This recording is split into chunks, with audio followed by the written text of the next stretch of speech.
see one set of eyeballs in the house. I am here, guys. Sorry, I'm making coffee. Who is that? Come one, come all. Come on in. Grab coffee. That's what I'm doing. Who's there? Anybody? I see one set of eyeballs, but I don't see anybody in the room. Except TK. Tikang. Tikang Kang. All right, I'm here, guys. I'm here. Who is it? Oh, they left.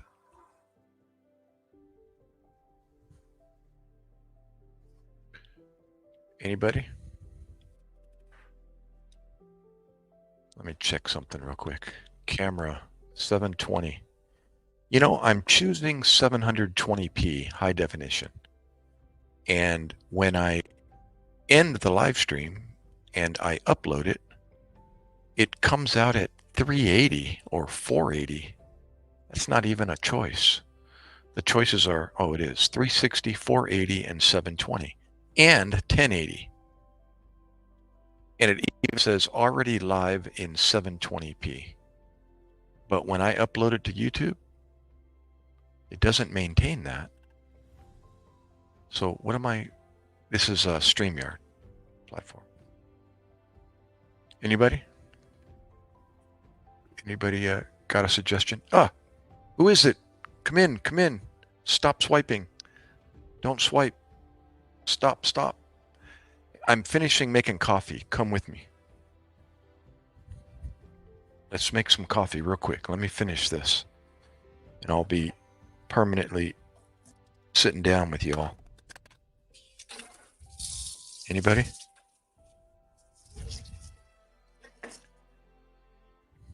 Come on, guys. Let's chat. Let's tell stories. Let's listen to somebody else's story. Anybody?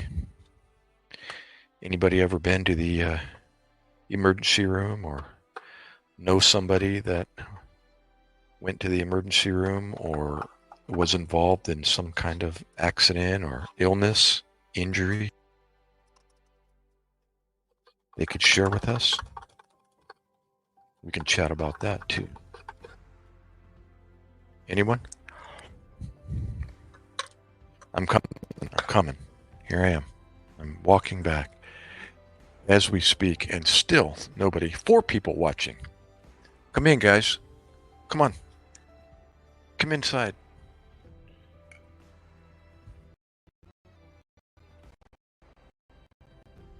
Let's do it. 5 people. Come in. Come in. Hurry, hurry. I've got a format problem. Max Murrah. Oh, you were listening. Whether for StreamYard higher is premium. It is. Then maybe your Wi-Fi connection or RAM. Oh, good. I'm on Xbox. I don't even know if it has RAM. It's very, very limited. But I've got other live streams that I use the same Xbox, and they're in 720. And just lately, these last 2 StreamYards recordings are showing up at 480. And I'm like, I know I'm on 720 right now. I just checked. And yes, 1080 is premium. That's another. I'm already paying for a basic subscription, which enables me to get 720 and 10 visitors if I so choose, as opposed to 6, which the free package enables you. So anyways, yeah, I'm kind of dreading that this recording is going to upload to YouTube at 480 like the other 2.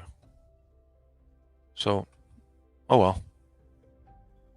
I'll write StreamYard next and ask them what's happening. So, Kath, Kurt. Oh, it's you. I always get confused. Thank you for the thumbs up, for the like there. Neat. So Max, your frame is in vertical mode, correct? Well, good point. Good thought, because I'll have to go back and check and see if those that did come out 720 were in landscape mode. I did start this vertical live stream within the last 5 live streams. 4, 5. So that's a good thought. Yeah, I found it reaches a broader audience with vertical live. So that's why I'm now on it now. I'm currently using it now. I don't play any games on oh, okay, Nit. Well, if you finish your live stream and I'm still on, come over and bug me. Carter, this was originally bought for my son, who was younger at the time. And he has since, he now works on a laptop. And so he does all his online gaming through his laptop. And now I just use Xbox to surf the internet. This became my laptop. I use my 60-inch TV as my monitor, and I browse the web and so on. And I found out that the StreamYard platform enables you to go live without a camera. Whereas if you go live on YouTube direct, YouTube requires you to have a camera. So I just put 2 and 2 together. It's like, wait a minute, Xbox through the smart TV, I have, the internet.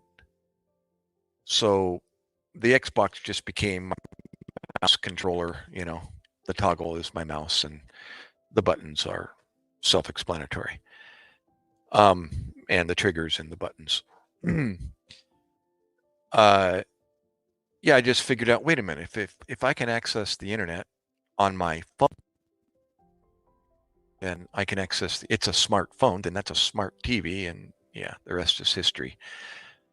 The only issue, like Max said, is I don't, my son understands it better than I do as far as ROM and RAM. I've been taught by my previous late friend who was more privy to that side of the pay grade and more computer literate than I am. And Xbox doesn't have a memory. It requires use cloud memory. AV. Your name is Nick Ara. Are you Filipino? AV? Anyways, so Carter, did that kind of make sense? Correct me if I'm wrong. Who was that again? Max. As opposed to having, a computer tower, a hard drive. Well, the camera stuff took 3 years of. I couldn't put it together in my head what it was going to require to get a webcam. Well, I did. All I knew at the time was that Xbox made a webcam specifically for Xbox. And so if I wanted to get a camera on Xbox, I needed to purchase that particular webcam. And when I read about it, it was antiquated and, not the latest and greatest pixels. Like I think the greatest is 720. And as we know, that it's far advanced past that. So, and the price was right, but I thought, nah, I'm not gonna, I don't need to go that route. I'm not that desperate. Yeah, it might be. Or well, not to get off subject, or to bounce around subjects, but my son and I were trying to troubleshoot that particular thing. Freezing. My wife is having a little bit of issues down in the basement, so we got one of those net boosters, from Xfinity, and yeah, we just found out today it was unplugged, and so that might just be why she's having the issue. But anyways,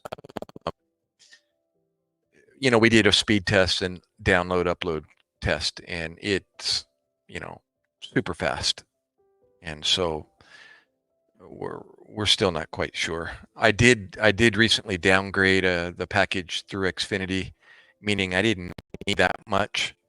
I didn't have to pay that much, so I went from $90 down to $50, and the speed is plenty. Supposed to drive up to 15 gadgets, in the home, and we only use like 4, 5 at the most.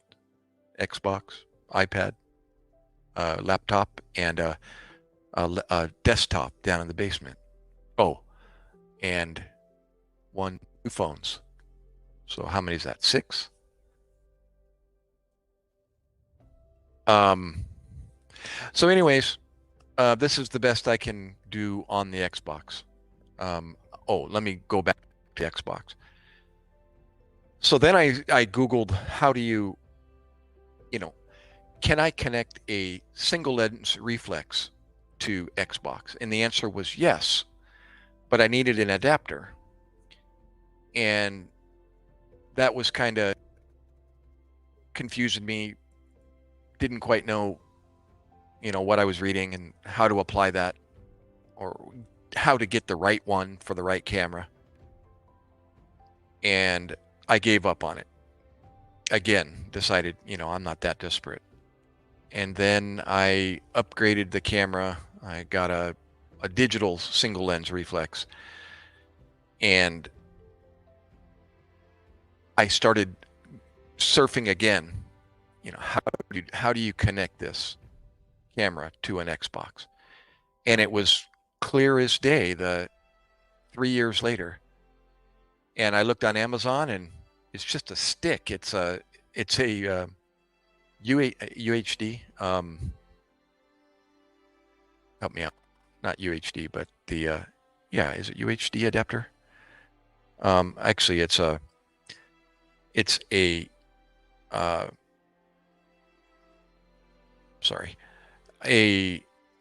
USB to this camera, whatever the adapter for the camera is. Different shape, but micro. It's small, but it's more like a bevel, longer on top, narrower on the bottom, and it's got some weird little crinkle on the side for a camera. What's this thing called? It's called I can't see it. But anyways, specific for the camera. And found that on Amazon. So I just needed a 10-foot cord to go from the Xbox over there. HDMI. Thank you. Gosh, Max, I don't know why I'm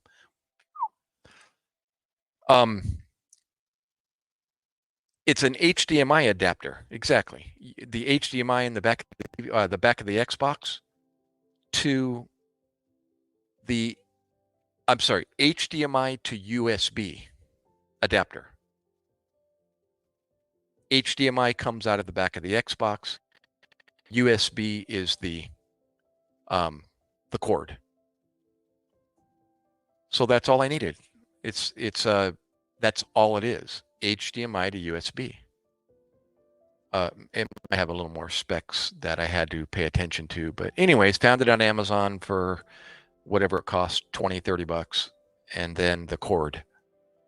And that's all it took. Just plugged it into the back of one of the 2 USB ports in the back of the Xbox, and voila, I turned on the camera, and here it is. I was like, really? That easy? I didn't even have to do any settings, and go to Xbox settings and change anything. It just came up.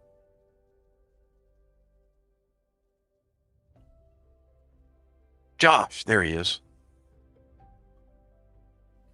Good to see you. But yeah, Max, where are you? Who are you? I don't think I've met you yet. Have we?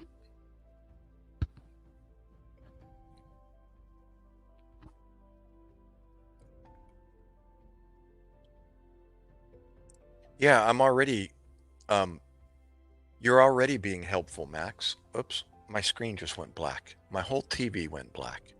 Okay, that's an Xbox malfunction. And I lost my camera and I lost everything. All right. Probably didn't lose my voice. I turned off the camera. There's my profile picture. I see my voice working. But if I click on camera, open it up, it stays black. Hmm. Hmm. Hold on. I'm going to unplug the camera and I'm going to plug it back in again from the cord. Did that do anything? What the heck? Max? I'm leaning on Max already. Okay, Max, what the heck? Why did the camera go black? I was guessing when I zoomed in on your profile picture and, noticed there was an Asian influence there and then your Mura. I thought, okay, he's Japanese or he could be. And you're in Tokyo. Oh, you're in the Mem Copium live stream on Thursdays. US, Fridays, Japanistan. Is that really what they call it? Or did you just make that up?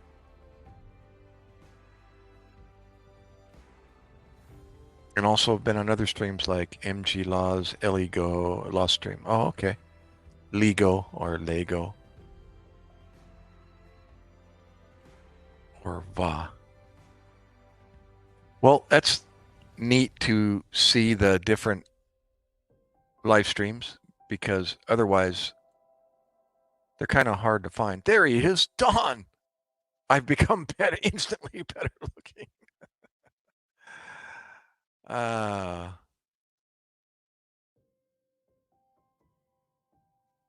gotcha. Yeah, I was saying, yeah, if you don't know what other live streams are out there, they're kind of hard to find. I mean, you can type in live stream, but I mean, you get a gazillion of them, and they're usually established news or radio stations throughout the world, and kind of hard to narrow it down. Yeah, so Don, Max, what the heck? What happened to my camera? I got to reload, I think. Hold on. Let me shut it off and then turn it back on. Nope. It's something on the StreamYard side. You know what? I'm going to reload, but don't go anywhere. I'm just going to, it won't end the stream. It'll just reload the tab. Hold on. It's interesting though. It picks up my profile picture that I have saved, but it the camera went black.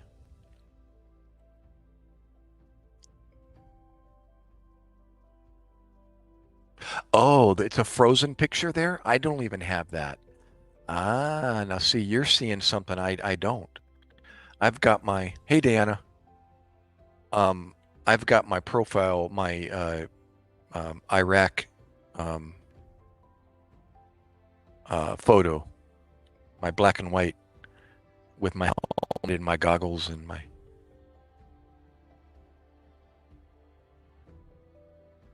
Now it's you at work back in the day. What are you talking about, Don? Okay, hold on. I'll be right back. I'm gonna reload this page here. Oh, it must be going through the list or something. Hold on. Stand by. Okay. I think I'm back. Oop. Wow, how blurry is that?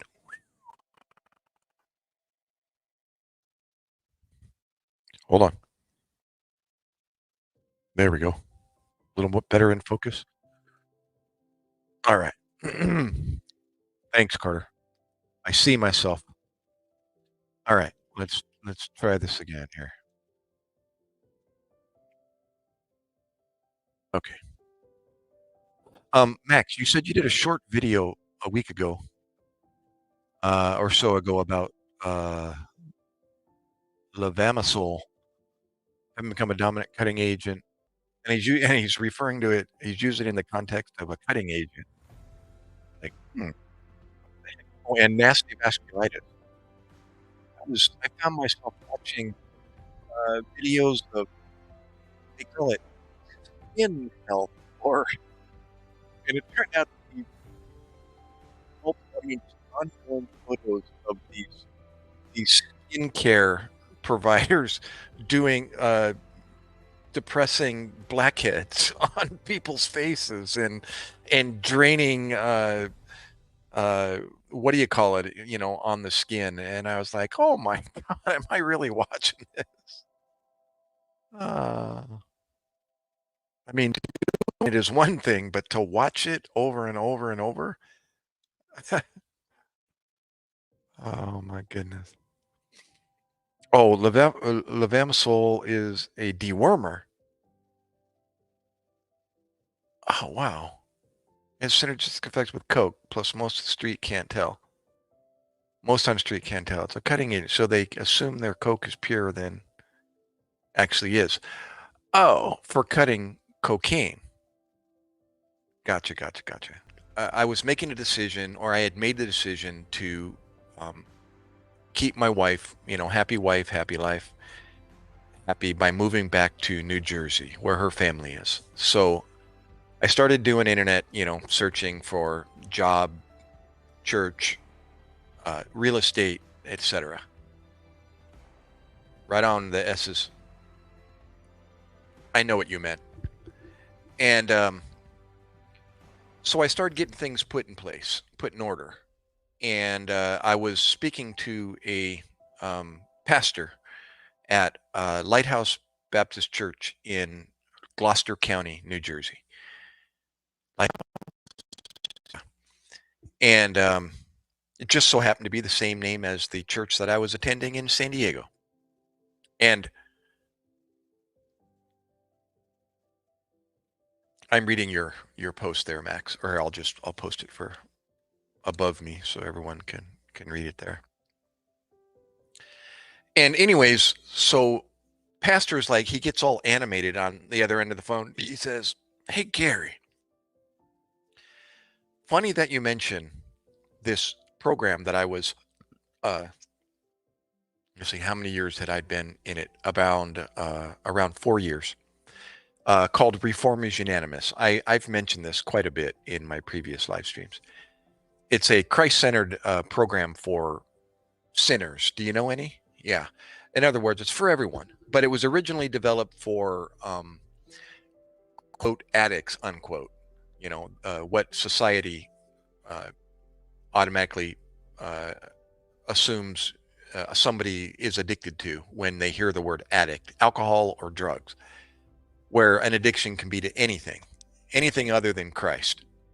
You know, so um, and in many cases, the addiction grows to a level of destruction and so on. Not only to you, but those that you know and those that don't know that you don't know, your family, those you know and those you don't know. Because our sinful habits do affect those that follow us, and everybody's got their eyes on you. So anyways, I'm digressing here.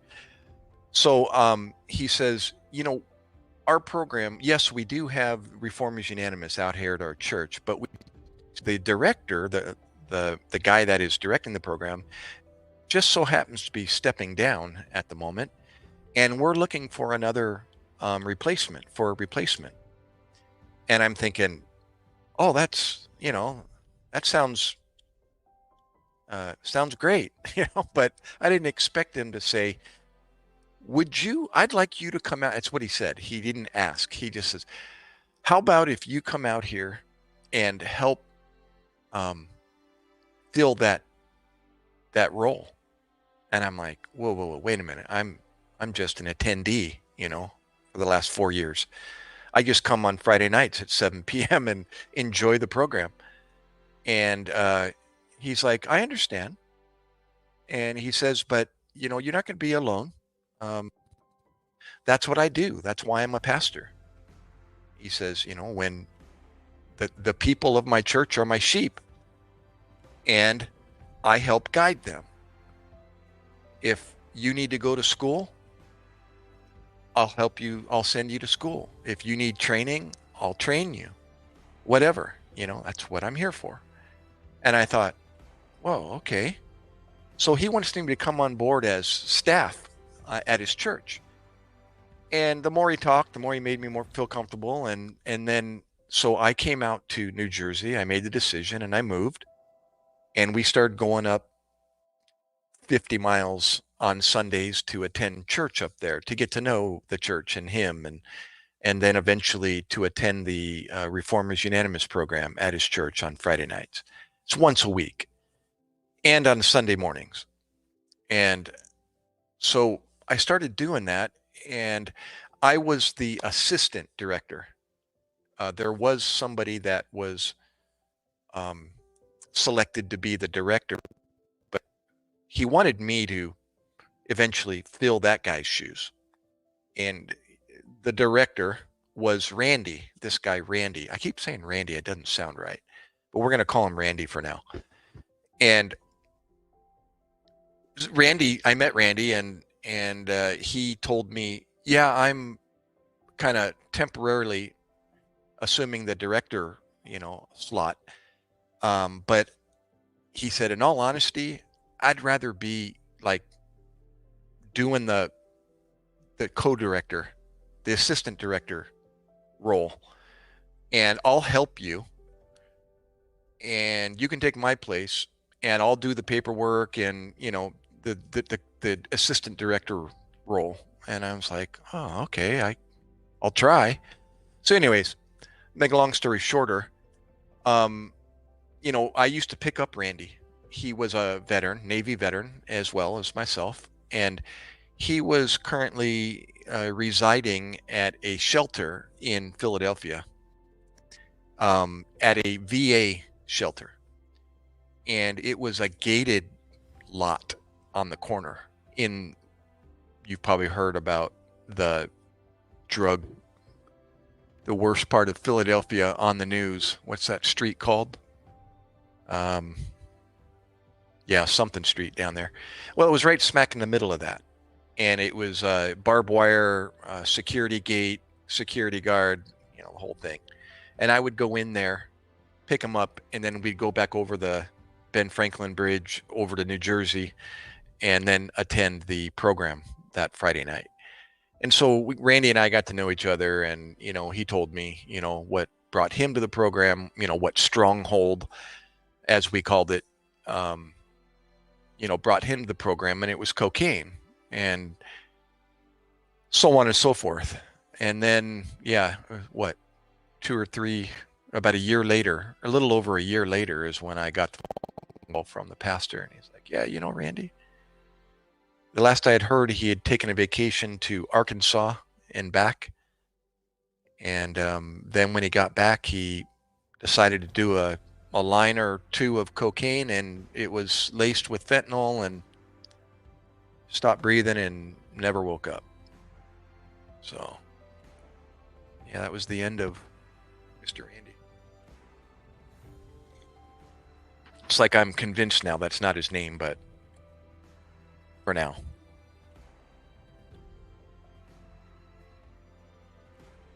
Yeah, that was when the fentanyl was starting to increase in the media and the word and so on and so forth. Let me read here. Max, a friend of mine, Dr. Arnie Hoplin out of East Tennessee, Still practices medicine in his 70s. He's got a few clinics, also similarly active in his church, plus a deputy sheriff. You know what? Wow. Funny that, or ironic that you mentioned somebody like that, because my pastor, Pastor Doster from Gloucester, um, when I left his church, I ended up having to step down out of the director um, position because my wife really wasn't happy in the area. It wasn't really a nice part of town. It was kind of pretty hard. And as many downtown places can be. And this place was no different. And, you know, I had heroin addicts coming into the program on Friday nights with blood dripping out of their AC. Is your antecubital, you know, right here in the middle of your arm, where he had just used prior to coming into the program. And he'd literally go unconscious in his chair, you know, with blood dripping down his arm, and I'd have to wake him up, or somebody would wake him up, and or we would escort him out so somebody could stay with him. So yeah, it was kind of, you know, that part of town. And uh yeah, what was I saying? Was yeah, Doster went eventually left the church about the same time that I um told him that I needed to vacate the position and I was going back home where I'm at right now. We ended up finding this house and the original church I was attending, and that church became my son's school for the next 11 years. And I ended up hearing Pastor Doster was leaving because he had grandchildren in Texas and he hadn't seen them in 10 years or 5 years, whatever it was, a long time. And they were making a decision to move so they could be closer to their son and grandchildren in Texas. And so when he went there, he stopped his pastorship per se at, you know, at a church directly, and ended up becoming the chaplain for the local fire department and giving continuing education classes, and still a pastor per se, but not at a church of his own. And he, you know, he's still doing it, but he's got to be in his mid 70s. Yeah, I'm going to say, because I'm 62 and he's kind of like an older brother plus a few years type thing. Mike, welcome back.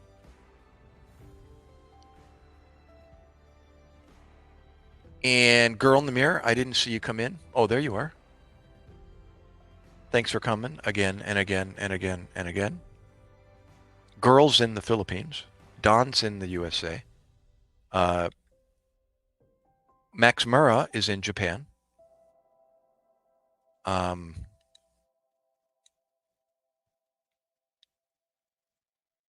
Carter. It seems like I remember you, Carter. Whereabouts are you? Carter, I don't remember. And the S's, I remember the S's. I think they're in the USA.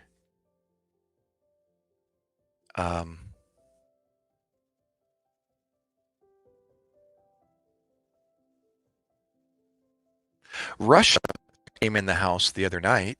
It was like a slew of them. I was like, whoa, where'd you? And they're not speaking any English and they're texting in Russian. And so I couldn't understand them. They did speak English a few times or text English, but shortly thereafter they disappeared.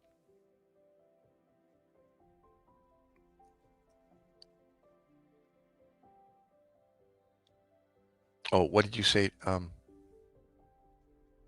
can't really interact with the internet. Yeah, there's a typhoon, or I don't know if it's finished yet, but there's a typhoon going over Manila, the capital of the Philippines, and their internet has been pretty spotty, and so girl has been expressing her frustrations with her internet. 3 days. God, thing must be slow moving or humongous. Yeah, the Russians. Um, I don't know if they were bots, but they were communicating with me in English, kind of broken English.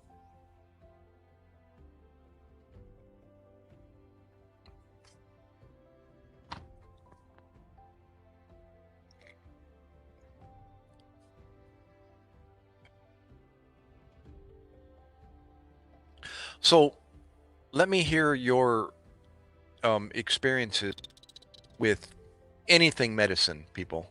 Whether it was you or your family or your friends, a memorable emergency 911 call, or maybe a motor vehicle accident that you came across, or a friend or family member or whatever.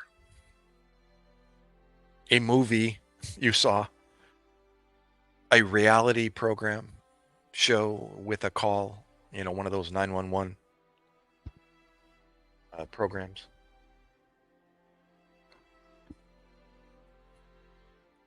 Those were always fun to elaborate on.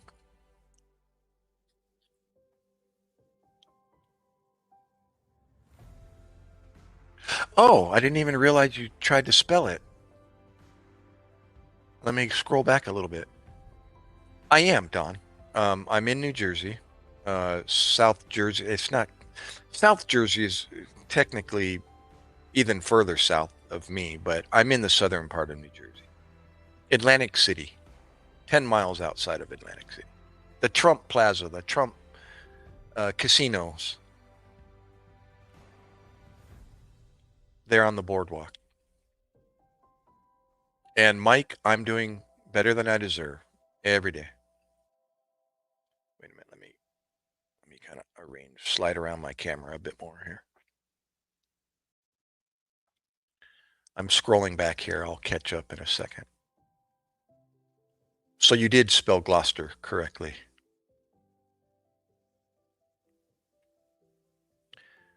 Yeah, that's because we grew up with Worcester sauce, Don. That's how you know how to spell Gloucester. Worcester, Worcester sauce.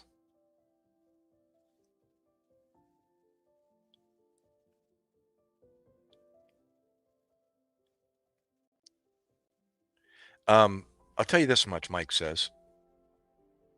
I was in Canada and my buddy there needed medical help. They might have free healthcare, but you might die before seeing doctor. Why? Because he lives out in the forest, 100 miles from people. In rugby, say with you, so people know where their support is. I'm with you over there. I'm with you over there.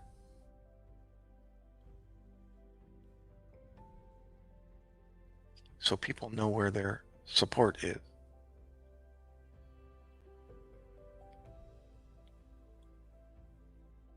Over there where weather is rough. Um, why I don't assist uh, alone anymore in get me detained and later confirmed that I was almost arrested on suspicion of assaulting the unconscious victim that I assisted. Oh, gee, there we go.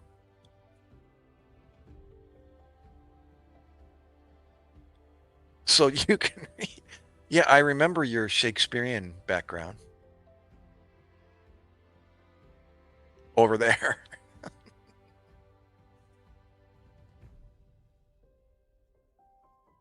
Yeah, nothing like trying to do good for somebody and then have police question you as to who you are and what you're doing there and what your intent was. And then you're trying to dig yourself out. And you thought, you know what? That's always the contention in emergency medicine when you have your uniform off and you're at home, is whether or not you should stop, even stop and assist, especially if you have your license still and you're certified or you're licensed. Is you become a liability, you become responsible, and they look at you, they look at that, and then they start using it against you. And so the solution to that is just put your blinders on when you drive by motor vehicle accidents and just keep driving. And I do it to this day. Sorry. Sorry, folks, but you won't see me inside your vehicle anymore. And I don't have my license anymore, but it's like, even when you're just a civilian and you're going to stop and help, now everybody wants to know who you are and your name and your number. And yeah, just keep driving. There's not a whole lot that people can do for people other than emotional support. And that's the truth. Most of the time. Even as a paramedic, we're not saving lives. That's the media feeding you. We actually save somebody's life. It's probably less than much less than 1% out of 20 years of doing medicine. It's the exception, not the rule.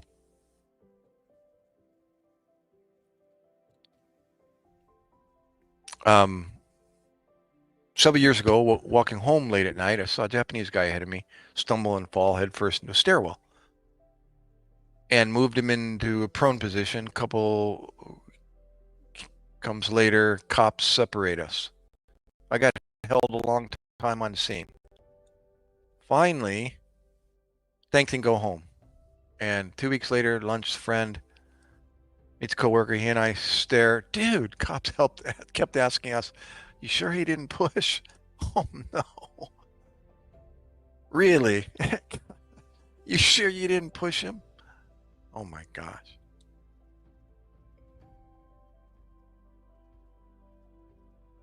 Yeah, just keep her going. Just keep moving. And as well, and this is the truth, here's what you see a lot of, or I saw as well, is we call them looky-loos. All you guys that look at the accidents as you drive by, and you're doing 20 miles an hour in a 65 mile an hour lane, and now the traffic's backed up a mile because people are looky-looing at the accident. Yeah, it's all your fault. But anyways, we call them looky-loos, and that's what causes secondary accidents on calls out on the roadway are the looky-loos. How many times have people plowed into going full speed into somebody that slows down all of a sudden on scene? Boom! I remember doing my internship on the road, and my preceptors on the radio giving a report to the emergency room that we're going to be transporting to, and all of a sudden you hear this boom, big crash and a bang in the background. He's like, "Hold on, wait a minute, hold on, I think we got another one for you." And then it comes to a standstill, all the dust settles, and next thing you know, we got 2 more patients. So and no kidding, today, ask my wife. She gets mad at me when I do it, but I will find the slot that is open to get around the looky-loos and just accelerate, and I'm just back up to speed moments later after passing the scene, so I can get the heck out of that mess. People just want to stop, that morbid curiosity, of human nature. Yeah, Mike says, you can just see the looky-loos hitting the brakes from half a mile away. They just stomp the brakes to give it a look. Oh, yeah. Well, you know who are the best at foreseeing? And I don't know if you are one, Mike. Are you a trucker by any chance? Truckers, because of their vantage point up high, they can foresee stuff that regular vehicles can't even see. And they're all about avoiding stuff like that. I'm trying to remember, like, was there ever a point where I regretted, stopping on scene? But I really don't. I just don't. It's I know now what goes on scene, from the EMS, emergency medical services side. And it's, I know what I do and what I did for patients. And there's nothing you or, I are going to be able to do for somebody if they're critically hurt. There really isn't. They need an operating room, the time is of the essence for them. And it's not the treatment they're going to receive on scene. That is not to say it never, that we never make a difference by treating them on scene, but as far as like what's going to, determine if they're going to stop breathing or their heart's going to quit beating, it's not a whole heck of a lot, we're going to be able to do for them on scene if it's caused by a motor vehicle accident. Yeah, it's ugly. If somebody stops breathing or their heart stops beating because of trauma, they're in dire straits. They're pretty much DRT. You know what DRT is? It's dead right there. That's funny to laugh about now, but it's exactly what we used, You get on scene, you can determine pretty quickly if somebody's dead right there.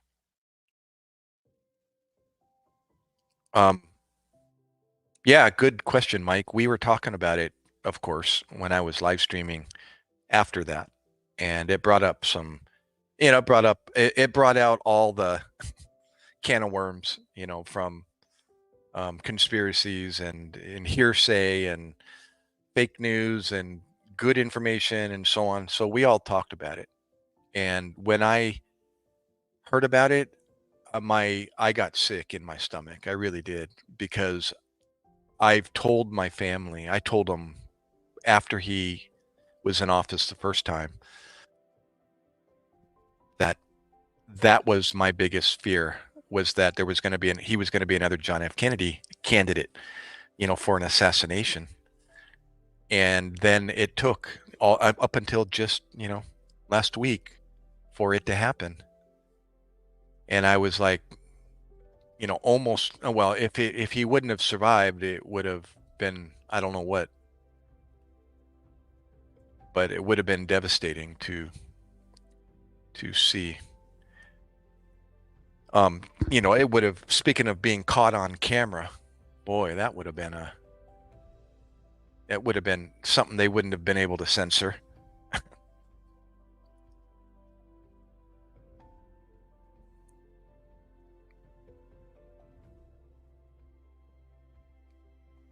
But we did talk about, yeah, we did talk about like the technical part of, the trajectory, and actually what even some professionals said, the shot that guy took was pretty incredible. It wasn't. I still don't know. Maybe you can all tell him. Tell me, was the shooter using a scope? I'm always hearing iron sights, but that just doesn't make sense. Iron sight. I've shot it with iron sights with the same similar rifle that he was using at that distance, and without a scope, you can't even see the silhouette of a human being. I mean, you can see the silhouette, but when you put the iron sights up, the iron sights literally covers the silhouette. So you're guessing as to where you're shooting, and then you just go from there. And if you do hit a good shot, then somebody tells you, you're dead on. You're like, okay, make that same shot. So you try again, but otherwise it's Kentucky windage, you're just trying to line up something that you really can't see with iron sights. Yeah, Don, that's what I'm referring to. And I didn't hit anything at 500. It's not 500 yards, by the way. It's 500 feet. 500 yards is a long way, bro. If I'm not mistaken, it wasn't 500 yards, that's over 1,500 feet. That's 1,650 feet.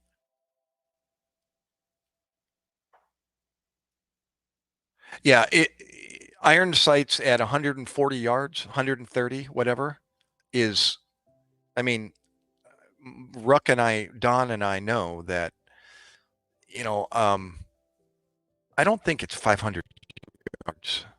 Yeah, because I thought about that, Don. I was like, wait a minute, I'd be quoting wrong because 1,500. That is 5,280 feet. That's like a quarter mile, and you're not shooting at a quarter mile, right? Yeah, quarter mile, just about a little over a quarter of a mile, because 5,280 is a mile, and 1,500 times 4 is 6,000. So, anyways, yeah. And I remember, putting my iron sights up to that silhouette. Well, Don knows, I was at 29 Palms, Don, when I was qualifying before I went to Iraq. And I got all my points at, where does it start? 100 or 200? It's 200, 300, 500, you believe? Anyway, I got all my points at the closer range, but at 500, I was guessing. And I looked at the Marine next to me and said, "Can you guys see that?" And I thought, no way. How do you line up your sight? It covers it when you put it up there. Hoorah, Fabian. The what? The date? What? Sykes from Indio. Oh my gosh. The date? Clarify, what are you saying? Yeah, well, yeah. The Mike,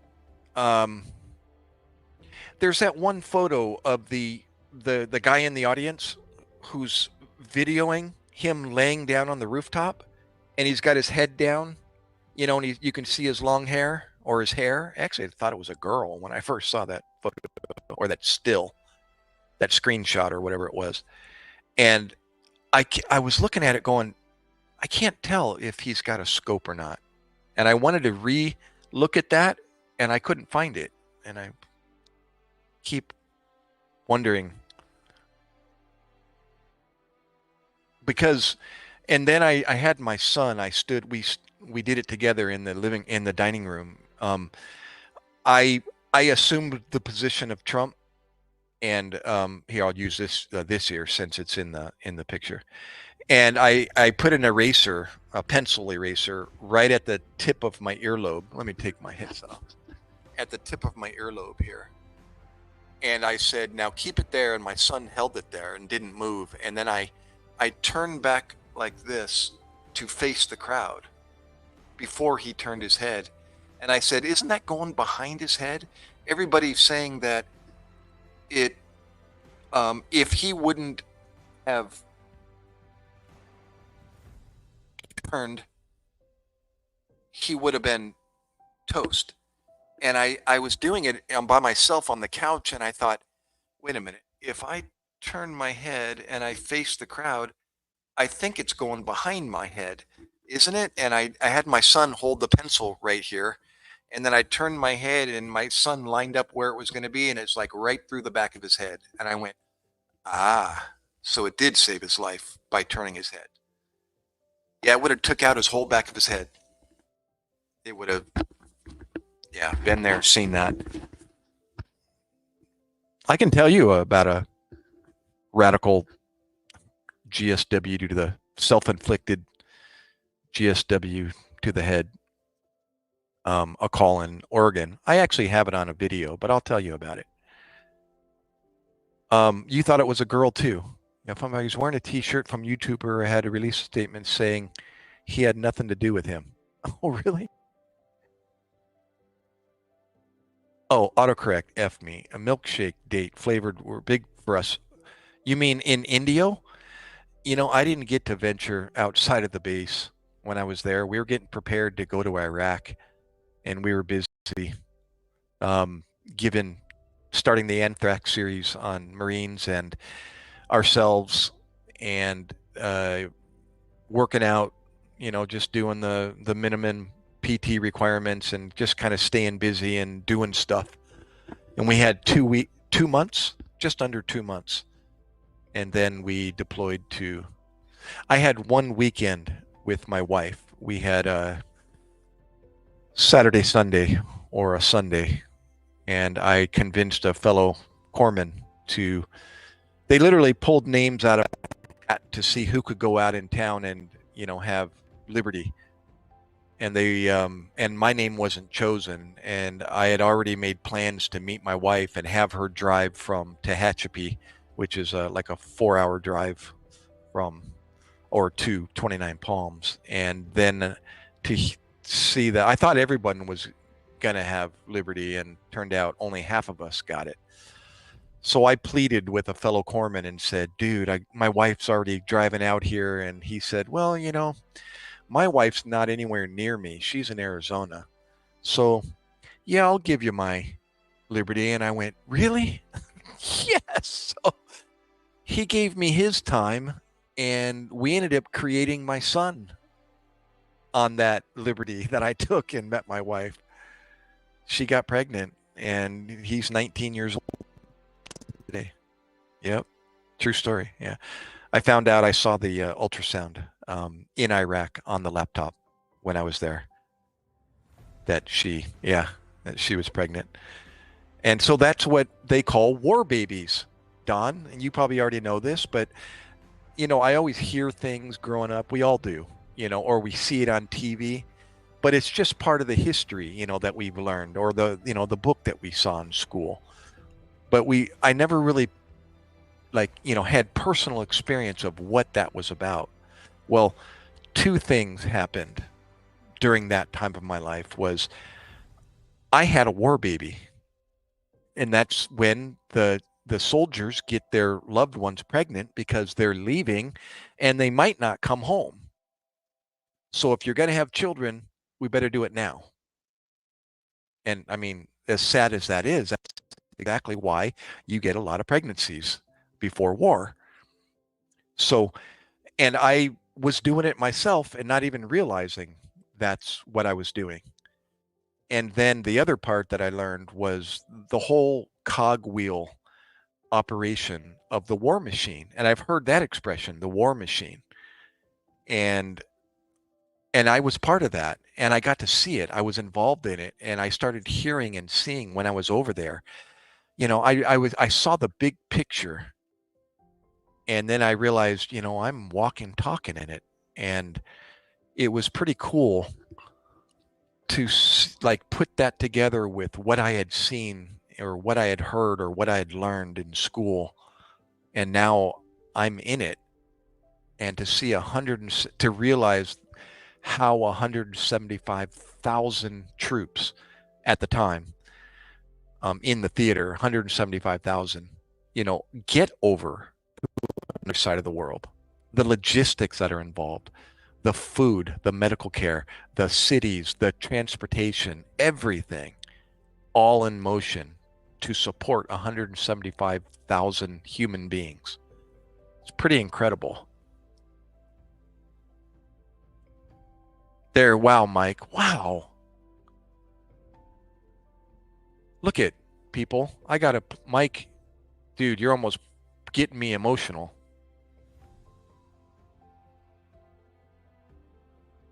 Mike is an example of a person. Were you born? You weren't born. Were you born in America, or did you come over to America after you were born? Yeah, we need more people like Mike's family for the media to interview and to make a special about on television and broadcast that story, their stories, to open their eyes and to get people out of this blinder mindset of where they live and who they are living here in America. Go to Romania and live if you're upset at what's going on here in the USA. Go to the Philippines and live for a while. Go elsewhere, and you'll understand what we have and how fortunate we are to be in a country called the United States of America. Unbelievable. That's tears in my eyes right there, dude. Uh, Neat, Kurt Neat. The one above you, Mike. She's from the Philippines, as a few others are that are in my live stream. My wife's from the Philippines, and I've been there. I was married there, and even just visiting that country, it's hard for me to even be there without my eyes wandering. If I can't stay focused and not look at the the you know the poverty over there, your month vacation becomes a bad one because you're just living in this mindset of, I want to get home. I want to get home. But yeah, it's just another example of not knowing that goes on in a part of the world. That not everywhere in the world is happening like the USA is. Yeah, oh, they kissed the dirt and said that was the best thing they ever tasted. It's incredible to hear people and to see people. I just met a family from Jordan. Speaking of, that's my son's name, and they are, they come from a part of the world, where not everything was peaceful in history, and just to hear their story, and now they own their own barista, not about 12 miles from here, and they've only been there for about a year and a half, and I had to ask them their story, and they were open with me and shared their story and why they came here and sequence of events that brought them here. Very similar to your family, Mike. And that was another thing over in Iraq. I got to hear people's stories. I worked with overseas foreign workers, a guy from Yugoslavia and Albania, and 2 Iraqi interpreters. For 7 months, I had coffee and tea and ate stuff with them every night at 8:30 if we could. And we would just talk about, who we are and where we came from and what they had or what they didn't have and all their life stuff. Struggling with the English barrier, and it was cool. It was super educational during wartime to be able to decompress with those guys. It's awesome. It's so comforting. That's why I went over there as much as I could, to just get away from the grind of, the atmosphere that I was living in, and knowing it really wasn't close to the last day I was going to leave. Like, I got 6 more months. That's a long time.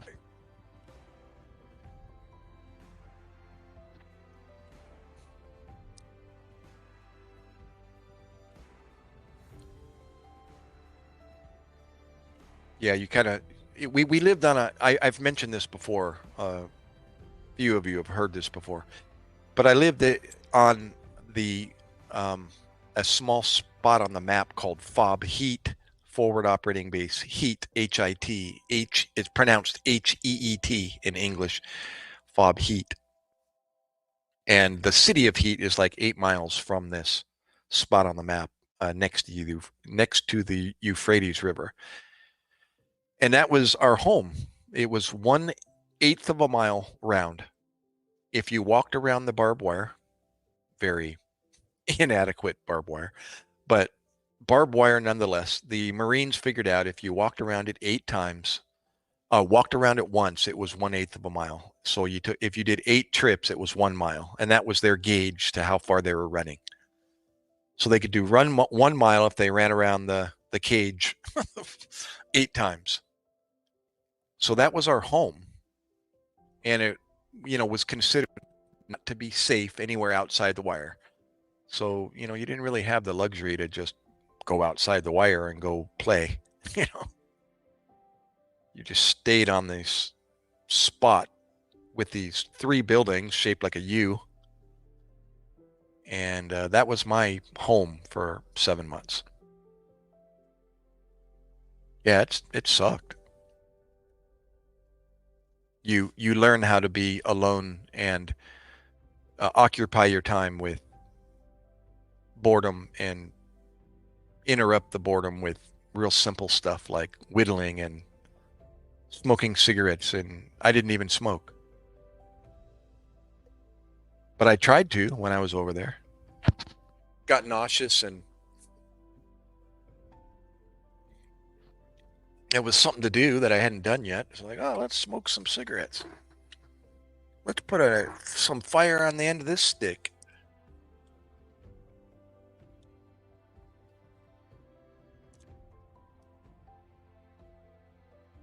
Wow, awesome. Oh, Mike, I was asking, were you born in Romania or over here in the U.S.? Ura rip.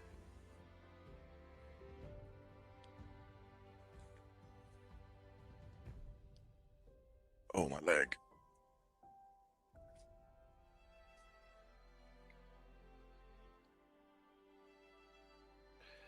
Thanks everybody for coming in. It was a good turnout.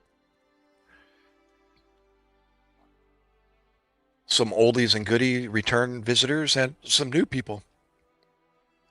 Oh, here's Mike. I'm sorry, Max. I don't know how accurate this is, but Crooks didn't have a scope. I did. I hear my son said the same thing, Max. When I asked the same question to my son, his response was they did find a rangefinder.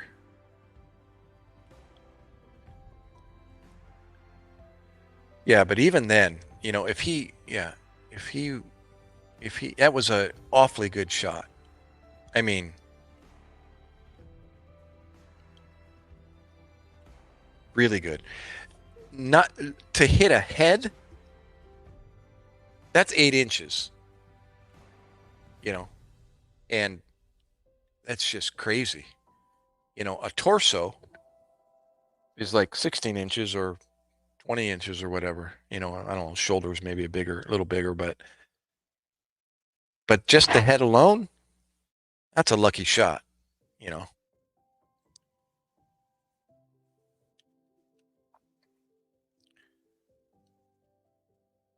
With a scope, that's like way doable. I don't even think there's any windage to, or drop in the bullet at that distance. I could be wrong, probably wrong, but just doesn't. If I had a scope on that day that I was trying to qualify, I mean, it would be a no-brainer to hit the target.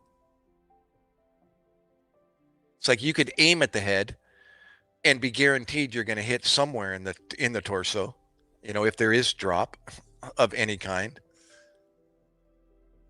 Aim at the neck, and you're probably guaranteed to hit the torso with a scope.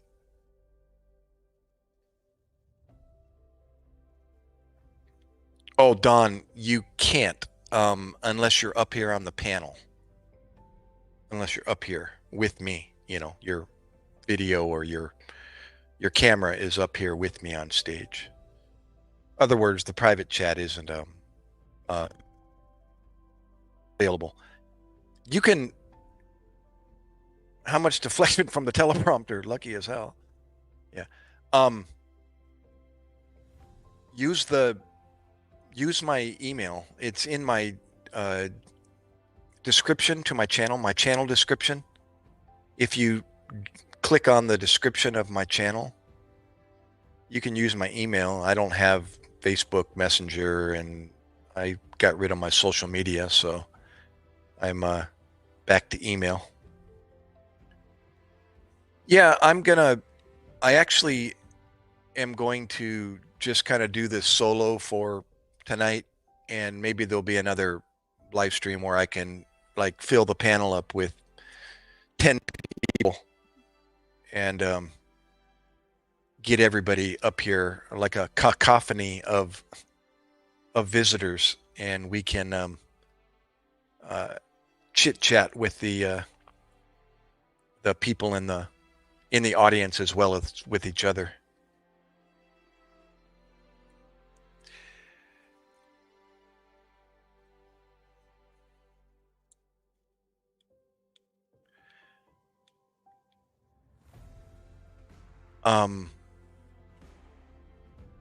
Awesome. Yeah, just for you guys that are listening, I don't know if you've ever been. I know Don has been up on the panel before, but if you've never been up here live with a live streamer,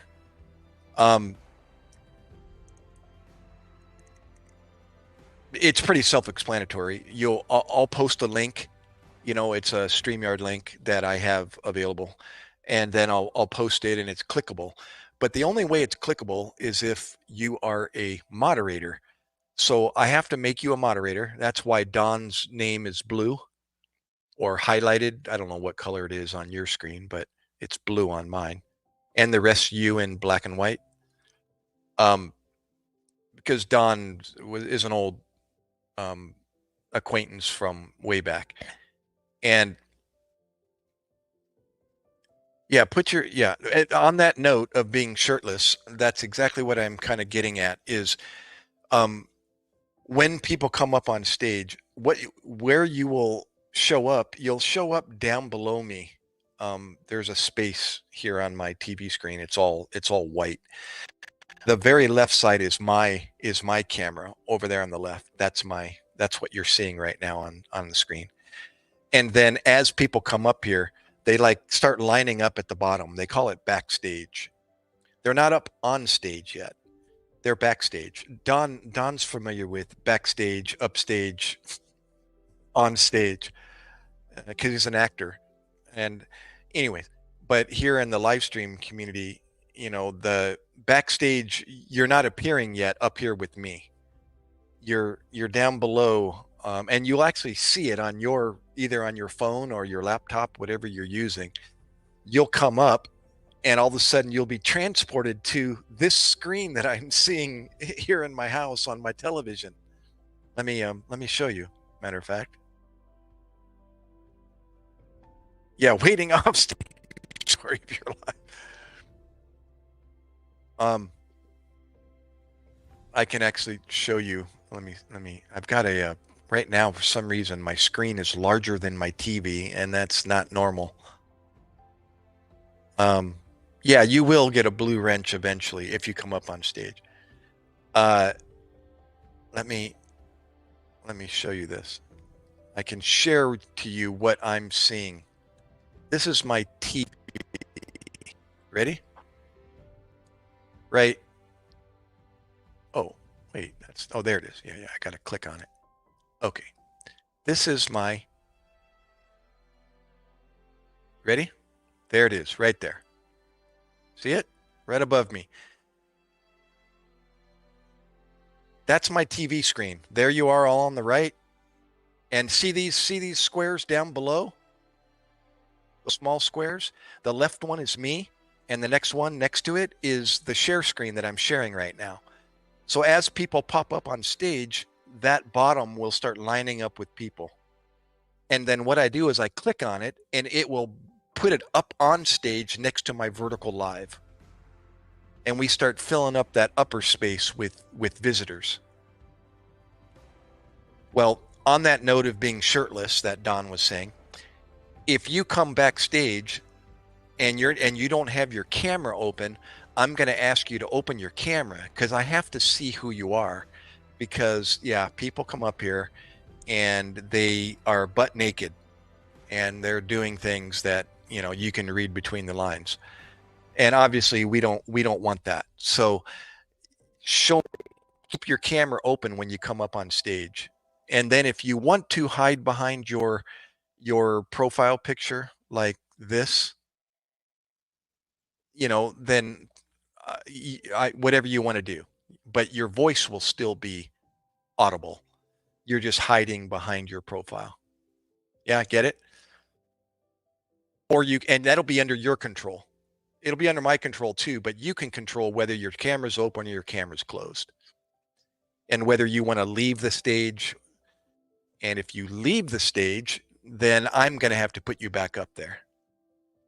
You can't get back up on stage by yourself. So anyways, yeah, to do that, you need to be a moderator, and I'll make you a moderator, and then you're able to click on URLs, anybody's URL. If Don were to post a URL in the chat room and you're a moderator, you'll be able to click on it and it'll take you to where that URL. Okay. So that's the Xbox.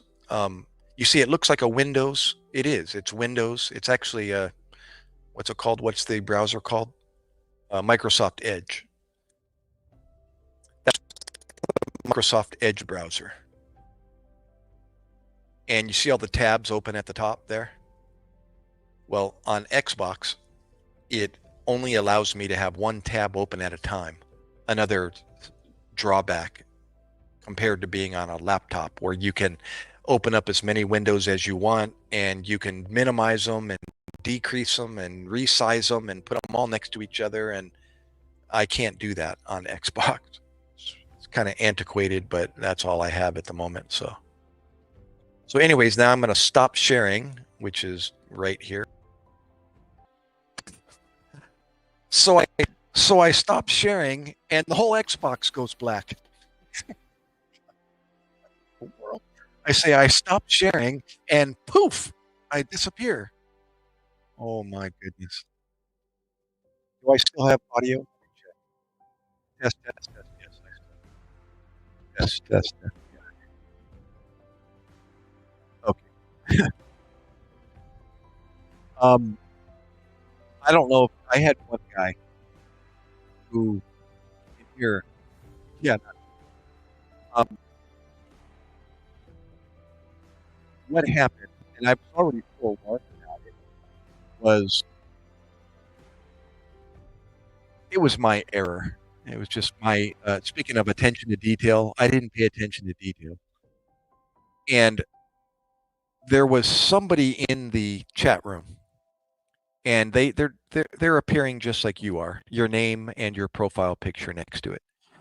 And I saw the profile picture and the name, and actually here's what happened. It was somebody that I knew. I recognized their profile picture and I recognized their name. Somebody copied their profile picture and made a fake account using their profile picture. So when they came in using the same name and the same profile picture, I thought it was them. So I was like, whoa, long time no see. And he asked if he could come up on stage. I was like, yeah, sure. Hold on a minute. So I gave him the link to come up, and he appeared backstage. And since I knew him already, quote unquote, I just clicked on his profile picture without asking him to open his camera. And it turned out to be some guy showing his penis, and just that's all you can see up on the stage. And I was like, great. So I'm frantically trying to click on the remove and go through the motions of getting them off stage. And I thought, gosh, I know better, and I just did what I know not to do. So, yeah, the audio unfortunately will do that, but thank you, Don. So I learned the hard way. It's like, even if you know the person, they should know the drill, especially if they're familiar with live streaming. I'm popping in and out. Okay, hold on a second. Let me choose another option here. Hold on. Let's try headset microphone. test, test, test, test, test, test. Yeah, the music. I can see my audio working. Um, Let me turn it up a bit. Probably the internet as well. Test, test, test. Yeah, that's a little bit better.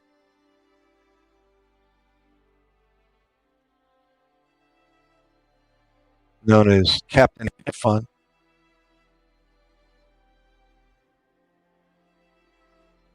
Don, don't shut up. You're hooking it up, bro.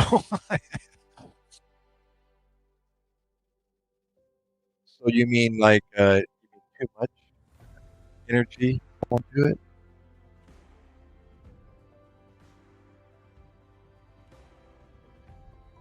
Um, maybe it's too close. Okay, check, check, check. Test, test.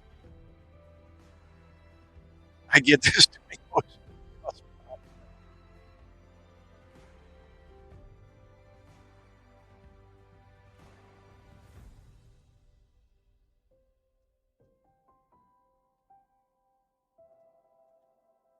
How is it now, guys? It's okay. You're back. Sorry, myself is losing it. So anyhow, um, yeah, that's kind of the routine when coming up on stage. It's pretty cool. You can do it yourself on your phone. You go to streamyard.com. That's just one of many um, platforms, live stream platforms, and recording platforms. And you can you can get a free account, which is limited. You only get 20 hours per month, which is actually okay if you're not doing it very much. But it requires an email address, like most accounts. Well, the way around that, the way to get more free hours is to use more than one email account. So I use like three, and I can get 60 hours per month free. Well, now I've subscribed to the basic level. It's like, I don't know, 17 bucks a month or something, or 20 bucks a month. And it gives you a little more. And the other thing it gives you is you can have up to 10 guests up on stage as opposed to 6 with a free account. But you can get a free account and have 6 people up on your stage, and you can pretty much do the basics with live streaming and enjoy yourself, and have fun with it. Cancel the background music. I think that'll help as well. I will do that. Thank you, Max. Let's get rid of that here. Um, yeah, having background music is available on the free account. You can do. There we go. That should end the background music.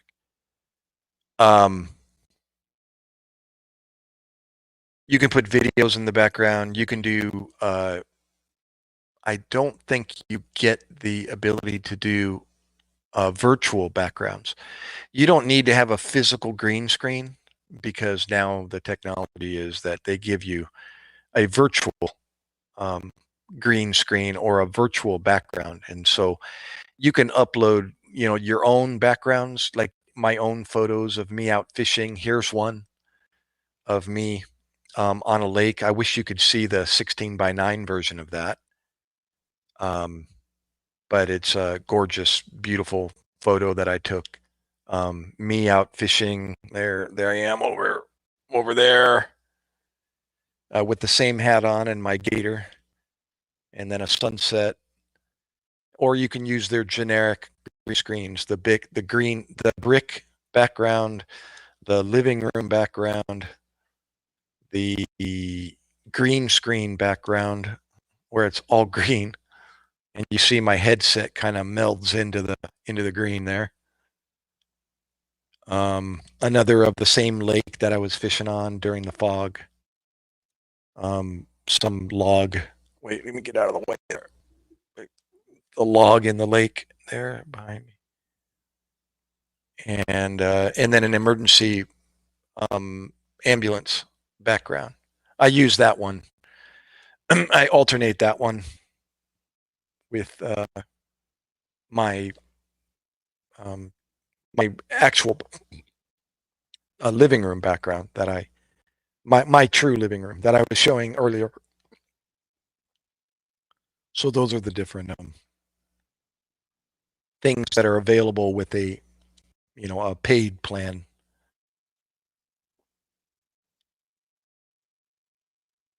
Largemouth bass, pickerel, and yellow perch.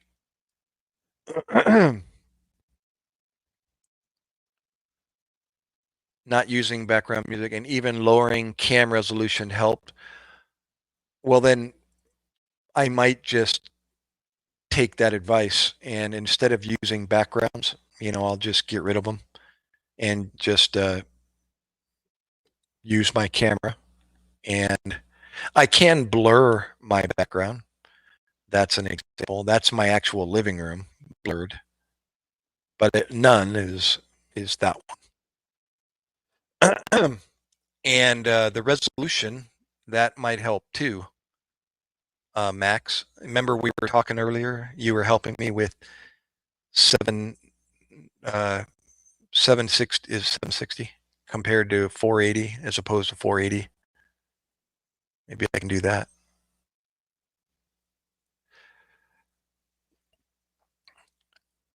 What is BGM?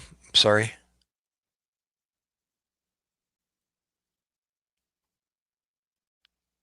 Oh, background music. Sorry.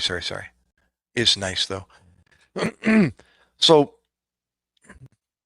yeah, I've been told the same with the background music. People, that's actually one of the more popular comments I get is the background music is nice. What am I doing? Audio. Oh, wait.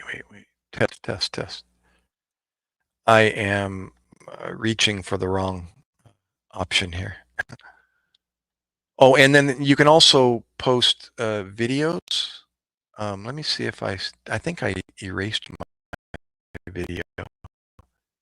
It was a video of a bird of prey that I videoed on the lake that I was fishing at.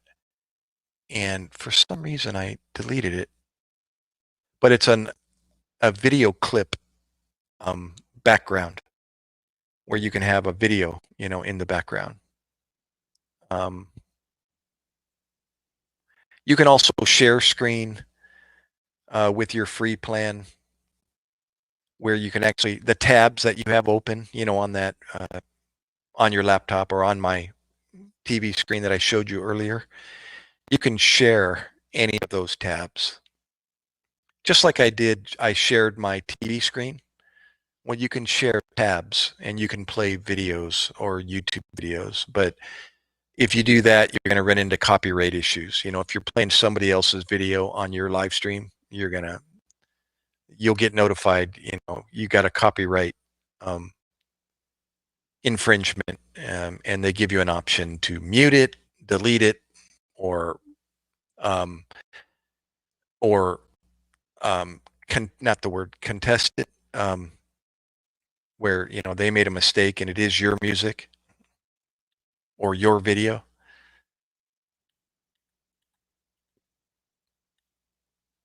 So let me come back here. I got my comments turned off. Okay, where'd they go? Where's my comments? Guys, I got a problem right now with my screen being larger than my TV. So the edges are hidden. And I've been through this so many times and I've reset and reloaded. I think I need to turn the Xbox off and reset it, but I'm not going to go there yet. I can deal with it. I can kind of move the cursor over to the right and the TV screen kind of moves over so I can see the right edge. And then I kind of play guesstimate as to where I need to click and I get to where I need to go.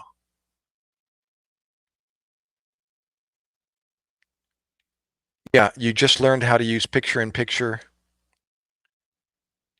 feature with StreamYard 2 days ago.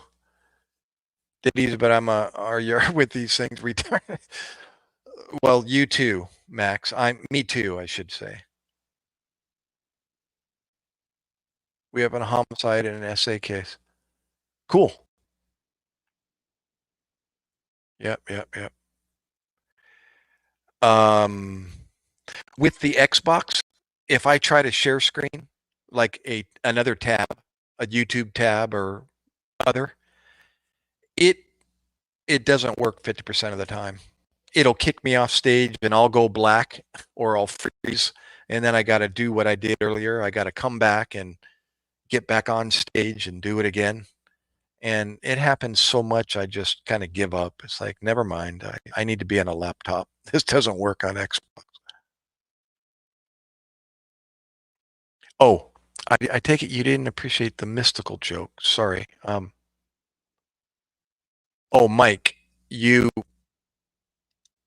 bell icon next to the live stream or up next to the channel, you'll see the bell icon. Click on that and you'll see a drop box drop down and it'll say all, meaning, do you want all my videos? Anytime I post anything, a live stream, a video, a short, do you want to get all my notifications or some or none? But just click that bell icon and click one of those options and you'll get notified when I come live or when I post a new video or anything to do with my channel. Oh, you already have that. I thought it was something else. Yeah, that's fine. All is all you need. Yeah, Don was just posting the same. Yeah, share screening overloads the Xbox. Exactly what it does. And so I tell people, I'll try, but no promises. What was your mystical joke? I have the alarm set. Is that the one? Or when you go live, but do you have a semi-regular schedule? Oh, no, I don't. But time-wise, I've been doing it like around midnight until further notice. 3 or 4 in the morning. I've been known to go further, but that's zombie land if I make it that far. I'm gonna still scroll back about your mystical joke. I still have his first original hat. Oh, the MAGA hat. So do I. I got it out in the garage. It got all greasy and black from me touching it and me fishing with it, so I replaced it with this one. I think that was pretty cool. And it was advertised as made in America on Amazon. And I did the research. You know, I actually, on the first one, I found the company and the trademark where it originated. And it was 2 attorneys here in the USA that developed it and put it for sale. And it was made in America. Well, I thought this one was also. And when I got it, well, if you look on the back tag, it says made in China. So I guess I got fooled.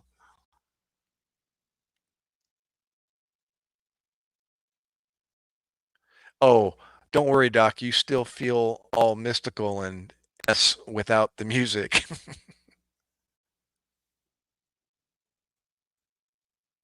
Okay, okay.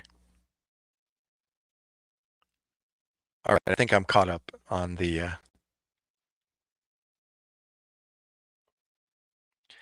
Now, see if the crowd got humongous. Oh, Cruz is from Mexico City, guys. I think you met some of them in the house. Now, what's Haggerty? Sorry, why am I ignorant on Haggerty? Haggerty 2020 T-shirt. Haggerty.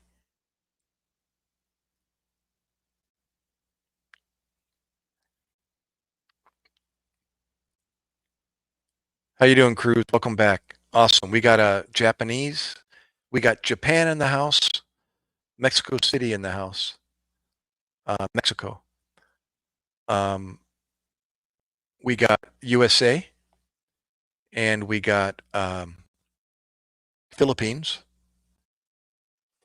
and um, I think I covered it pretty much. Wait, oh, Romania, but they're in USA, but a family from Romania. So I'm going to say Romania,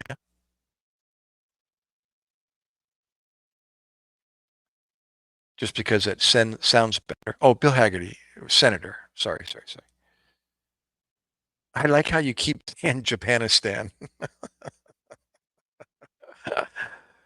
Now, Max, your English is like perfect. Are you Japanese or are you an American living over in Japan? Or were you, you're just English is your major or something? Or what's your story? I mean, you're texting better English than me. Oh yeah, the vampire from Romania, Transylvania. Oh, the latter.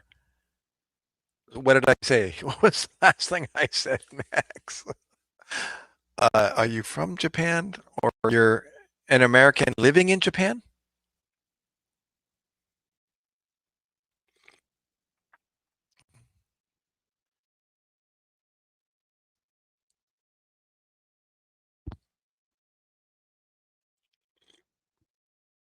Sorry about my slurping here, but the coffee was kind of the opening was kind of off to the left and it was flowing.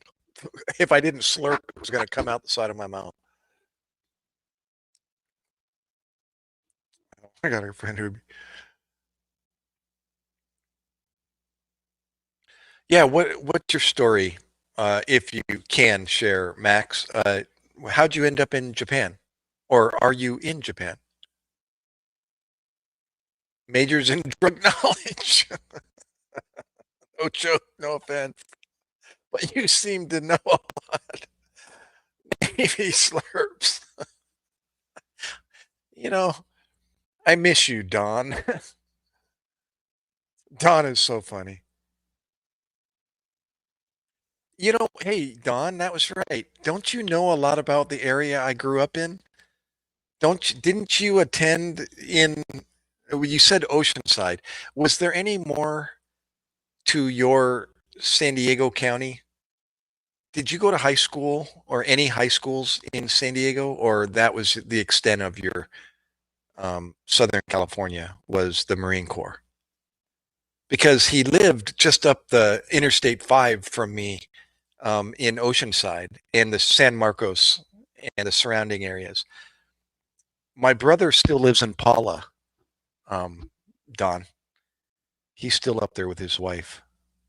Yeah, San Marcos. Yeah, I know San Marcos. Oh my gosh.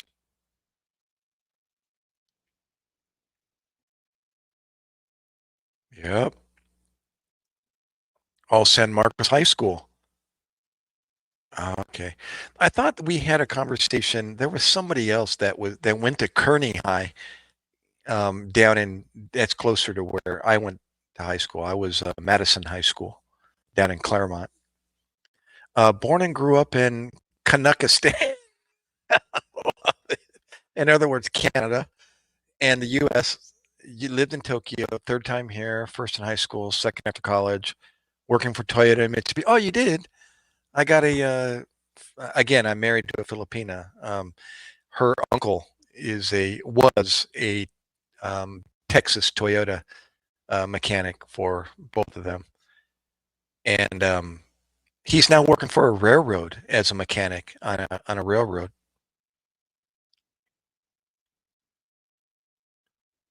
Eaton Aerospace, Semicon. Oh, I worked for General Dynamics Electronics back in the 80s and 90s. Ah, you grew up in Chulawana. Ah, dude, you're a local. You see, I gotta clarify. For those that don't know, San Diego County. There's nicknames for all these different areas based on um, the cultures that occupy these different areas. And for instance, Claremont, where I grew up, is called Squaremont. I guess a lot of squares. That was you remember in the 60s, they called them squares. Well, that was before my time. Um, yeah, a Jap car is one that runs on soy sauce, not motor oil. And I owned a Mitsubishi, actually turbocharged it, Mitsubishi Lancer Sportback, and 2004, one of the original Sportback is a wagon basically, front wheel drive only and automatic, and I ended up turbocharging it. Well, anyways, when I was having some work done on it, um, including doing some TIG welding for uh, the charge tubing for the turbo, they were also drilling a bung hole. He said bung hole uh, for the oil pan, and they were dropping the oil pan down and replacing the gasket. And in the process, they spilled, oil drippings all over the garage floor. And when I went over there to check on their progress, I said, "Is that oil from my car on the ground?" They said, "No, that's soy sauce." And I had to laugh. I went, "That's a first." And I was like, he said, "Yeah, remember your car's a Jap car." And I said, "That ain't oil, that's soy sauce." Yeah, General Dynamics, Lockheed, Fort Worth. Oh my gosh. Gosh, now you're hitting on memories from me. What VWs and SoCal run on tacos and beer? Yeah, same. Dude. Now see, that's a SoCal expression. Dude. I asked somebody recently, I said, "You must be from California," because they were using that. They said, "Dude, that's it." The surfers. Dude, totally, totally rad.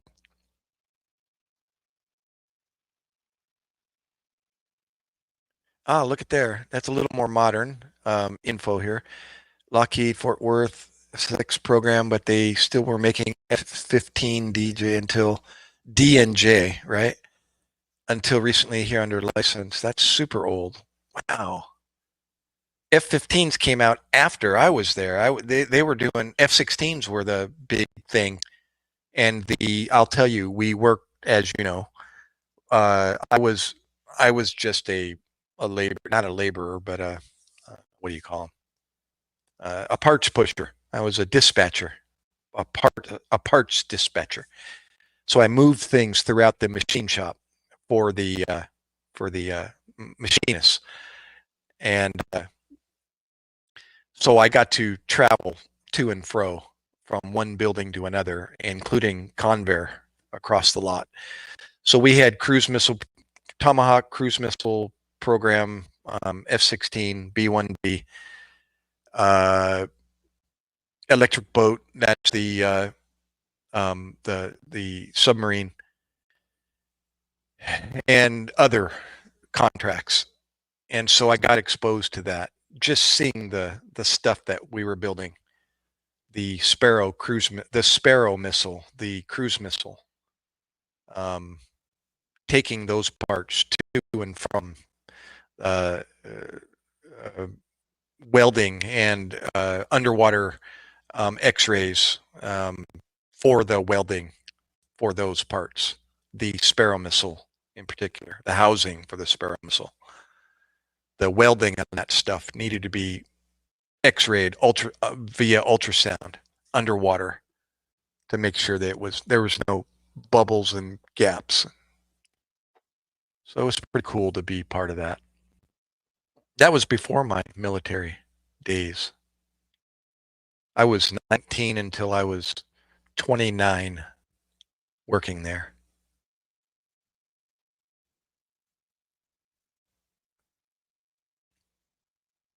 Magnus, What's up, Magnus? I'm catching up to the most recent posts here. Awesome. We got lots of good a good diversification here of visitors. Awesome. My dad sold Grumman firewall connectors for radar firewalls. See there? Everyone's got a story. It's so cool.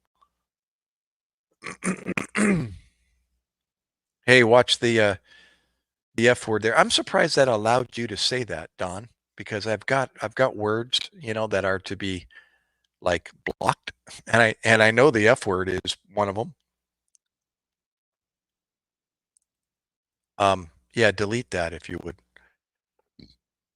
Actually, I can if I beat you to it. There you go. Um, but yeah, I was thinking of George Carlin when I was writing the words that that will automatically block or delete. So I was thinking of the 7 cuss words you can't say on TV, and so I wrote all those first, and then I started filling in the blanks. That's okay, Dylan. None of us are perfect. Um, yeah, I love talking about the past. Here's a cool story, guys. I was a parts pusher basically at General Dynamics, and before I got into the emergency medicine, and then I went back to school and I left General Dynamics in 1990, in 1989, 88, 89. Um, I uh, there was a plant down at Lindbergh Field Airport in San Diego, the General Dynamics plant. That's where Boeing and the other aircraft manufacturers resided. It's down there on the airport. And there was also a satellite facility, electronics division, Convair, that worked up. We called it up on the hill because everything in San Diego, as Don knows, is canyons and hills and mesas, tabletops with canyons, driving down into the canyons. And then the further east you went, the bigger the hills got, and eventually they turned into mountains. And then the further west you went into the ocean. So the plant up on the hill was in Kearney Mesa, and that's where I worked. That was my primary location, was in Kearney Mesa, the table. And I would drive the company vehicle with parts or to go pick up parts down to Lindbergh Field. And I would do that loop quite frequently.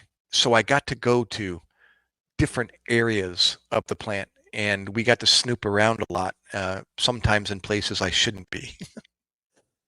And so on that note, places I shouldn't be, we got to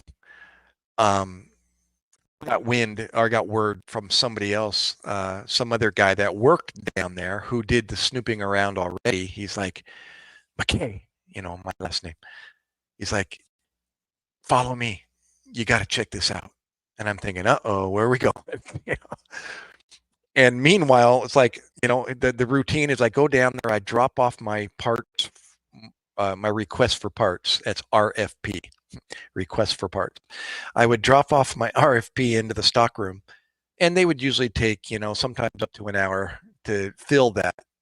And while they were filling it, that's when we would go snoop and poop, around the facility. And this fellow dispatcher took me over to, I think it was Boeing, or I don't know.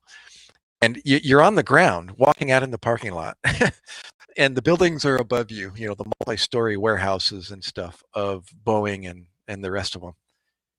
And this one part of the building, this one wing of the building goes over your head, with the poles that support the upper stories. Well, the rooftop, the second story is 10 feet above your head, right? But it's like a roof. And there's like a trap door, and there's a sign on it that says, whatever, in other words, do not enter. But it was one of those drop down spring doors, like an access door, but it was up on the ceiling. And he's like, he's holding his hands down like he's like, come on, step in here. And I'm like, what are you doing? He says, see that door up there? He says, just turn the lever. It's a dog, in the Navy, they call them dogs. That's the lever. And it's a hatch. It's not a door. It's a hatch. And that's why they say dog the hatch, you close the door. So he gives me a boost, and I reach up there and I grab the handle and I open it, and he continues pushing me up into this hole. And I do a push up, and I push myself. And now I'm in this room, and it's like copper everywhere. I mean, the floors look like copper, shiny sheet metal copper, and the walls are like honeycombed. I mean, it's like these tunnels and these it's like being in a pipe organ, and the rooftop is made of copper. At least it appears to be copper. And it's a huge room. It's 12 feet high and 100 feet long, and maybe 30 feet, 20 feet wide. And it's like all copper. You're just in this one shiny tube of copper. And I'm like, what in the world is this? And he's smiling real big. He goes, come here, check it out. And so I go to the end of, we start going through the walls from one room over to the other. To do that, you go in those U-shaped like cutouts. They're like air passages, and you can go through them and go from one room to another room. Well, he takes me down to the end of the room, and all of a sudden there's like a metal grate, this giant circle. I don't know how big it is, 30-foot circle. And it's all like not chicken wire, but I mean, the real reinforced wire, and you can walk on it. And I'm looking down there and went, oh my gosh, it's a propeller. And I thought, it's a giant DC-9 or something propeller in the floor. We're in a wind tunnel. Oh my gosh. He takes me into this wind tunnel, and it's not turned on, thank God.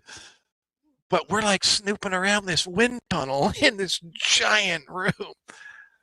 So that was like another, fringe benefit of being a dispatcher, was snooping around places we shouldn't have been.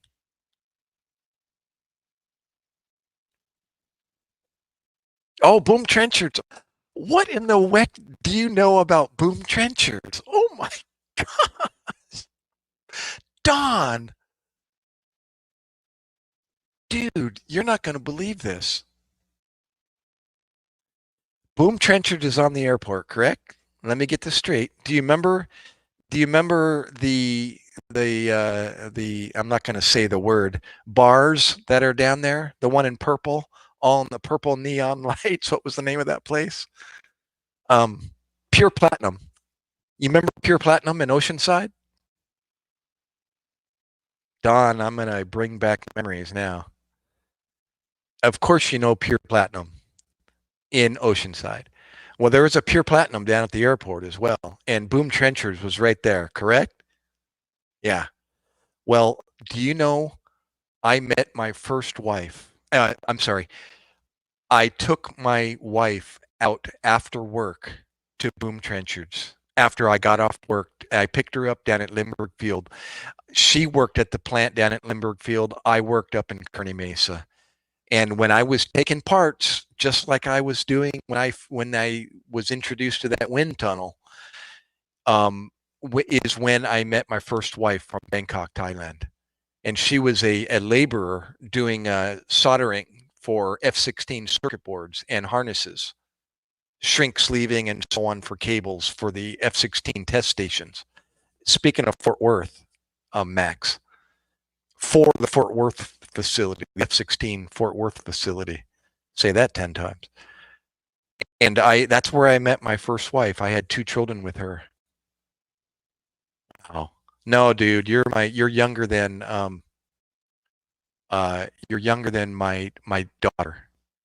She's 35. The children I'm talking about right now, my first marriage.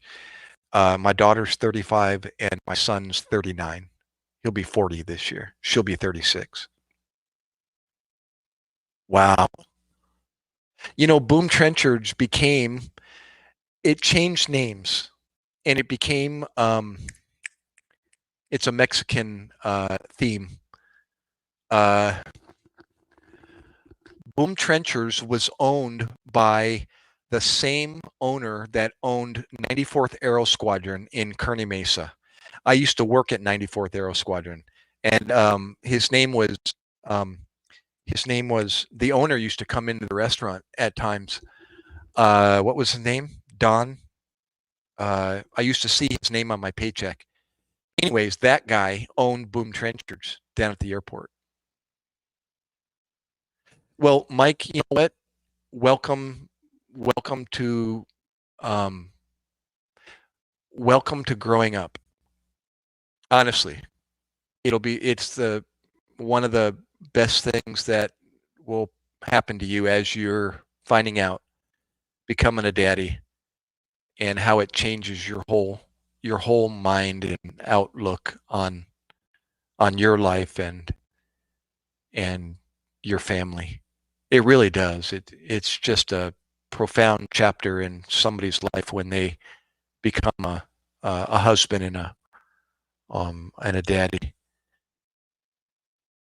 Yeah, I remember being young. I was way too young. I was 22 when I became a daddy.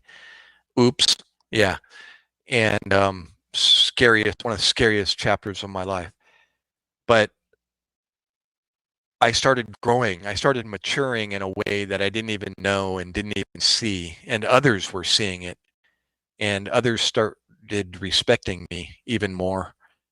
And I was able to talk on a level that they spoke at, and they knew.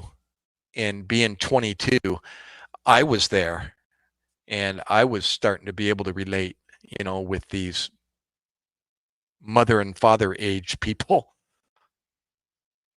Um, Way too young to become a daddy, but uh, yeah, you're welcome to the club.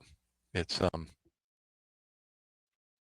quite humbling to become a daddy and to have that in your life. It's pretty cool. Um, yeah, 94th Aero Squadron. Have you heard of 94th Aero Squadron?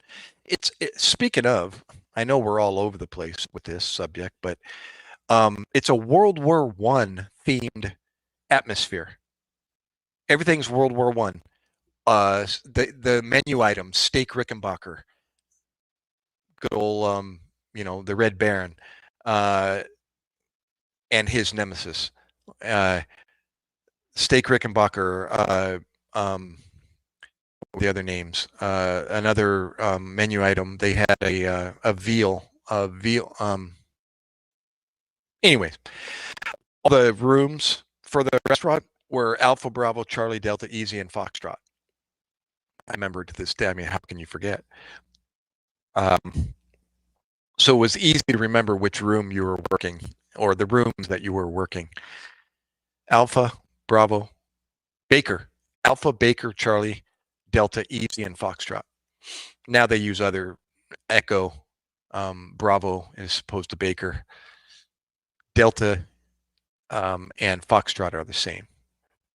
Alpha, Delta, yeah. Charlie is the same. No, not Fleur de Lure. um, it was called Steak Rickenbacker. Um, they even had headsets just like this and a microphone. That actually it wasn't a microphone, just a headset, and it was connected to Montgomery Field Airport to the tower, and you could hear the tower talking, and it wasn't a recording; it was real. When they were speaking, you could put your headset on while you're at the table, and they're usually hanging on the hook on the wood pole right behind you. Put them on. And we used to joke around to the patrons and tell them that we also had, as we're telling them about the menu and the items and explaining them, we'd say, and there is a special for the night, and it's a rabbit. We do have rabbit, and all of a sudden, you would see a rabbit running outside in the field, and he's like, look, there's one now. And they'd look outside, and they'd see the rabbit, and they're like, and I'd laugh, and say, not really. Yeah, we issue shotguns, and you go out there and kill your own. But there were rabbits out in the field, and so we'd say, yeah, we do have rabbits on the menu as well. You go out and kill your own. Let's see here. Doc MacKay, Ruck, everybody else, 1635 and 435. Let's see. In Tokoholio. Oh, is that Tokiholio? Is that Tokyo? It is Tokiholio. So Max got a hop. Review instead of leave you. Review with a medical joke from Chinaland. Confucius say baseball all wrong. Men with 4 balls cannot walk.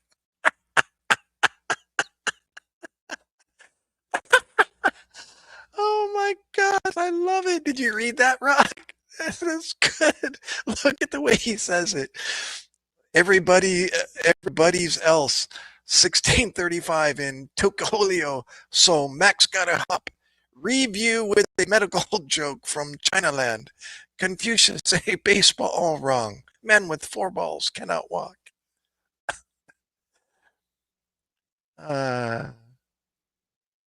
That's awesome. That's awesome. Oh, sorry, I'm gonna scroll back a little bit.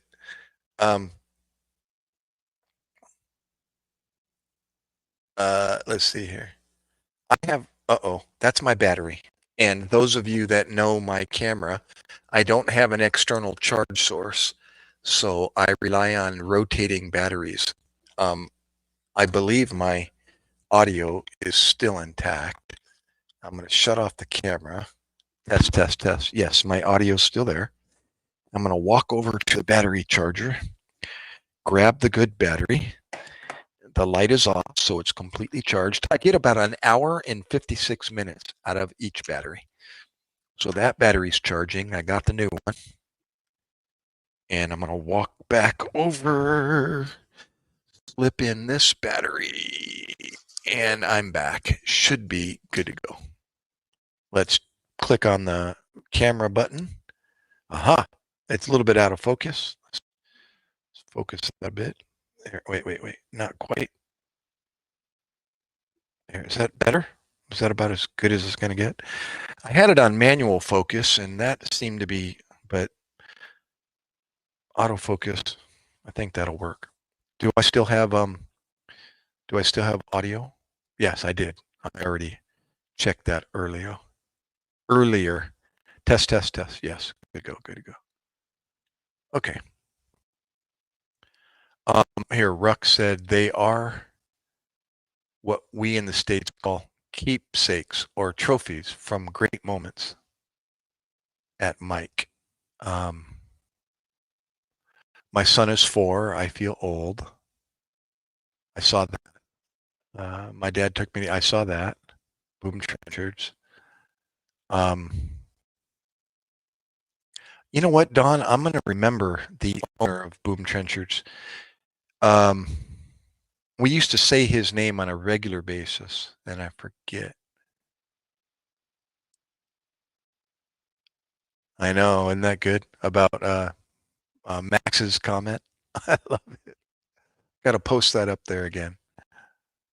That's awesome. Oh yeah, Kanakistan, where in Canada? I think he's left already. I still ain't pretty. Yeah, we were talking about old team socks. Yeah, I was trying to get, trying to scroll back where the socks comment came from. Where did that come from? Oh, I know I can't remember the menu. But my dad let me wear the headset. Oh, you do? So you've been there. Yeah, you know what? Because of 94th Aero Squadron, I graduated from Madison High School thank God for work experience.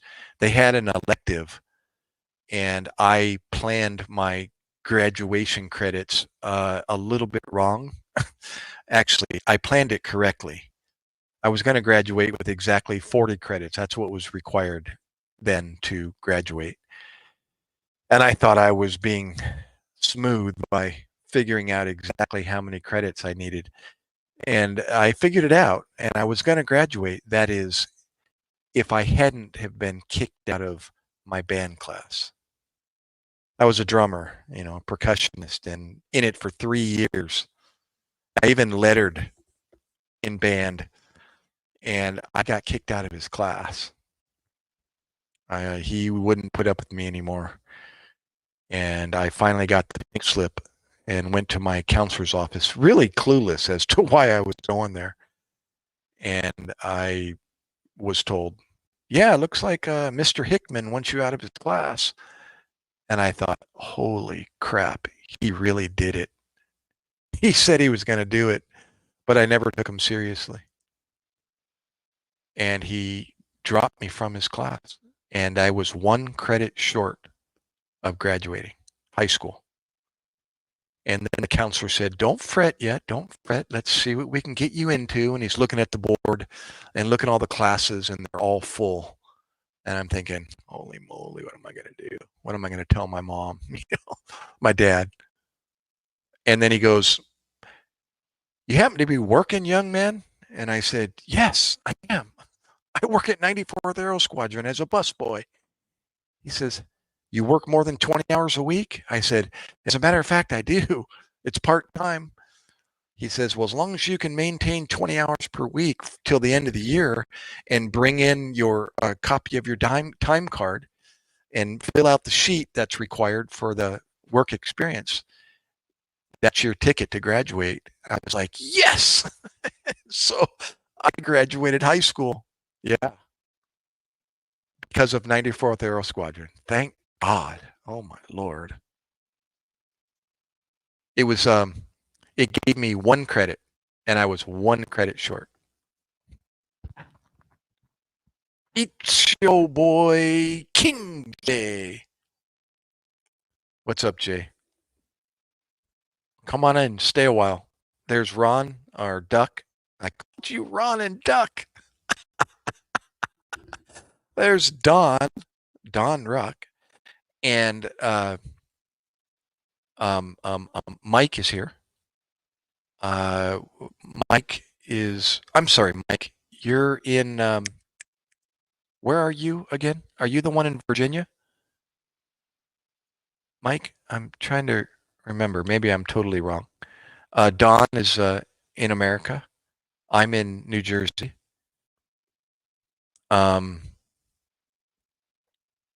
We had a visitor, American, but he was in Japan. There's a few from the Philippines in here, and I think we're about down to that at the moment. Yeah, 94th Aero Squadron. Wow, here's another story from 94th Aero Squadron. That was a great place to work. I really enjoyed that. Good memories. I had other band members. Actually, it was the reason why I got a job there was because of the trombone player, the first seat trombone player, Mike Cronin. Turned out to be a frequent beach partner. I was involved in frisbee and everything involved with frisbee golf, ultimate frisbee, all of that. I went to the Rose Bowl for the frisbee world championship and so on and so forth. But because of Mike working as a waiter, no, he was a busboy at 94th Aero Squadron. And Brian, he was the lead trumpet player. I'm doing the trombone still.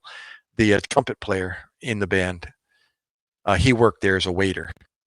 Brian MacKay. And yeah, I ended up working there as well. We had some great memories. We used to close the doors at 11 p.m. The restaurant closed at 11. And the bartender, the manager, all the employees, if they could stay, we always had a Friday night after work party at the restaurant. Even the head chef, um, all in his white apron and his white shirt, he would join us, and he was actually part of management. Actually, I think he was the manager, and he would stay. The bartender, she was a lady. The manager, all the employees would stay at the restaurant. We would lock the doors at 11 p.m., put the chains on the door, and lock the place up so nobody could get inside. And we would have outrageous parties inside that restaurant. Couldn't believe they actually allowed us to do that. And the one manager, oh, that's right. Yeah, there was two managers. One of the managers was a Vietnam vet. And every time he drank, he got kind of unruly. And he apparently started having flashbacks, whether that was true or not. And he'd get really angry and tearful. And he'd start throwing wine glasses in the fireplace and smashing them in there one by one. And we carried those big green, those big green racks, wine glass racks. They taught us how to stack a wine glass. The record, I think Brian or Mike held the record for how many wine glasses you could hold in one hand. I think it was like 33. 33 wine glasses. This stack was like over 3 feet tall. You just rotate these wine glasses and they stack and interlock on each other. And I think 33, it was like one whole rack of wine glasses held like 5 times 5 is 25. And then some more from another rack. I think it was like 33 in one hand.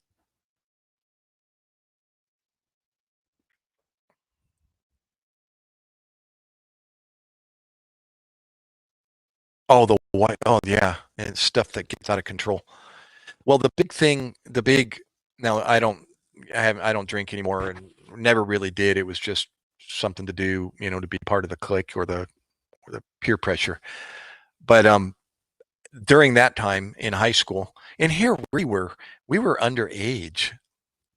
Think about that. We were 17 years old and they were having parties like that.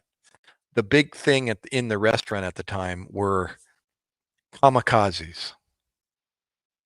That was the specialty at the bar. And they would make pitchers of kamikazes.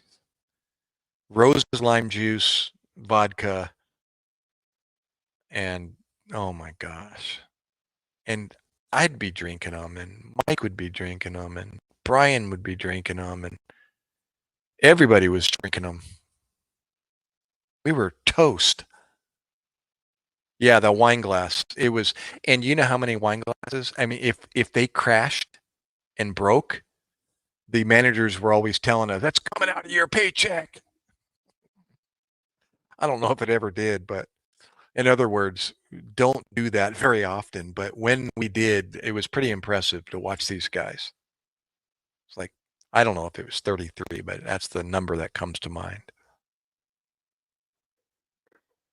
Oh my gosh. What's the Chambord Kazi? Is that wine? Some kind of a wine Kazi, or what is that? Unbelievable. And during those parties, of course, money's flowing because everybody got paid. And so, because it was usually payday is when they'd have these parties on Friday night. And so everybody would start tipping the bartender, and she would get this stack of money, and she was rich on those nights. And she's the one that also tipped the waiters because, as you know, in a restaurant business, the waiters rely on the bartender. And so they're always, the bartender distributing her earnings to the waiters. So everybody made money on those nights.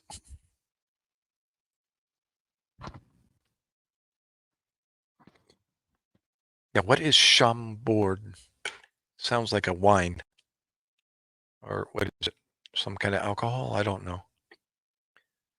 Broken anything, we would call that job opening. Remember the term 86? 86 the roast beef, 86 the wine glasses. No more?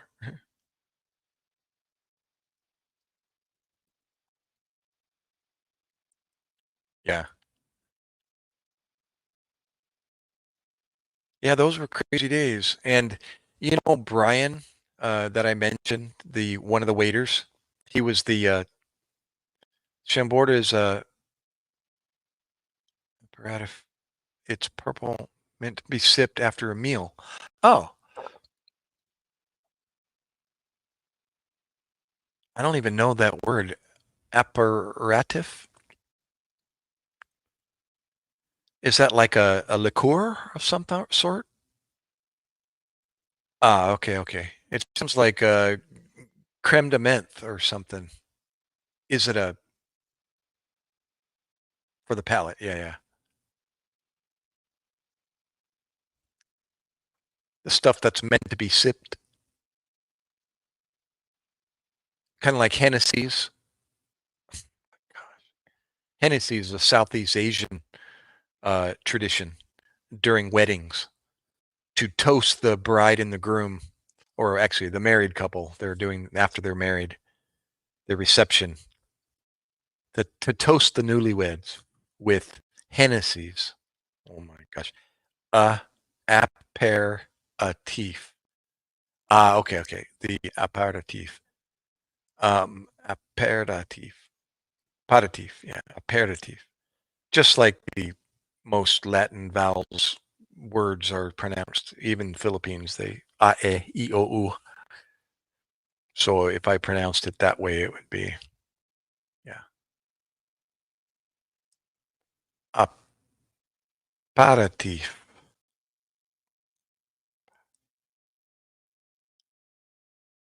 Yeah, what is aperitif? Is it liquid or is it a cream? Is it a what? Is it alcohol? I don't even, I have to look it up. Aperitif. Aperitif.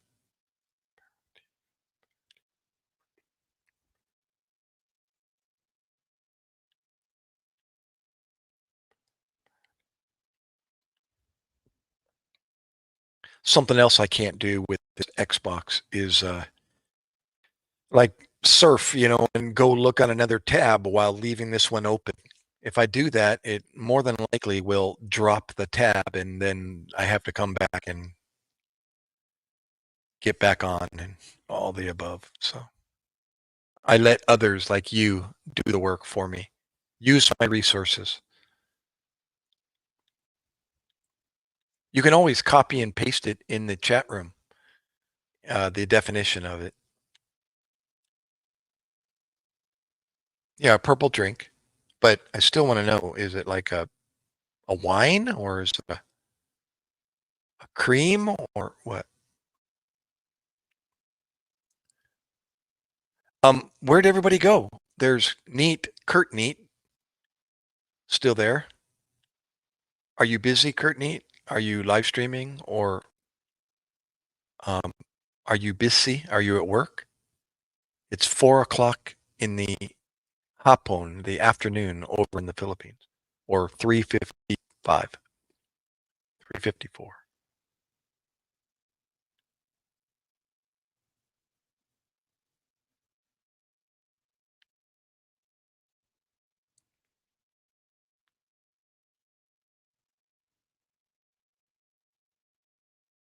Rest in peace.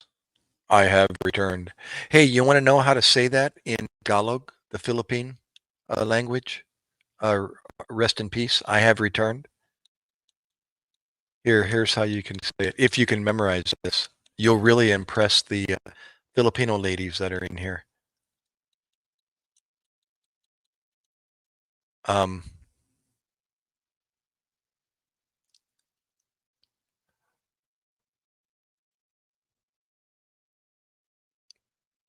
I'm questioning myself now about what I'm writing. If you say this, they'll know.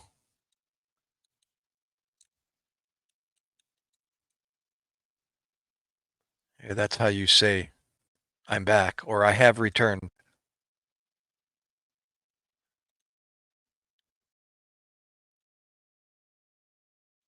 Babalik is return. Ako is me or I.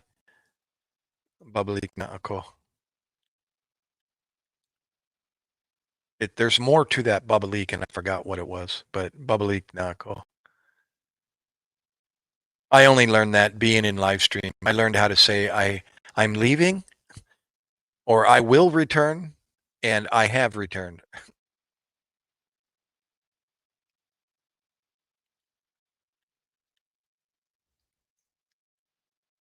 What is IPL pronunciation?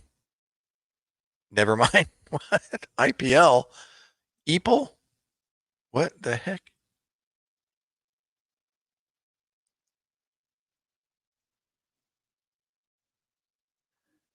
You got me. You lost me there, Don.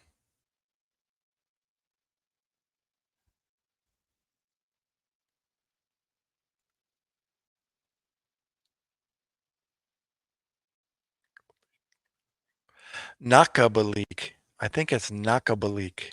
Gosh, I don't know why. Naka. Balik, not Babalik. Nakabalik. Let's see. Did I type that correctly? Yeah, Nakabalik. Naako. Nakabalik. Balik. I forgot the A. Gosh, Gary. International phonetic language. Oh, that's when you pronounce the alphabet phonetically? Homie. Aba, ka, da, e, f, g, l, h, h, I, l, ka. Wait, ke, l, ma, na, o, pa. You should hear the Filipinos say their alphabet. It's abacada. You should hear them. It's like phonetic, but they have their own sounds for, and they don't use a C per se. They use the letter K. Even though they say ka, da, they're spelling ka, K-A, not C-A. Avocado. I'm hearing my wife say it, and I can't remember. Yeah, J for G. Yeah. Yeah, I tell people if you learn the Latin vowels or Spanish vowels, the pronunciation of the A-E-I-O-U, you can you'll see that many languages around the world that use these Roman letters um, they pronounce their vowels very similarly. And if I'm not talking out of my butt, it's Latin based. And so even the Filipinos, the Spaniards occupied their country for hundreds of years, and so their language came to the Philippines, and you can see that throughout their language. So if you can pronounce Spanish, you can pronounce Philippines. It's the same. They just have their own words, and they have multiple vowels in their words sometimes, like triple I and triple A and triple O, but you say all the vowels. So triple A is ah. Triple I is e. And so if you see a word with double A, just say and then finish it. Or double I or double O. Just say all the vowels. The town of Coolocan, COO, if I'm pronouncing it right. Even though they don't use the letter C, you'll still see it in their names. Don't ask. Coolocan, C-A-N. Did I spell it right? I'm kind of blind here on my screen. Yeah, Ko'o, no, only one O. Coolocan. Koolokan. So you say the double O, Ko'o, and there's only one O after the L. There. Koolokan. That's a city in the Philippines. Ko'olo. See, spell it correctly this time. There we go. There we are. That's better. Koolokan.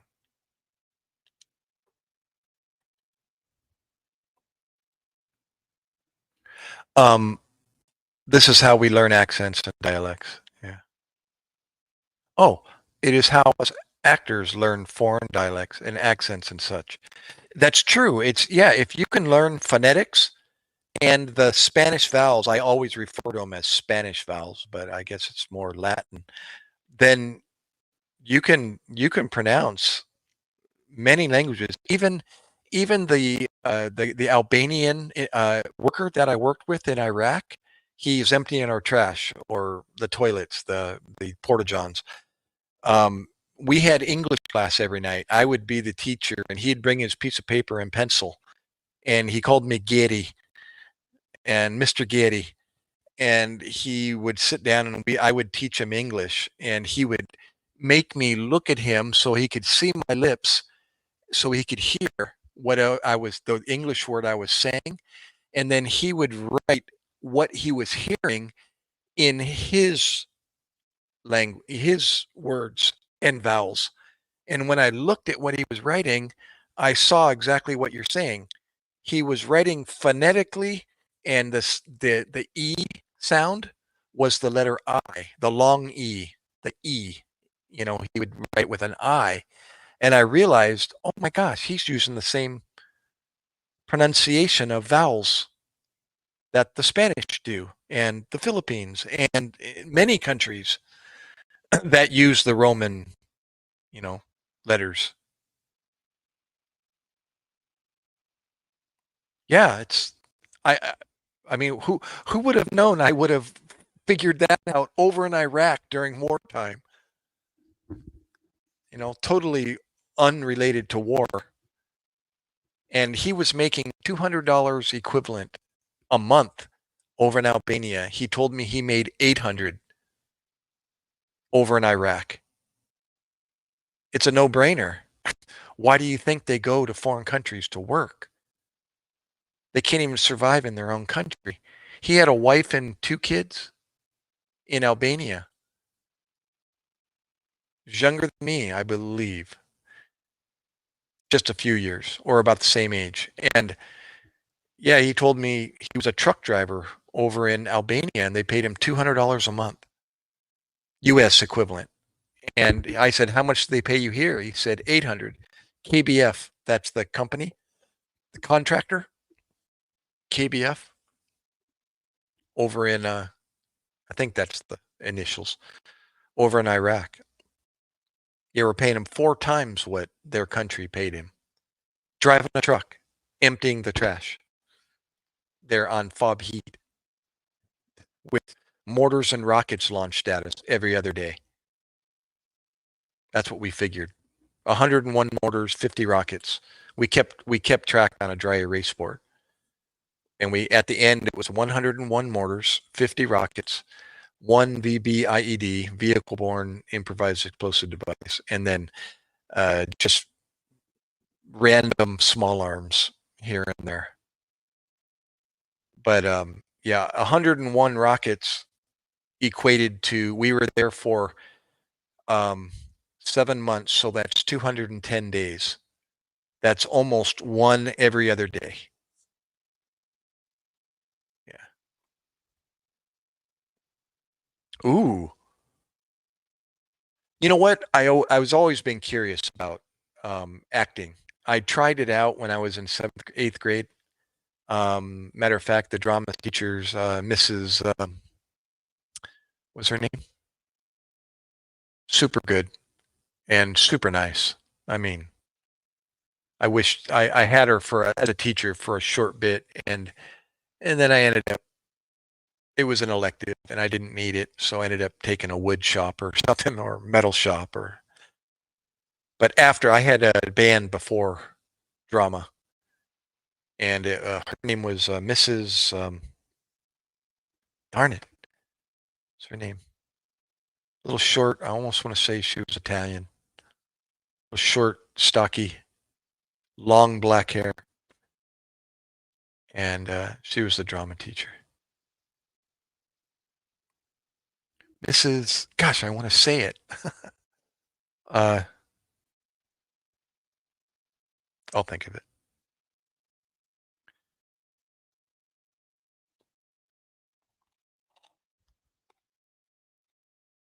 I would love to watch. I got to admit, I'm stuttering. My wife is really big into musicals, and actually, when we first met, she took me to Les Miserables, downtown New York, Fifth and Broadway, and at least that's where we stayed, Fifth and Broadway.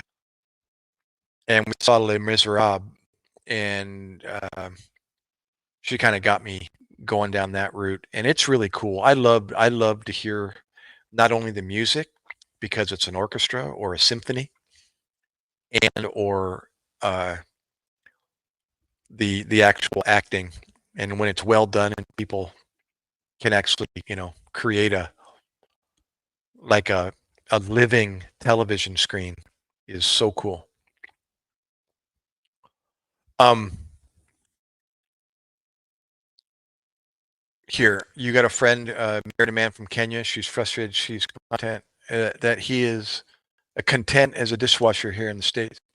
He has more now than anyone else from his village ever will. Wow. I feel like someone just doesn't get the math. Well, that's what I was saying earlier. People just don't know. They really don't understand. Unless you've been exposed to other than the United States, you'll never know. You're in your own little tunnel, your own closet, and you need to get out of it and go and see the hurt that is going on in the world. Literal life hurt and struggle. And not only, I shouldn't say always hurt, but how people are able to overcome that and live with a smile on their face with what they have compared to what we have.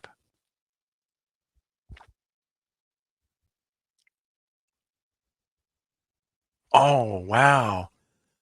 Now, see, I don't know the names, but I understand what you're saying.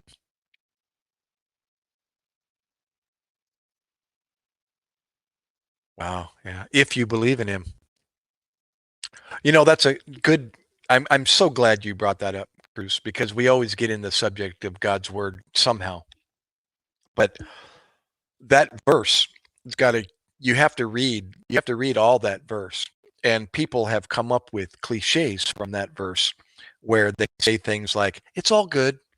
It's all good." How many times have you heard that? It's all good, or karma, or something other than. But that comes from all things work together for the good. But then the second part is the condition to those that love God. If you don't know who God is, all things don't work together for the good. And that's the saddest part of that verse. For those not found in the book of life were cast into the lake of fire. The saddest verse in the Bible, Revelations 20:15.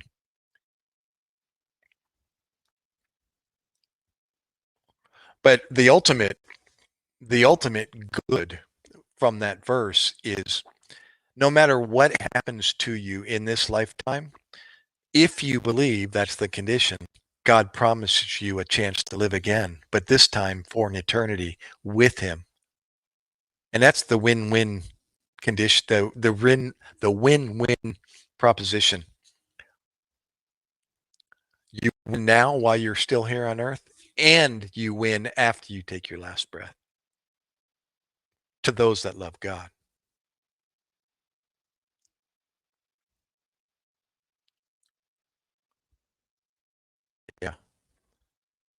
That's true, though. There's and where we put who we give credit to. When you start taking yourself out of the equation. And now I'm speaking Reformers Unanimous. I mean, right from the program. I mean, I'm speaking the Word of God, but through the program because the program is Christ-centered. Mm.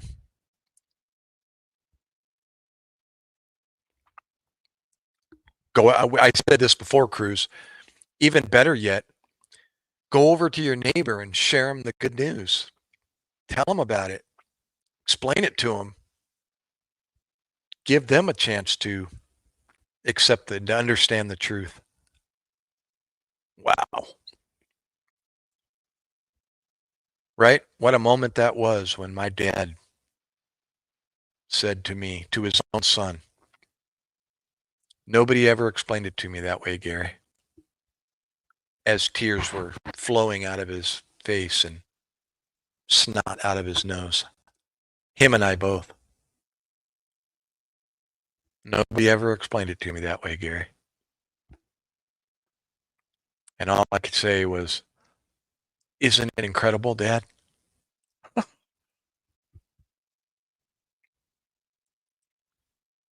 Yep. It's pretty profound. Profound moment.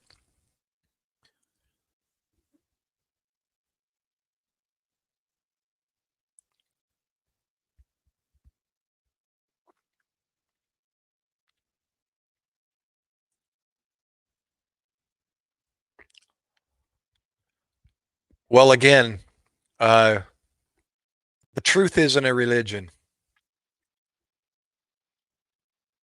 Religions are man trying to do the work to get to him. Christianity is God already did the work that we can't do. He did the impossible. He performed the supernatural. And that's why work doesn't work unless you can rise from the dead and defeat death, defeat sin. Yeah.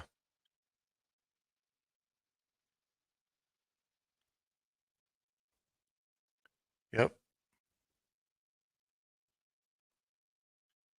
It makes sense. It makes so much sense when it's put that way.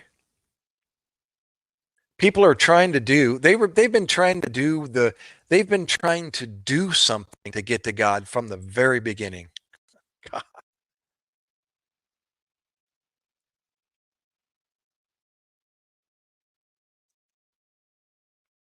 Tower of Babel is one of the first stories. Actually, it's not the first, but it's one of the first stories of man trying to build, construct a tower to get to God. And that practice you can see all over the Middle East today, to this very day.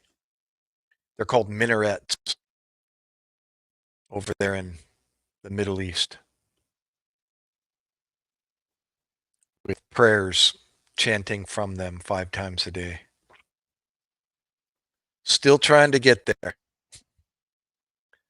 Still trying to do, work, do good. It's like, okay.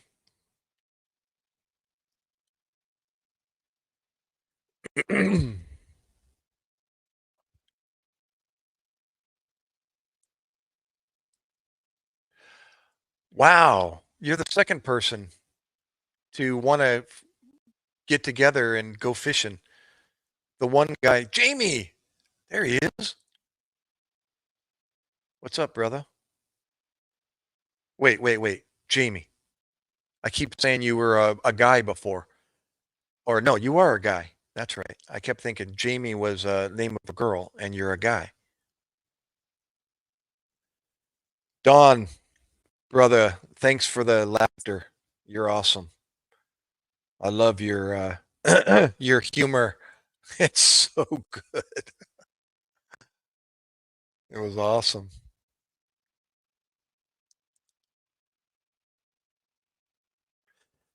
Ironic that you said, let's go fishing, and your soul's been hungry for so long, a lot of the times, many times, out on the boat, whether it's somebody in my boat or somebody in another boat, have I tied up with them out on the water and sharing the gospel with them, and just totally, it's like almost giving a class, and they're just in tune with me and listening, and it's amazing, amazing.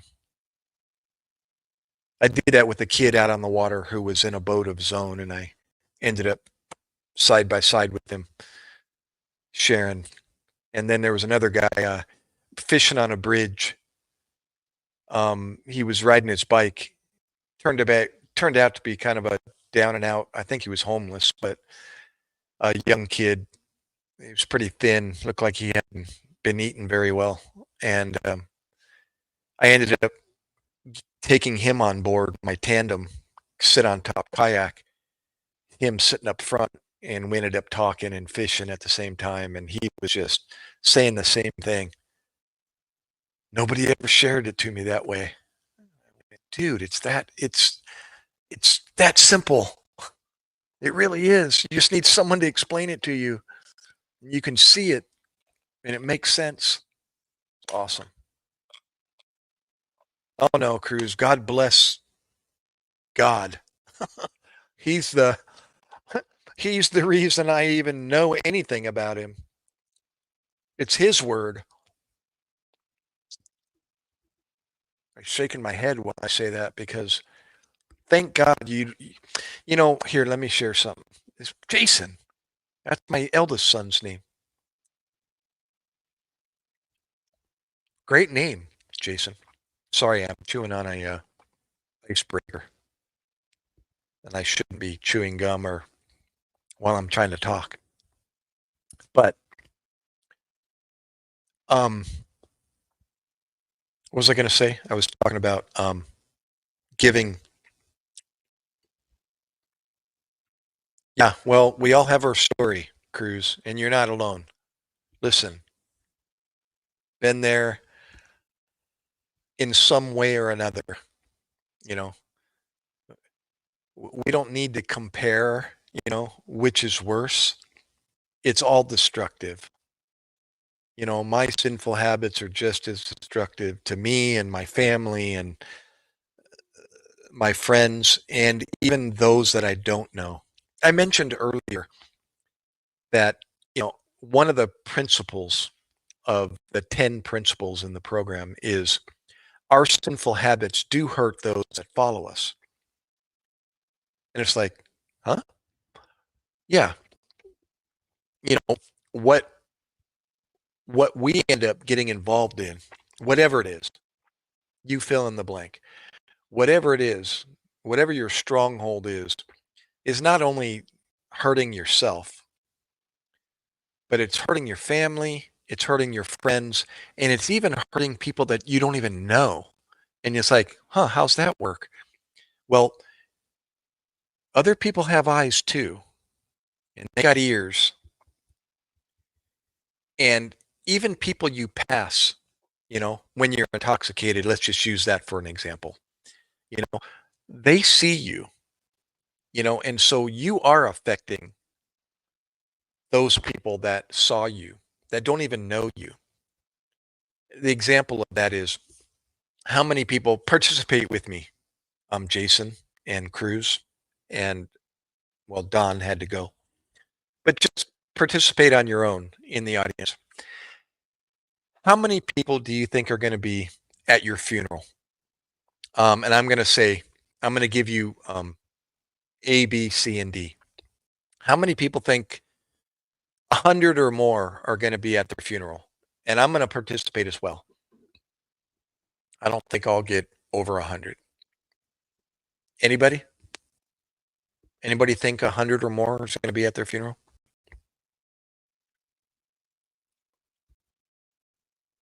How about just type in when I say the range that you fit in, just type the range down so I know what how many people think that 50 to 100 are going to be at your funeral? Raise their hand. And I'm trying to think 50 to 100. I still don't think there's going to be that many at my funeral. Or how many think that 25 to 50 are going to be at your funeral? I'm starting to kind of, yeah. Oh, Larry, great. Stay in here, Larry. So I'm getting there, Jason. So I might have 25 if I'm lucky. And then how many people think that um, somewhere between 10 to 25 are going to be at your funeral? I definitely probably think that. And then how many people think at least one is going to be at your funeral? Well, everybody's going to have at least one because it's going to be you in the casket. So there's going to be at least one at your funeral. So the whole point of that questioning is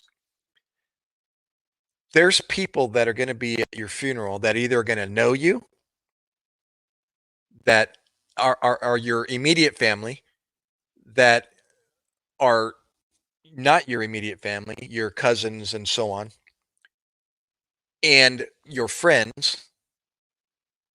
And there's going to be people that have heard of you before, but don't really know you. And then there may even be some people that those friends brought. How many times have you seen that at a funeral? I can raise my hand. I know, people bring other people. And so for whatever reason. So the whole point of that is that your habits, what you say, what you do affect those that you know, those that I'm sorry, your family, your friends, people you know, and people you don't know. So don't just think, that what we do is. I think there's an actual a secular saying that says don't worry about it because what's happening to you is only hurting yourself. Isn't that, I think, I've heard that before. You're only hurting yourself. How many times have you heard that? Right? You're only hurting yourself. No, you're not. Right, right. Well, anyways, so what Cruz said um earlier about, the hard times that he's been through and things that he's done. Um the program that I mentioned, I alluded to, that I got involved in 17 years ago. Reformers Unanimous International, or RUI. Um, you can look up on the internet. It doesn't matter if you're in America or not, but you can always look it up. But the original website was reformu.com, and I'll type it. I think it's changed, but this website will get you to the right place eventually. It'll either reroute you or whatever. But Jace, Josh, who came in, he's a Army Ranger veteran. I turned this website over or on to him, and he looked up near him the closest chapter of the Reformers Unanimous, and there's one 23 miles from him or 26 miles from him. And more than likely, if you live in the United States, there's one near you, and you never even knew that it was that close to you. You can go to that website and type in your zip code, and it'll bring up the map and tell you all the locations, near you or nearest you. And it's a Christ-centered program. It's basically a discipleship program is what it is. It was originally designed for those that are struggling with some type of crippling addiction or stronghold, but you think about it, whether it's drugs, alcohol, pornography, um, you fill in the blank, whatever it is, you're not just hurting yourself. And so, and they teach you what is the root of the problem and how to address that, because, an apple tree, produces good apples because it's got a good root system. It's got a good soil. It's got a good base. And so you start chopping the roots off and or giving it bad soil, then you're going to end up with bad apples. And so it's the same with anything. You gotta address the roots in order to affect the outcome. You can only change the way a person acts if you change the way they. Sorry. You can only change the way a person, if I'm saying this right, thinks. No, you can only change the way a person acts if you change the way they think first. It starts here. It starts in what is inputting into your body through your eyes, ears, nose, mouth, touch. And then it goes into your brain, the brain processes it, and then you decide whether or not you're going to act on it or not. You see, so it all starts, you got to change the way a person, what's going into a person's mind before the output is going to change. And so they teach you through these principles and through a curriculum.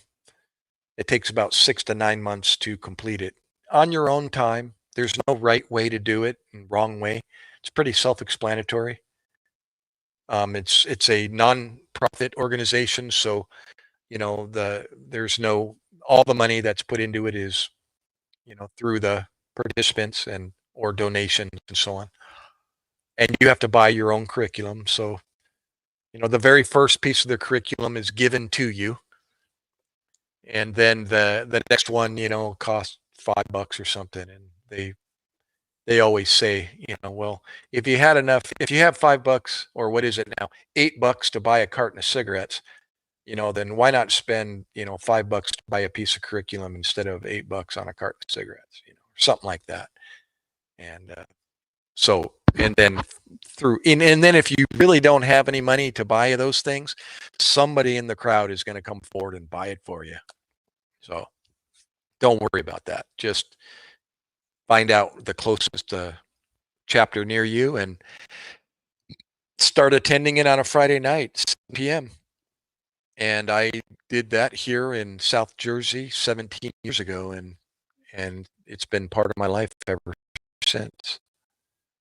It changed the way I think. And the reason why I even talk about any of this is because of the program taught me for the first time in my life how to even open this book. I mean, where do I go? Why am I reading it? What does it mean? I can't process any of this, only by what I was taught as a kid, and it wasn't very much. And the program walks you through a curriculum that is pretty darn cool. It rocked my world. There's assignments and there's memorization assignments, and there's it's just full of things to do. And when you're done with page 1, you go to page 2. And then when you're done with page 2, you go to page 3. And eventually you're done with that book, and then you put that away and you go to the next one. And it guides you right down the path. And next thing you know, you've got the whole New Testament memorized of all the books in the New Testament, and you're able to flip to it without having to go to the contents at the beginning and figure out what page it's on, etc., etc. Mara Lisa. Hi, Mary, or Lisa, whatever you go by. Mary Lisa, are you Filipina? I'm going to guess you are. Jason, just to let you know, if you're still there, the subject matter of this live stream, isn't necessarily the Word of God, although it does go off on that tangent frequently. Mostly, I try to talk about my past medical experience, pre-hospital medicine as a paramedic in the civilian world, and also in the military with the United States Navy from 1999 to 2007. And there's a little bit of my medical experience from those years, but mostly it's from my civilian experience as a paramedic. Because not much happened from a medical standpoint in those 8 years, as a compared to what happened in the civilian world out in an ambulance, on a daily basis, full time.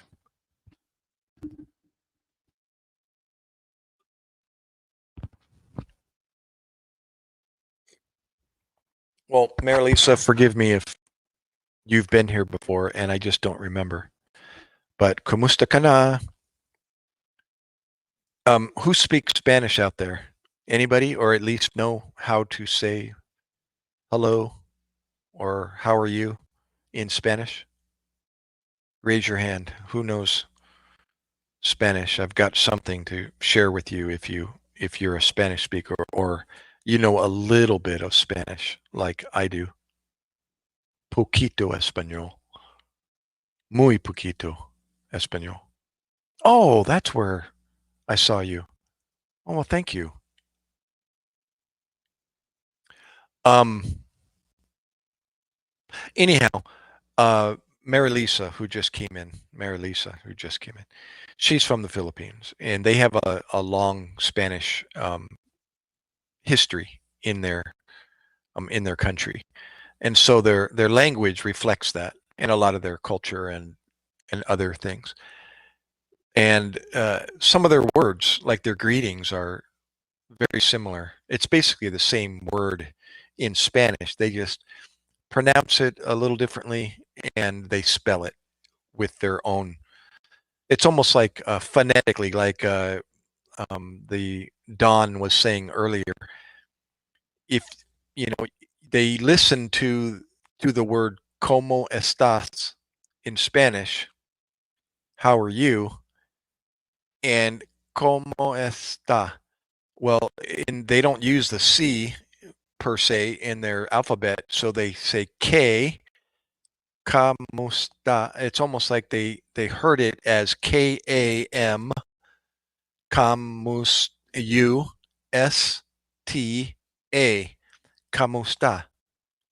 Like if you say Como está really quickly, it's Como está. Well, their greeting is the same. It's Kamusta, but they spell it K-A-M-U-S-T-A. So yeah, if you want to say hello in Spanish, they'll understand what that means. ¿Cómo está? Ah, well, that's a compliment. Thank you. Praise God for the internet and live streaming.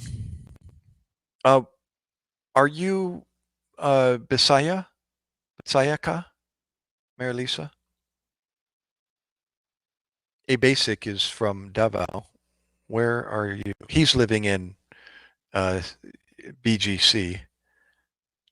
Ikaw and you? Yep. Let's see where Mary Lisa. Taga Asaka sa Bisaya. I asked her, where in the Visaya region do you live or are you from?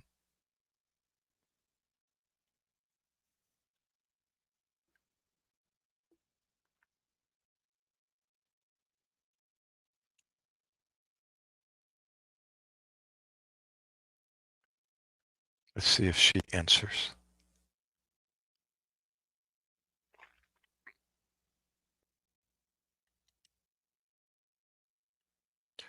Oh, Melissa, in Western Bisaya, and you know Tagalog. Konti lang, konti. Gamay, gamay Bisaya.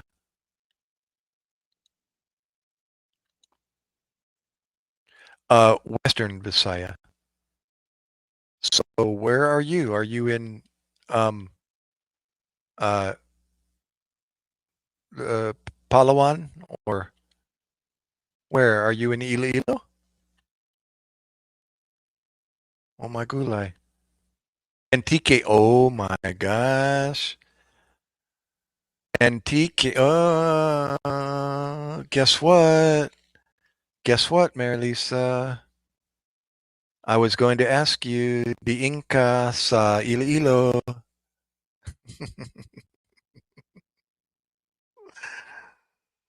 Oh my gosh.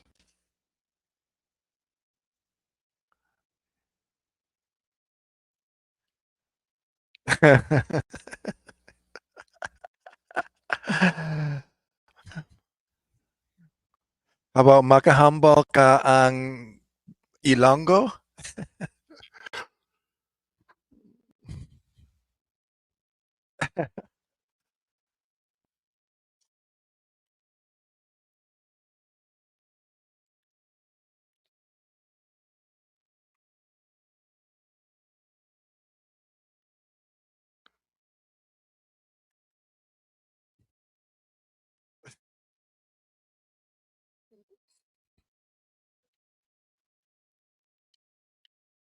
Asawa ko.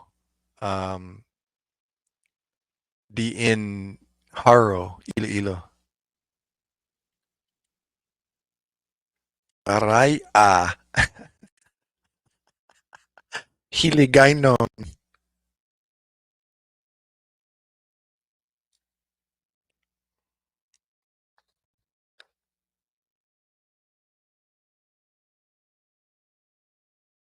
I have my cheat sheet, dear.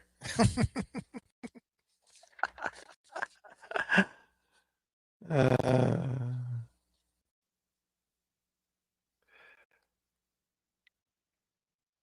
no, is it ano imo ngalan? Is it Mary or Lisa or Mary Lisa? What is most popular? What do your friends call you?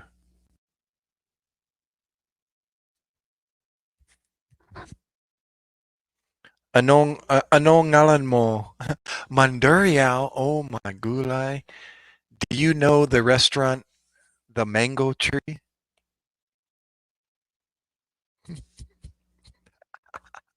Small world, huh? Oh my gulay. Mary, Mary, do you know the Mango Tree in Manduriao?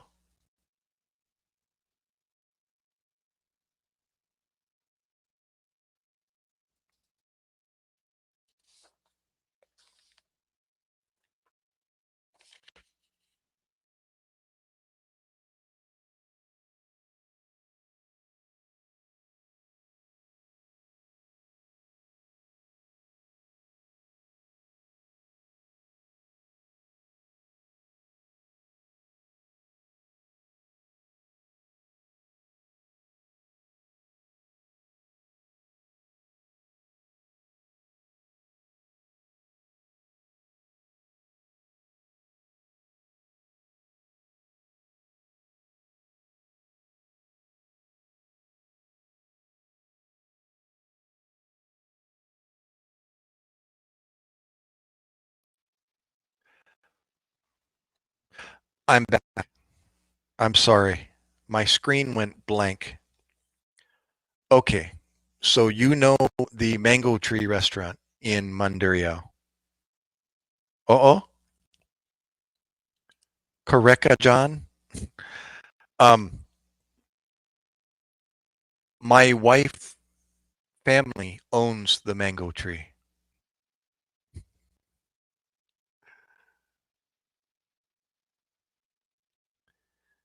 The owner is the mayor of Lambunao. His name is Raynor Gonzalez. Yeah. Isn't that cool? That's my Tito, Tito Raynor. Wow, huh? He's the mayor of Lambunao. Rio! Small world, huh? Super small. My asawa ko pamilya lives in Lambunao. Her mother family. Her last name is Gonzalez. That's Raynor, Tito Raynor's last name. Tito Raynor Gonzalez. He's also PNP, retired PNP. Oh, you're in Kuwait working. Uh-huh. So you're in the Antique Bukid range. Beautiful. When we're traveling from Iloilo City to Lambunao, going up the mountain, I look to my west to the left, and you can see the beautiful Antique mountain range way out there in the distance. I've never done any traveling over there. I would like to. So you speak a a unique dialect, no? Do you speak Karaya?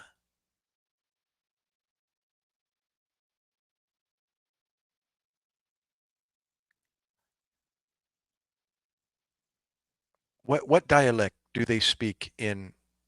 Yeah, the Mahaas mountain. Yeah. Yeah, Karaya. See? Yeah. Look, I have my cheat sheet here. Look.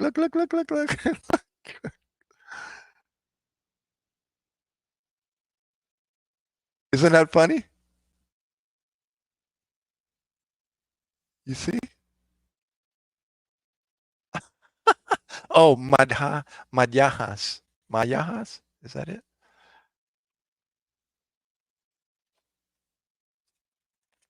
Look.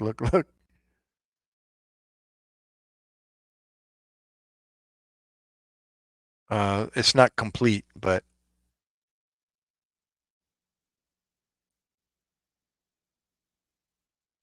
oh, you can, Rio. Wow. Are you are you what's your heritage, Rio? Are you Chinese or are you American? What is your heritage? Oh, there's some more. Here's some more cheat sheet here.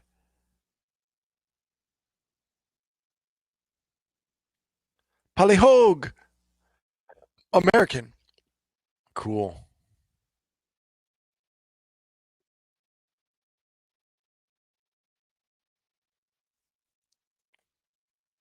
Ah, for school.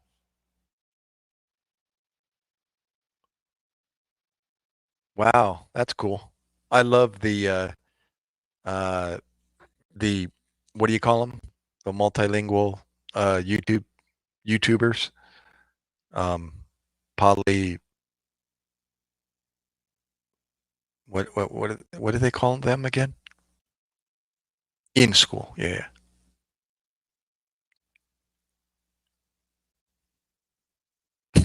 At least. You know, all of the years I've been married 22 years, Mary. Um, Duolingo? No. The people that speak multiple languages. What do they call those? It's all over YouTube. Um, polyglots. Yeah. I subscribe to a few of the polyglots that are, especially Shauma NYC. Yeah, he's traveling the world now, making the big bucks.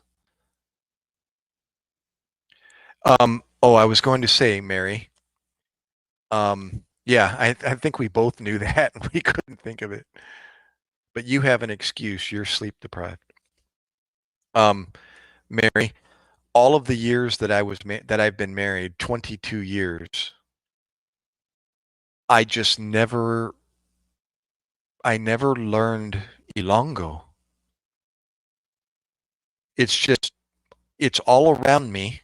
You know, everybody speaks Ilongo. Her sisters, her brother, her tita, you know, Tito, everybody speaks Ilongo, but I I never ask, you know, to learn the language until maybe 1 year ago, maybe more than 1 year, I started becoming interested in learning Tagalog, at least learning the live stream Tagalog, you know, um, all the words, dikit, tamsak, harang, uh, etc.,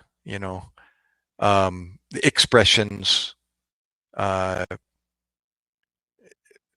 and I'm asking simple questions. How do you say this? How do you say that? And then I see the words in the live stream. So I recognize, oh, I know that word. So I don't know conversational Tagalog, but I can ask some simple questions. Um, I already know, what time is it? Good morning, good afternoon, good night. What is your name? And then I ask, how do you say that in Bisaya? So I want to know the equivalent, you know, how old are you? Where are you from? Useful terms, things that can help me. Where's the restaurant? Where is the market? Where is the CR? Where is the, you know, so if I know how to ask where is something, I can just substitute the place, the thing, you know. That helps me over in the Philippines. Where's the gas station? Where's the market? Where's the house? Where's the hotel? Where are the mountains? Where's the beach? So, so I started learning Tagalog. Yes, tam sakarang exactly all that. And then I started, oh, how do you say that in Bisaya? So I learned, basic, like I asked you, I said, um, taga-asa ka sa Bisaya. Is that where do you live in Bisaya? Or is that where are you from in Bisaya? Taga-asa ka sa Bisaya. In Bisaya. And in Tagalog, it's saan ka nakatira sa Pinas? Where in the Philippines do you live? Or what is your name? Um, I'm sorry. Ano ang pangalan mo in Tagalog? Or um, unsa imong pangalan in Bisaya? Or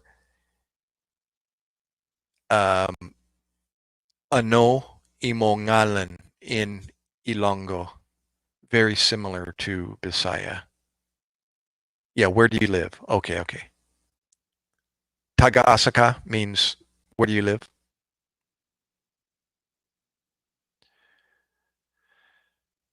And um, pila imong edad? How old are you? And in Tagalog, ilang taong ka na? Um, thank you in Tagalog, walang anuman in Bisaya, walay sapayan, or short, way sapayan. And that's the same in Ilonggo, way sapayan, or karaya, way sapayan. Um, so I'm learning, trying to remember.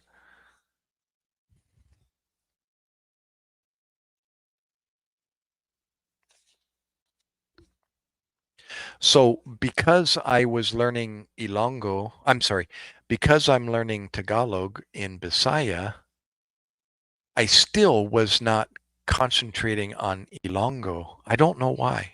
I don't know. Um, so now I'm asking more questions to my asawa. How do you say this?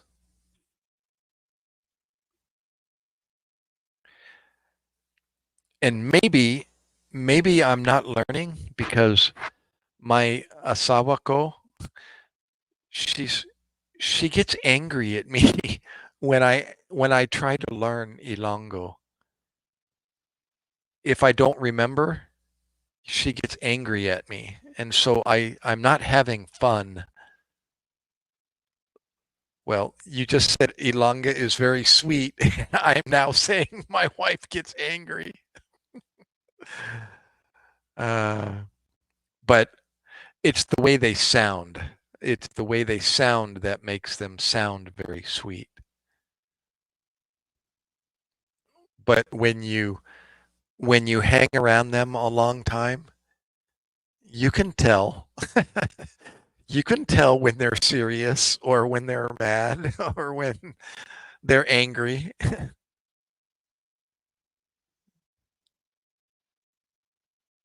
Yeah. But anyways, I was married in Iloilo. We went to the Philippines. My very first visit in the Philippines was 2002, and that's when I went to meet her father and her mother because I proposed to her 2002, and she said, "Well, you need to meet my mother and father." I said, "I know, let's go." And she said, "They're in the Philippines." And I was like, "Yes, let's go." I've never been to the Philippines. I've been to Thailand and um, Thailand, but I've never been to the Philippines. So that was my first visit to the Philippines. I met her mother, I met her father, I met her brother, her family, her whole family. A lot of her brothers and sisters live here in the United States. But in 2002, Joey, what's up, Joey? Hang tight there, Mr. Joey Bean. I'm speaking with Mary Lisa about the Philippines. Um, and she prepared the wedding over in the Philippines. As you know, much cheaper in the Philippines. So we got married at her. Excuse me one second. I got a cough really, really bad here.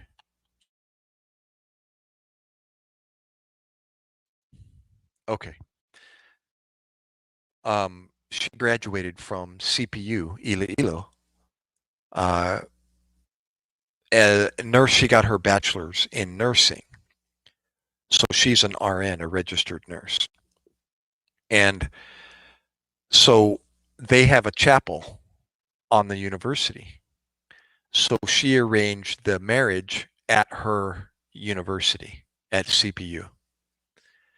So when I went to the Philippines, I not only met her whole family and my first visit in the Philippines, but we got married maybe 2 weeks, less than 2 weeks after I arrived. Her birthday was on May 9th. My son's birthday, he's 19 years old now. Then he wasn't even born yet. No, he wasn't even born yet. Oh gosh. Well, my son's birthday turned out to be May 10, and the day we got married is May 11. So we have May 9, May 10, May 11. So on May 11th, 2002, at CPU Iloilo, we got married. And then we all went to Boracay for the honeymoon. So not just me and my wife, but the whole family went, right? So we went to Boracay for our honeymoon, and we stayed 1 month from June to July. Or I'm sorry, from May till June. Yeah. So that was the first visit, and then we came back 5 years later, 2007, and then a big gap. We came back in 2017, and then my last visit was 2018. I went from BGC, Manila, uh, Iloilo. We were supposed to go to um, Gamaras, but the pump boat was broken. There's Fort San Pedro. It was broken. So we went to Bacolod instead on the fast craft.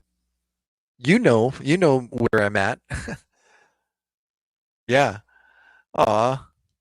May I ask, uh, pila mo edad? I'm sorry, pilo, yeah.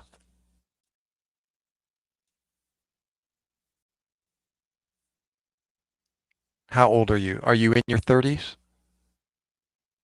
Like my, oh, are you up near, Katiklan?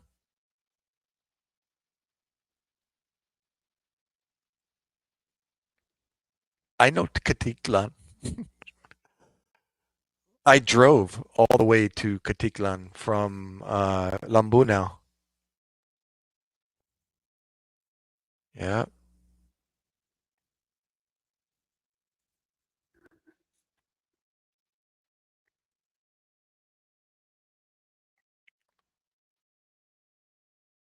2 hours. Wow. Small world, huh? Wow, I met another Ilongga. Not too many, but every once in a while I meet another person from Iloilo. Yeah. Yeah. My brother-in-law, my asawa's brother, Junjun, he married a girl from uh, Santa Barbara.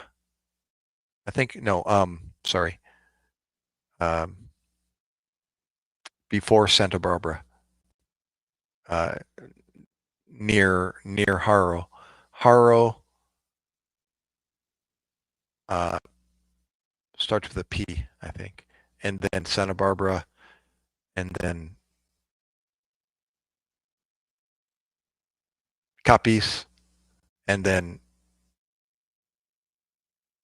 Haniway, tapos Lambunao, and then Henis, and then farther up is yeah, Santa Barbara. Um, After Henis, Gines, they have a resort in Henis. It's called the Henis Garden Resort. It's just north, just above Lambunao, maybe 5 miles or something close.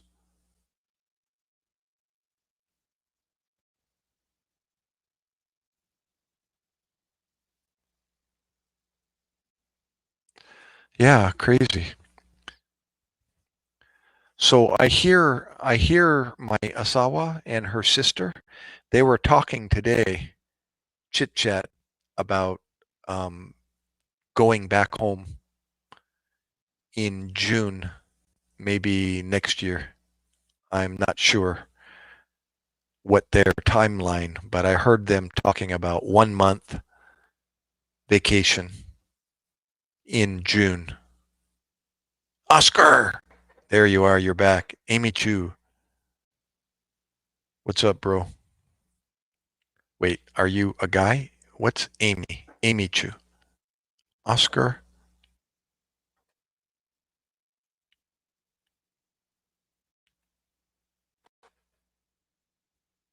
Oh my gulay, it's 5 o'clock in the morning.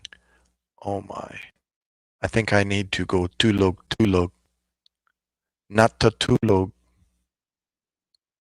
ako.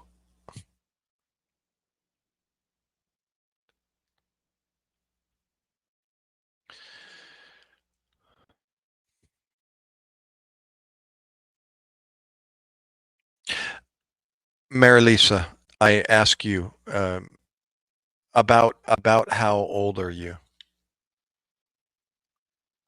Tulog na, host? May I ask, what is your age? About My children are 36 and 40, almost 40. My daughter is 35 and my son is 39. 39 and 35.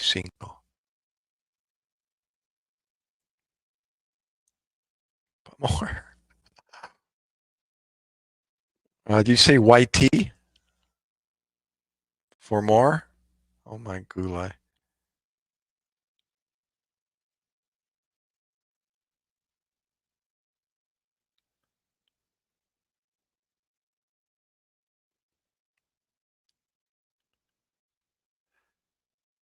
You're not revealing. I'm 60.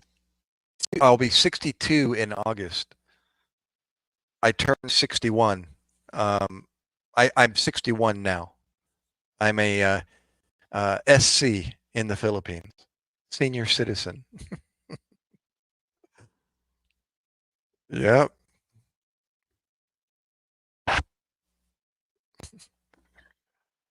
Strike a pose. It's 5 o'clock in the morning, Cruz. What time is it in Mexico City? 2 o'clock in the morning? You like icebreakers?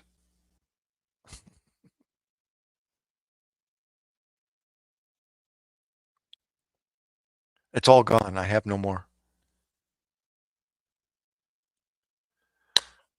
Marilis not revealing her age.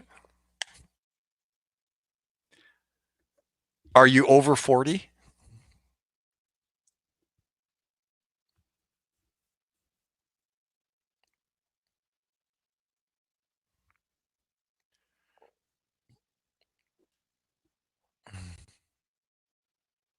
My my focus doesn't look like it's very good. Is that better? Secret. Just give me a age range. Are you between 30 and 40?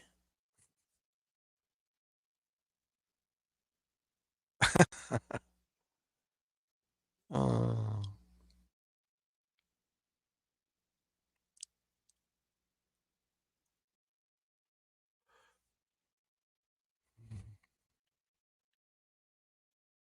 are you older than 40? 40 plus? Man, it doesn't matter. I ask to find out, like maybe I can be the matchmaker, so I have to know how old you are. No, I don't have any. I don't have any friends, single friends.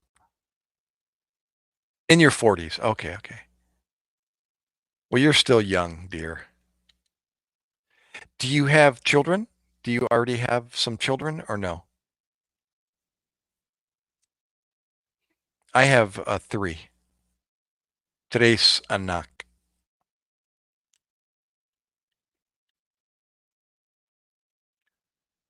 Tres niños, right? Cruz. Cruz above you, Nefara Cruz is from Mexico City. That is so cool. I don't know why, Cruz, but that is it's nice. I'm picturing Mexico City while I'm talking to you. Yeah, you're looking for a permanent. Yeah, I bet. I bet. It sucks being alone, it doesn't it? At least for me. Yeah, I can't be alone. I have to find somebody. Well, I hope I didn't disappoint you by telling you I'm married.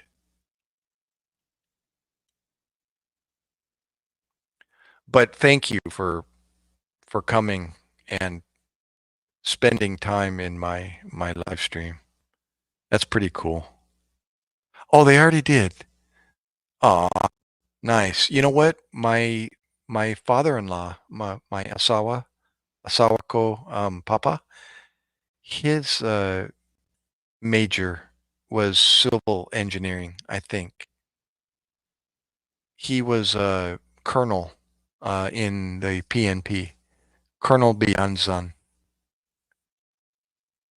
That's the maiden name. Colonel Bianzan. And Tito RoR in Lambunao, he was, what's his rank? Uh, what's after colonel? He's higher than a colonel.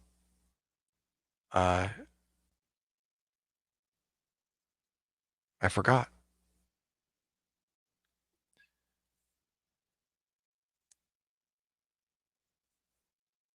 Oh, nice. Wow.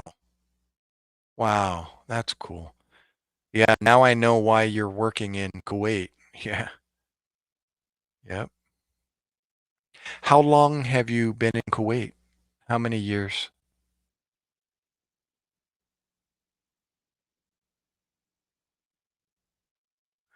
Well, bless you for being away from your family.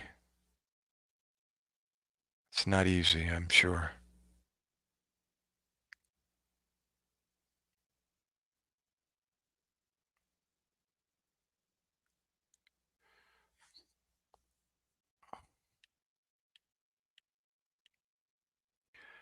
Cruz, what time is it there in Mexico City? Is it 2 o'clock in the morning?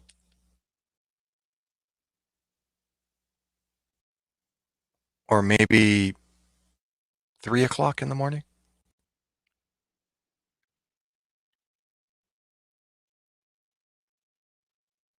17 years. Yeah. Gosh. I know one Filipina that works in uh, um, um, um, um, dangerous part of the world, Beirut and Lebanon, and she's been there 22 years. She's like a prisoner with this family. She's in a bad situation over in Beirut. She can't get out. Yeah. Yep. I understand.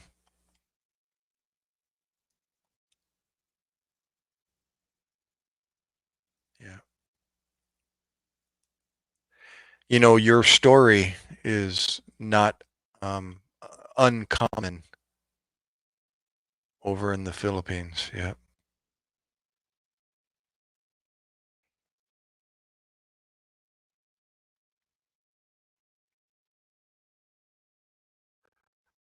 Um,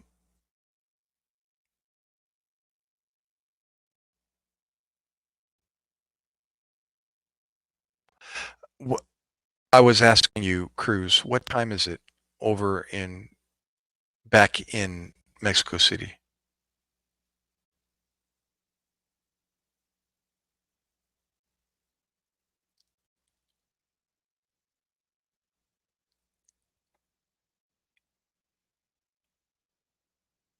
Oh, just a reminder, guys, if you didn't already hit the thumbs up, the like.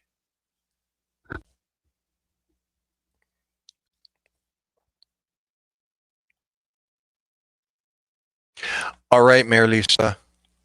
Well, let's see. It is, what time is it in Kuwait? About 1 o'clock, Hapon, 1300 in Kuwait.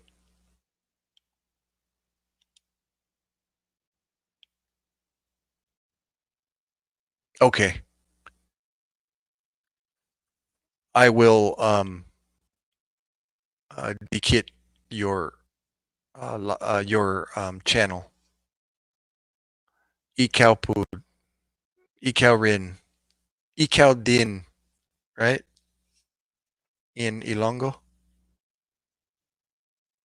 Oh, 12. Okay, so it's 7 hour difference.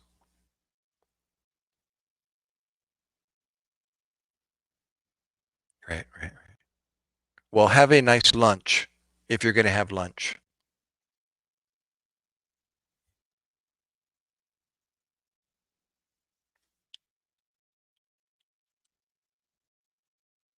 Yeah, nice talking to you. Maybe see you in uh, Mike's live stream, a basic also. And maybe you can meet my wife, Maya Sawa, soon.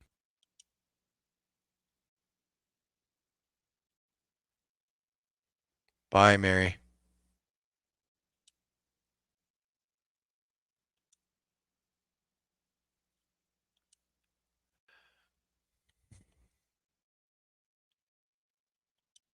There you go. In Christ alone. There you go. Cruz. Did you know that song? In Christ alone? Read those lyrics if you don't know the song. Bye, Mary Lisa.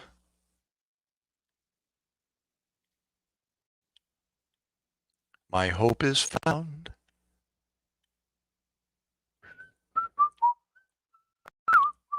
That's right. Forget those things that are behind. Look forward to the mark. Just keep focusing on Christ. Just read about him.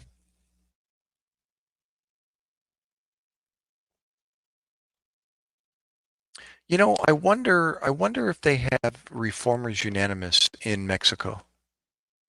I don't know.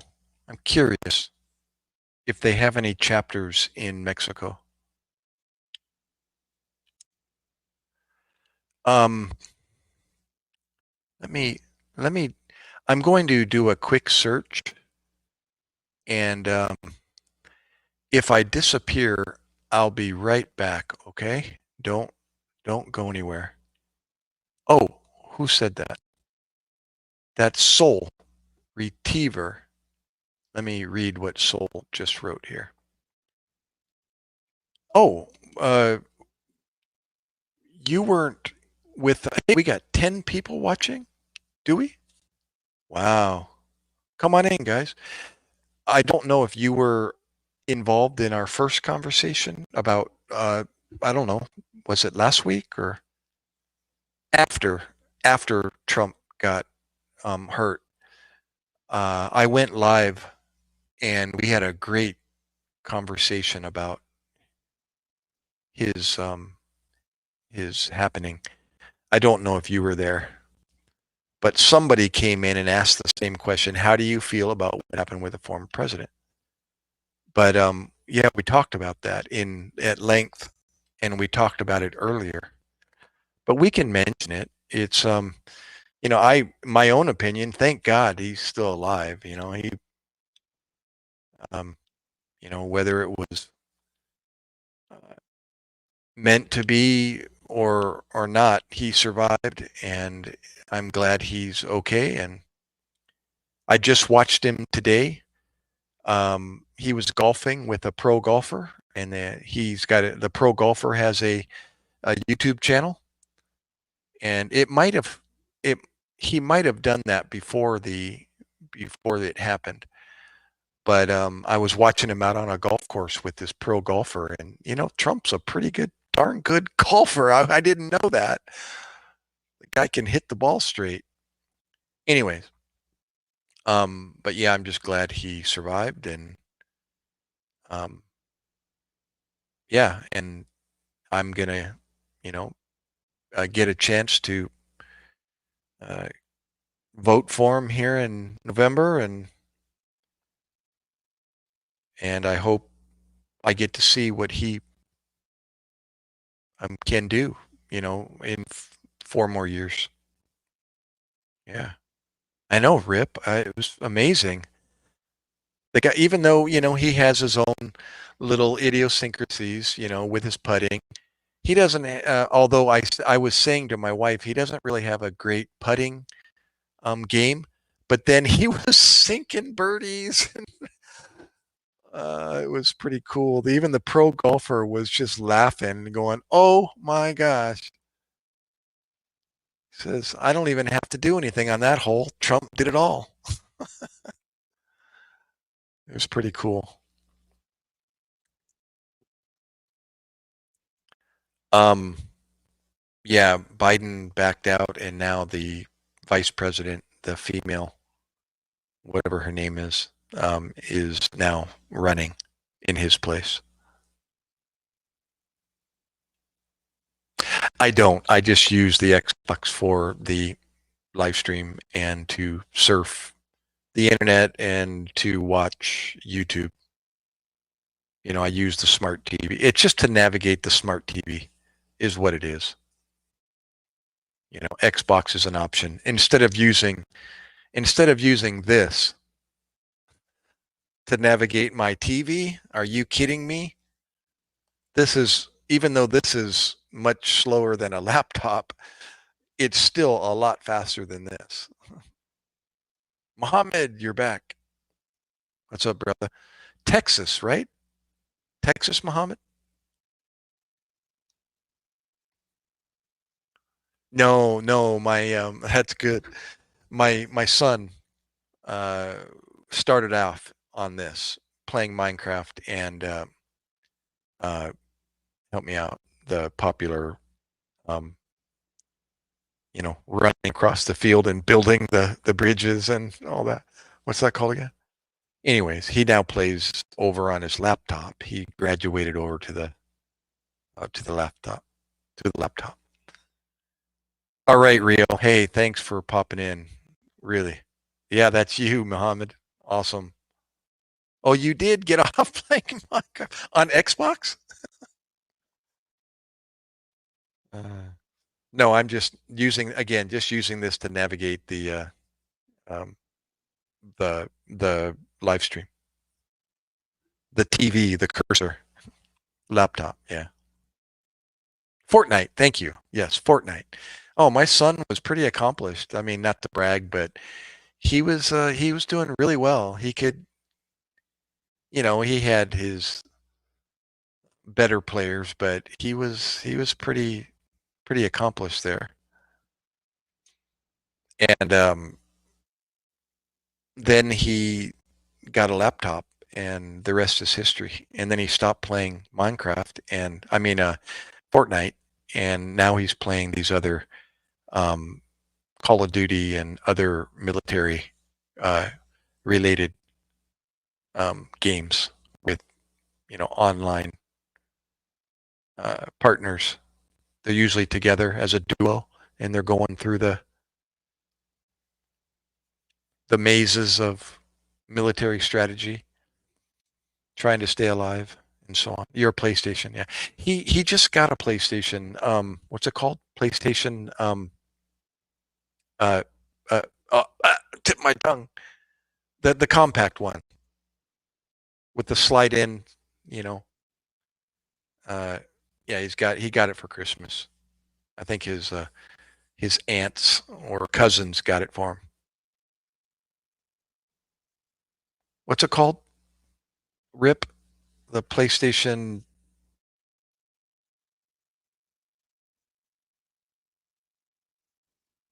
What's PSP stand for again? PlayStation.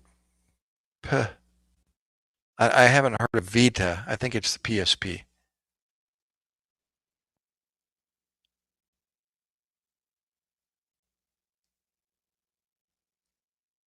Portable. Yeah, maybe that's it. I thought there was another name for that. Doesn't it have those slide in? Uh, what is that?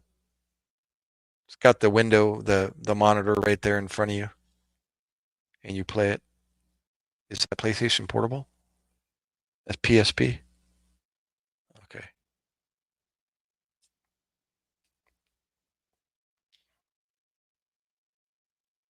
Yeah, that's it. That's the one. Okay. Okay.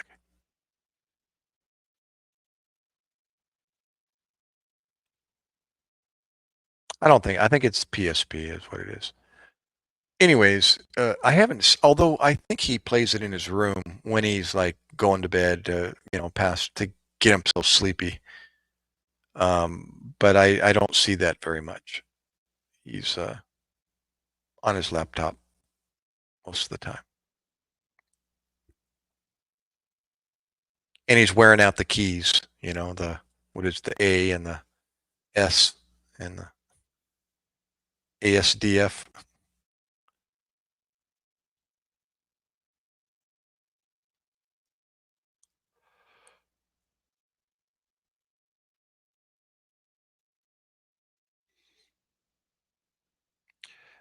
The only reason why I have this in my hand most of the time is because I have to touch the toggles. Like I've got to move them and move the cursor, or this thing goes to sleep in like 10 minutes, and that light will go off, and then it shuts my TV off, and or I lose the volume, and or the camera, and everything goes blank, and then I gotta power it back up and log back on, and all of that.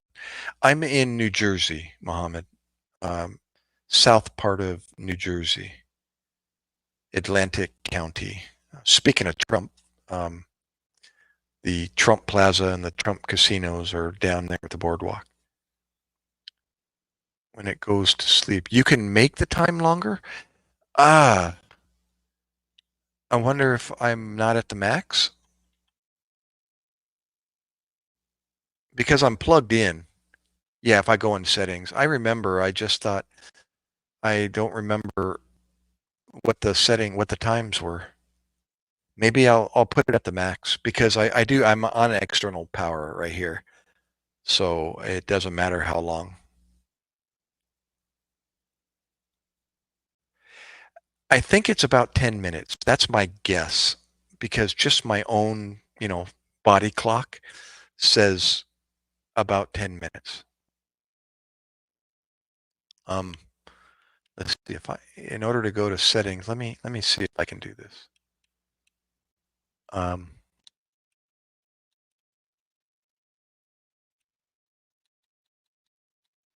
hold on. Search audio music. The heck is setting? Home. I don't know if I'm going to end. I can make it up to an hour. Oh, that'd be cool.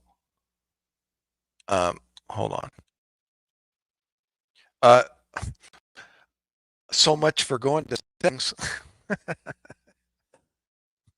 Settings kicks me all the way out, so I'll do that later. Do I still have audio? Let me make sure. Test, test. Yeah, I still got audio. Okay. I like your, it says, well, I think you found it. That's funny. It looks like I'm freezing a little bit, but yeah, though. It's just something I forgot about.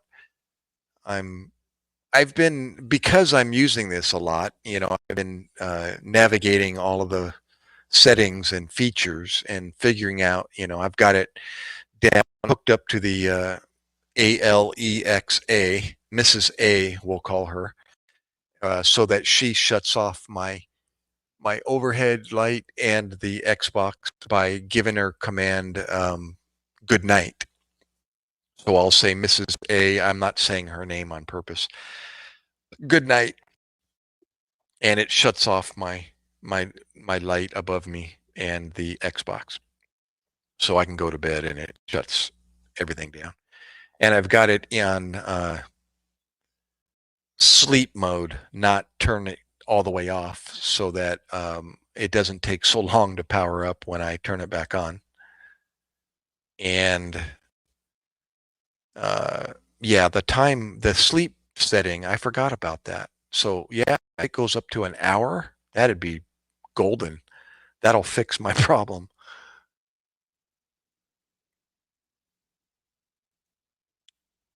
Yeah. And I just figured out within the last 4 months, after doing this for what, 3 years plus,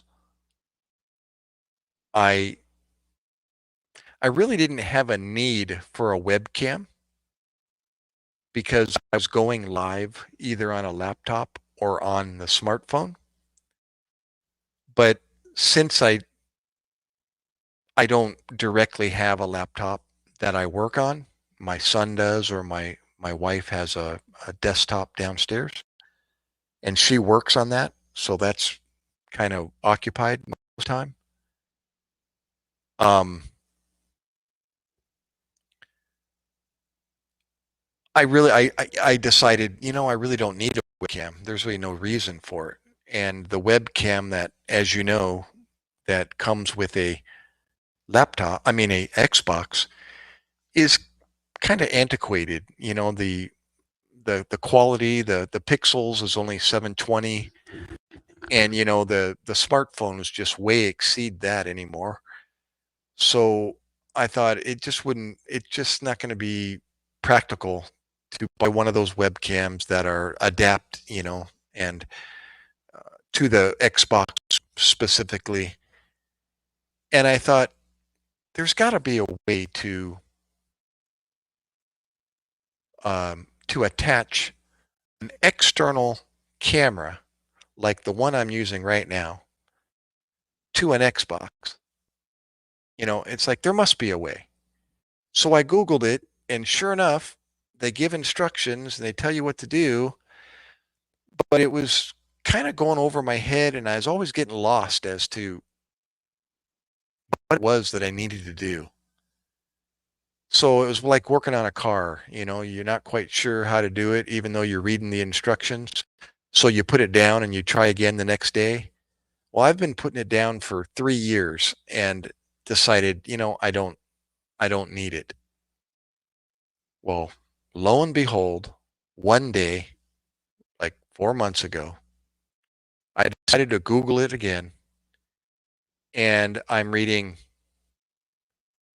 a HDMI adapter, and it gave the specifics of this HDMI adapter from USB to HDMI.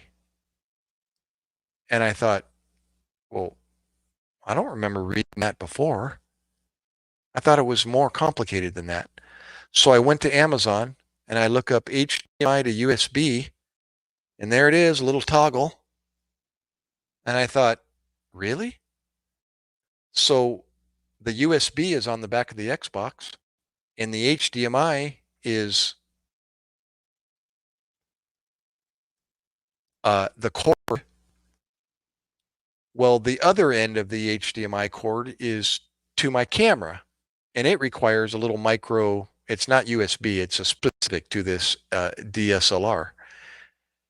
So I searched for that on Amazon, and voila, there it is, a 10-foot cord, so I can go from my Xbox over here to my couch. And I thought, really? So two things, the cord and the toggle, and I got it from Amazon for a total of under $50, I think.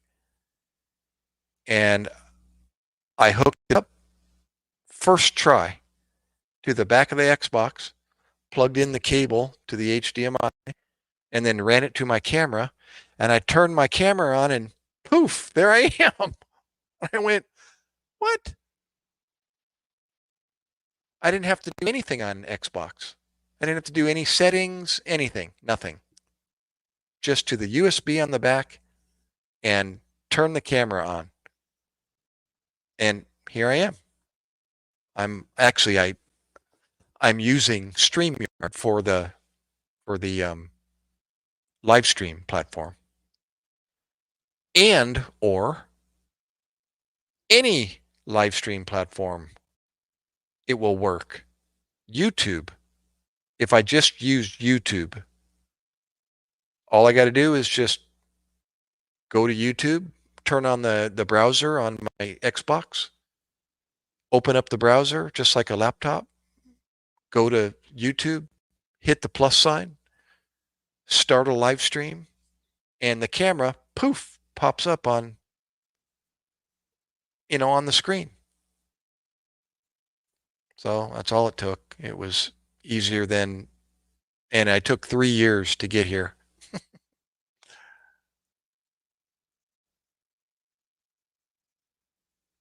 Ah, and I'm also seeing that there's a more updated version of Xbox. Correct me if I'm wrong. This is Xbox One. Don't they have a more recent version of Xbox? I'm starting to, if it is, if I'm reading correctly, it's more it's more user friendly when it comes to um, not crashing when you're opening up, when you're doing what I'm doing right now. This thing crashes. Oh, X and S. Okay. It's a tower, correct? Yeah. Yeah. And I think that's going to help me with doing what I'm doing. If I open too much, if I have music and I have video and I try to go to another tab and I try to share screen, no, no, no, no, no. This thing doesn't even keep up with that. The whole TV will go black, and then I have to, click on the browser again and log back on and get back on StreamYard and open it up. It doesn't close. It doesn't end the live stream, but it does what you guys saw. It either freeze frames my last frame or whatever it does. Yeah, a mini fridge. Is that what it looks like? Oh, better RAM. So it does have RAM. See, I was asking, I know I could have Googled this, but I was asking my son about RAM or ROM, and he wasn't able to answer my question. I said, because it's lacking one of those two, random access memory. Oh, it looks like an air conditioning unit. Yeah, it looks like an air conditioning. Yeah, so it does have some memory. Yeah, I'm just not. My late friend who was I grew up with, it was like it wasn't a foreign language name, and he understood computer language, including programming, and he was able to like explain it to me, but it'd go right over my head, and I never was able to follow him about RAM and ROM and keep it all deciphered.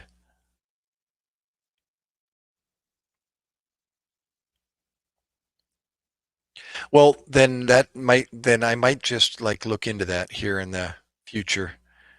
Um, yeah, I'm I'm still there, and it's like one of those things.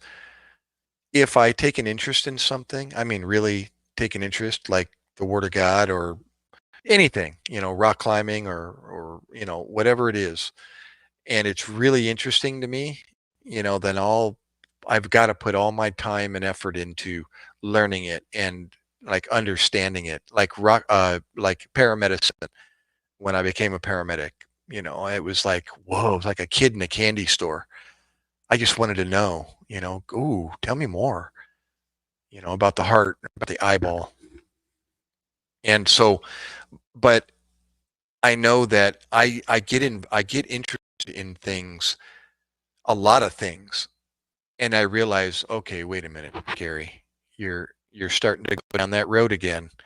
And if you're gonna get into it, you're gonna get into it a lot, and you got to have time. You got to be able to spend to get good at it. And it's like golf, I started getting into golf, and I'm like, no, no, no, no, I can't go down that road, and I didn't because I realized I've got to put a lot of time in this and I'm going to do it. And if I do it, then I'm going to have to put something else to the side. And like bowling, my dad he could have been a pro bowler. And so I thought, well, maybe I can put my time in learning how to bowl and really get into the nuances of it. And I thought, nope, if I'm going to do it, I'm going to go all the way with it. Yeah, yeah, I'm a Navy corpsman. Um, I joined the Navy at 37 years old. Just to let you know, guys, you can join the military up till 42 years old. And you can do 20 years and be 62 when you retire. So you don't have to be 18 just to join the military. They'll take your civilian experience, whatever you do, whatever it is you do in the civilian world, and they'll try to place you laterally into the military doing the same thing or something similar. So if you're a plumber, you can be part of the construction, or there's some rate in the military that, they can apply your skills, your plumbing skills. If you work in construction, you can be in the construction battalion in the Navy. You build stuff. That's probably part of plumbing, and etc. I was a paramedic in the civilian world, so they brought me into the military as a corpsman, basically the medic in the Navy. They call it medic in the Army. They call it medic in the Air Force. But the Marine Corps, they use the Navy for their medical support, and they call their corpsman Doc, hence the name Doc MacKay. MacKay is my last name, a little different spelling, and I'm pronouncing it a little differently. But that's the original spelling and the original pronunciation, so I decided to use that. So that's where Doc comes from. No, I'm not a doctor. I'm a Navy corpsman. That's what the Marines call their medics, Doc. Hey, Doc. Whether you're a doctor or not. Well, there you go. If you have a degree, Muhammad, you go into the Navy, you go into the military as an officer. Forgot about that. I was encouraging my wife. She's got her bachelor's in nursing. She'd go in as a second lieutenant in the Navy. She'd be an officer, commissioned officer, if you have a bachelor's degree or above. I didn't have my bachelor's. So I came in as a petty officer. That's without a degree. But they put you at a little higher rate and responsibility because of your civilian experience. Yeah. 42, Muhammad. I don't know how old you are now, but once you get your degree, you might think about it. That's a pretty cool gig to be a commissioned officer in the military.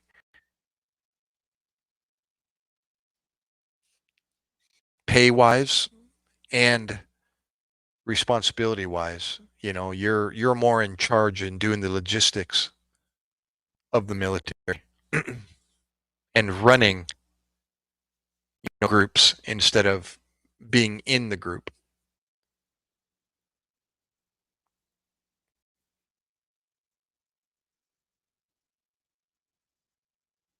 Yeah. Well, there you go. Yep. Well, like I said, not to say that commissioned officers are not involved directly, on the ground. For instance, my commanding officer in Iraq was a neurosurgeon. He's a brain doc out of Bossier City, Louisiana. He volunteered himself to go to Iraq as the commanding officer of the 123 Marines, 1st Battalion, 23rd Marines out of Houston, Texas. Yeah, he was our doc commander. Pretty incredible. Yeah, it touched him somehow. 9/11 did, like a lot of us. And although 9/11 happened after I joined in 1999. But little did anybody know that 9/11 was going to happen. And then because of a schooling that I volunteered myself for in the Navy, I volunteered to go learn how to be a corpsman with the Marine Corps. So they sent me to school in Camp Lejeune, North Carolina, and Camp Pendleton in San Diego. But nothing was happening at the time. So I just went to go do my 2-week or some additional schooling in those two places. And then 9/11 happened. And yeah, Bush may have known. Is that where you are? Rest in peace. In North Carolina? Oh, you said that's where I'm from.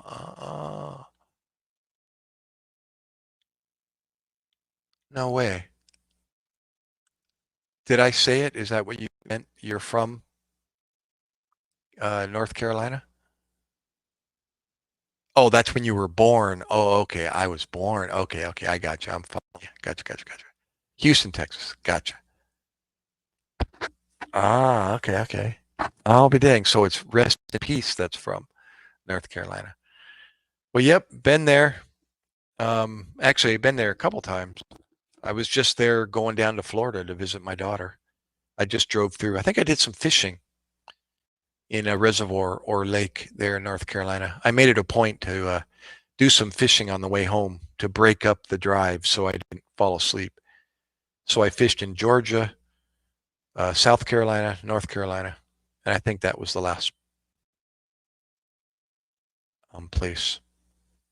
It was close to, I tried to make it close to Highway I-95 so I didn't have to venture off too far.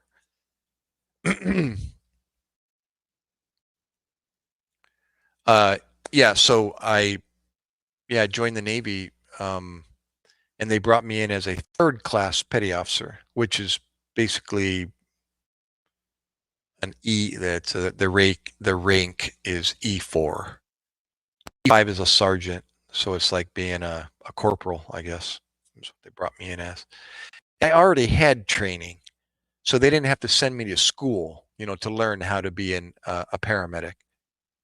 I was already licensed as a paramedic, so. And then I tested, actually just before I went to Iraq, and I got my second class petty officer. And then I could have stayed in to 20 years and got a retirement. I joined at 37, so I would have retired at 57. Well, I only signed, it's a reserve contract, and it was an 8-year contract. So my contract ended in 2007. And I could have stayed, I could have signed up for more and did 20 years. Well, after coming back from Iraq, Iraq was it's just a dangerous place to be doing any job, no matter what you're doing. And I was, 42 years old at the time, and my wife was pregnant at home, and I got remarried. And so here I was going to be a daddy again and a new husband. And I decided, you know what, I need to stop this. And the rumor was I was going to Afghanistan next. And I'm on the ground, and I'm just a second-class petty officer. So back to what we were saying, Muhammad, is if I was a commissioned officer, then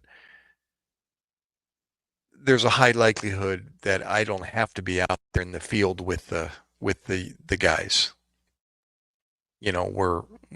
We're back behind the lines doing the logistical part of the whole big picture.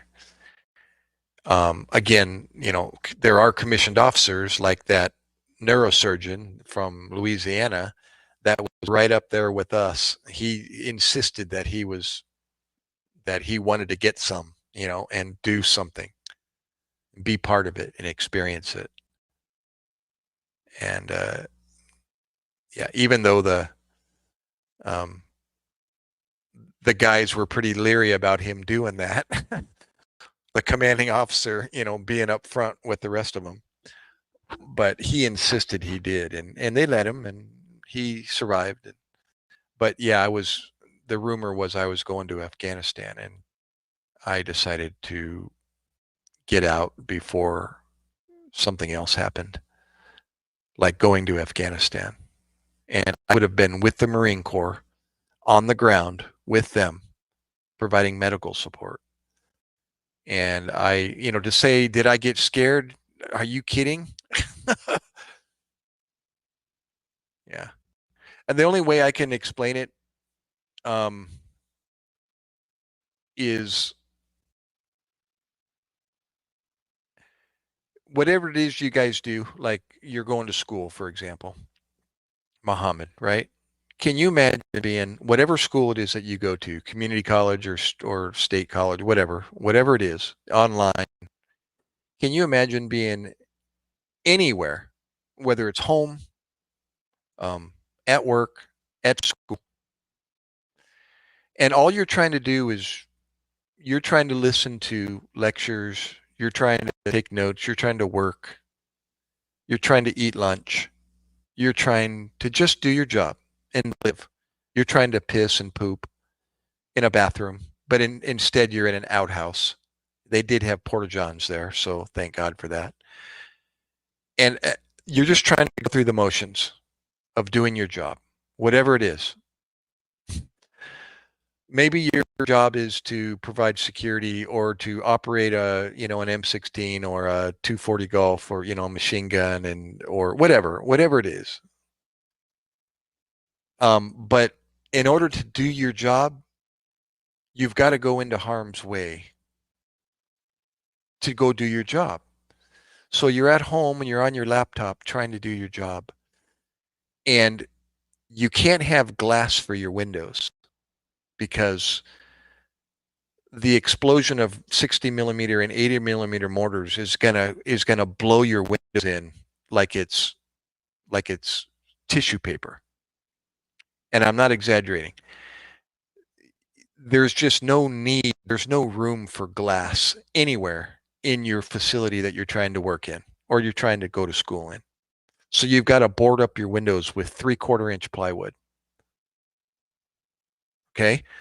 And even that bows in with the barometric change in the pressure of the air outside your building when 60 and 80 millimeter mortars are landing about 1/8 to 1/4 mile away from you. They're not even hitting directly your building. This is no exaggeration. We got specifics. We were able to call communications after we got mortared and ask them, how close were they? And they're like, don't worry, it was 1/8 of a mile off. And we're like, what? 1/8 of a mile? And it was that effect to our building.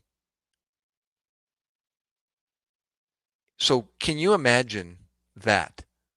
You're just trying to do your job. You're just trying to eat lunch. You're trying to eat dinner.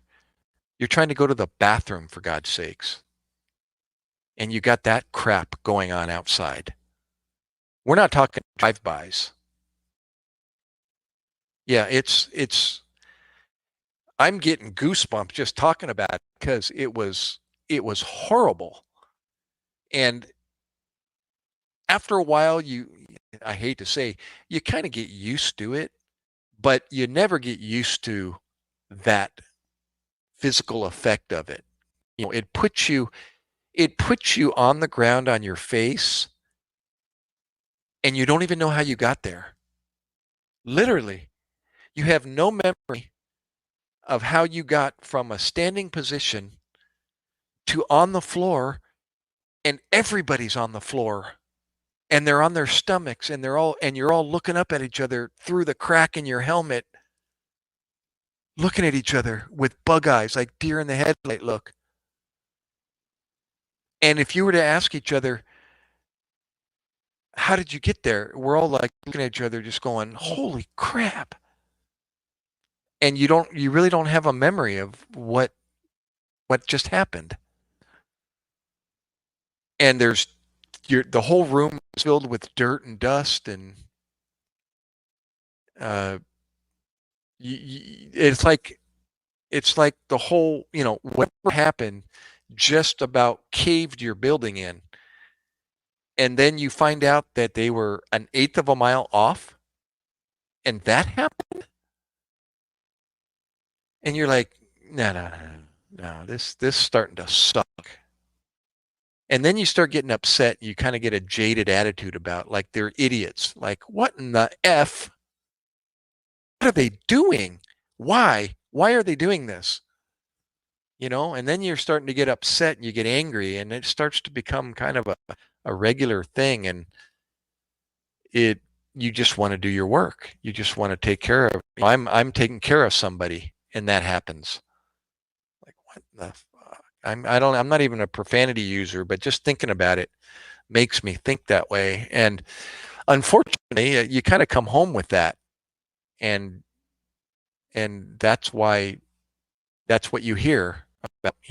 And some guys, there's one guy that Josh Eason that comes in. He's a disabled vet from the range. He was an Army Ranger, and was discharged on medical. I haven't gone into detail, or I asked him about that, but I don't, I can't relate, to what he went through compared to what I went through, but it's all, yeah, it all sucks. I don't care where you are. It all sucks. Nobody needs to, um, well, we signed up for it, and I put my name on the dotted line. So you can't say, we shouldn't have been there. That's beside the point. Yes, I should have been there. Why? Because I signed up for it.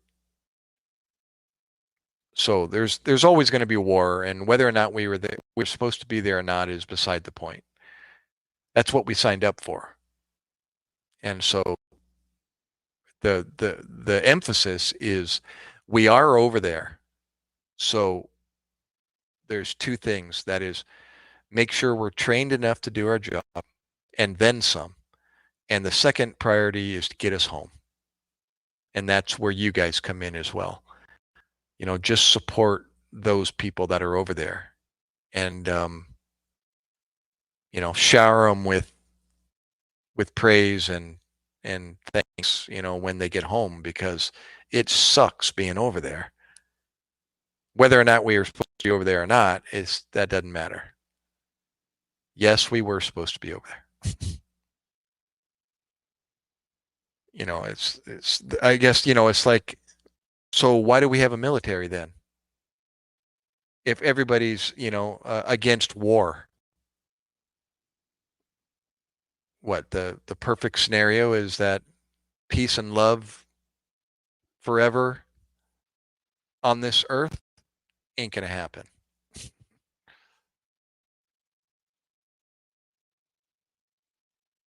So yeah. So yeah, the commissioned officers you were mentioning, um, uh, will more than often, even the higher ranking enlisted officers, first class and above, after that's chief, in the Navy, um, they are not. Uh, it's more than often it's below the E6. I was E5. Next was E6, and our E6s were in charge, as rank wise of us, and they weren't typically going out in the field with the Marines to go on patrols.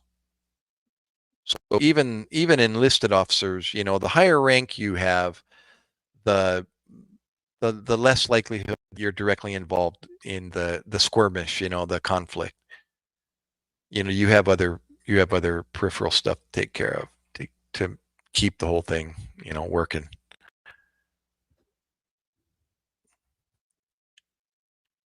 Um, you're saying, yeah. war is war at the end of the day, and the Army does have expectations even for people in non-combat roles. Yeah. Yeah, it's true. That's the cog wheels that I've referred to in the past. There's so many wheels involved in the machine, in the war machine, that you would be. It's actually pretty cool. I got to see that, or at least a lot more of it, when I was over in Iraq. You start realizing where things are coming from that you need to survive. Every day, water, food, and everything involved with that. The logistics of all of that is incredible. There's people that are involved in that in the military that make that happen. They're not out on the field, shooting weapons. They're involved in getting things to us. Planes, trains, automobiles, land, sea, air, all of the above. There's people flying these these transportations and receiving and unloading and loading and all of it, getting it from point A to point B. Once it does get to Iraq, it goes through Kuwait and then Al Assad base and then out in the field and then out to the vehicles, that are mobile on the ground. How's it all get to them? How do they keep 175,000 troops alive? Dental, medical. It's incredible. They have full on medical facilities, portable, even mobile facilities that are in various places throughout this operation, this war machine. It's crazy. It's pretty impressive to see how they get all that done. Yeah, it's wild. Um, yeah, I was reading, Do I Believe in War in Iraq, Afghanistan, for that matter? A lot of veterans who leave kind of, yeah, I know. And, I, and all due respect and praise God if they're alive and, they're, they made it home and so on. But, um, I think, they're missing the ball. They really are. And I, I'm just now starting to understand a lot more of why we have the military and what the military is for, and the whole reason for having a military, where it came from. And it all goes back to, in the beginning, God created. And that might be a little vague for some of you, but if you if you believe in that first supernatural act, in the beginning God created, and then you start studying and trying to answer these questions, like, do you believe in the war in Iraq or Afghanistan, for that matter, or et cetera, et cetera. Those questions make more sense and are much easier answered, and it starts to all fit together, and your your focus starts going to another focus instead of focusing on whether or not we should have been there or not. That isn't the big here. I answered it before in my last live stream. That isn't that isn't the that isn't the question. And why is the question? Why? Why is that not the question to ask? Whether or not we should have been over there, or whether or not Iraq was called for, or Afghanistan, and all that. Here's why. Because no matter what, you're going to die. I'm going to die. Okay? Whether it's in Afghanistan, Iraq, dead, motor vehicle accident, old age, heart disease, diabetes, deformities, cancer. What else? We're going to die. Whether I prevent Iraq from happening or Afghanistan from happening, right? We're going to die. And that's what everybody's afraid of. Right? That's the whole point of saying, why did we have that war?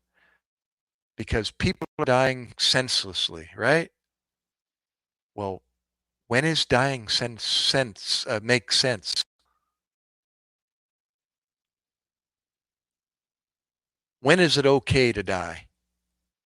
When do people, what, you're not going to shed tears when your grandfather dies at 100 years old? You know, you think you're not going to shed tears when he gets shot in the head when giving a speech? What's the diff? So the question is, what's going to happen after you die? That's the question. What if after you die, you end up in a place that you never wished, you never believed existed, and it's forever, and there's no way out? Or what if, when you die,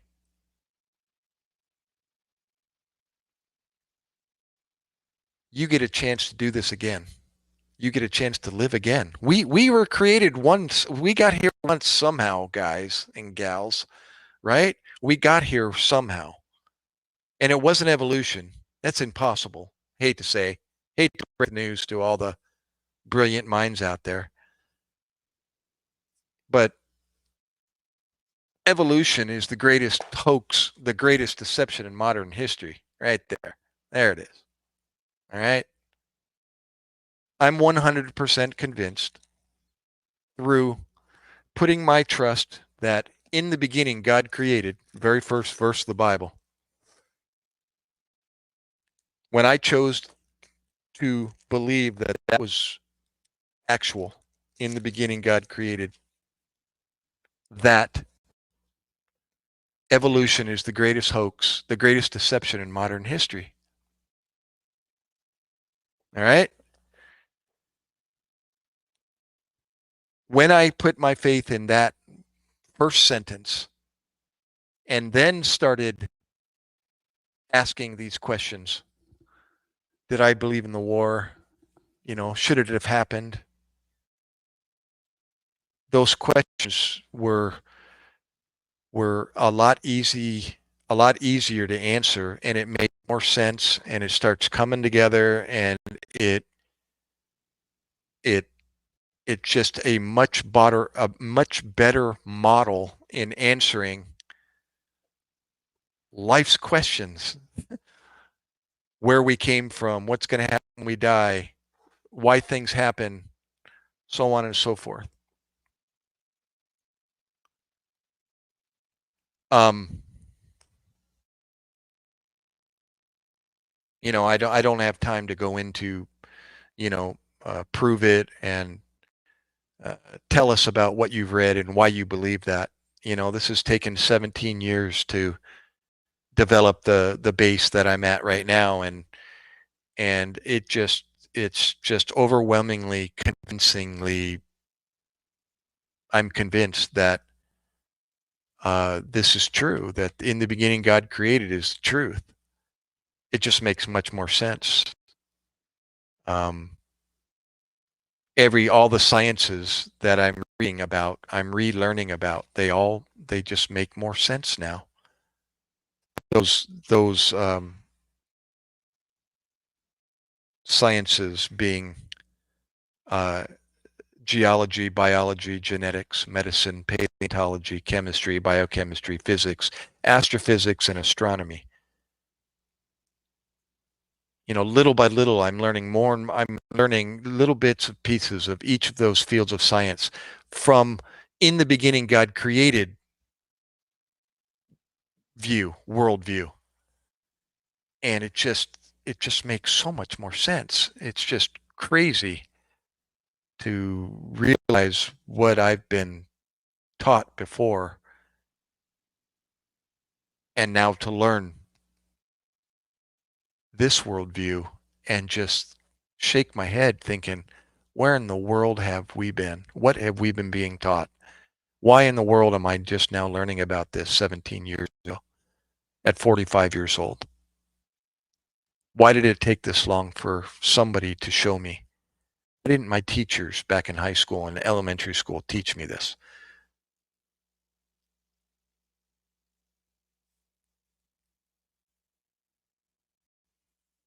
It's crazy. It's crazy. I know I kind of went off and got off track there, went off on a tangent, and I can't even think of what I was saying earlier. Um, about death and dying. There we go. And that's the question that one needs to ask themselves is, how am I going to take care of when I take my last breath? How am I going to prepare for that? What do I need to do? What do I need to know? What is the truth? How can I know the truth? Whether it is the truth or not. And for myself, I had to look at what made the most sense. You had to look at the numbers and start going with the, what made the most sense. What's the most logical? And the creation worldview is overwhelmingly more logical than anything. And that's the question. That's the focus that you need to ask yourself is, okay, what's going to happen when I die? And how am I going to overcome that? How are you guys going to overcome dying? Well, can anybody think of one way of overcoming death? Being able to do this again?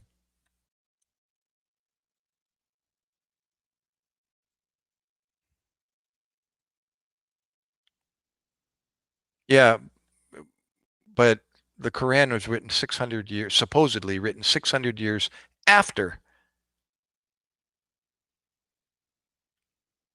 Yeah, there's much to be said. There's here here's the here's where that's a good um a good point, Muhammad, is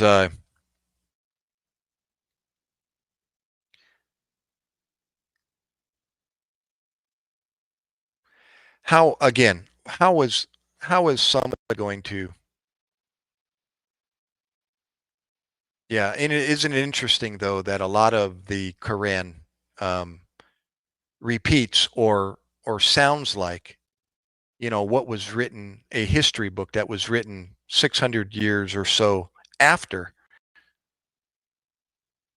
So where do you think the Quran got that information? More than likely from a history book that was written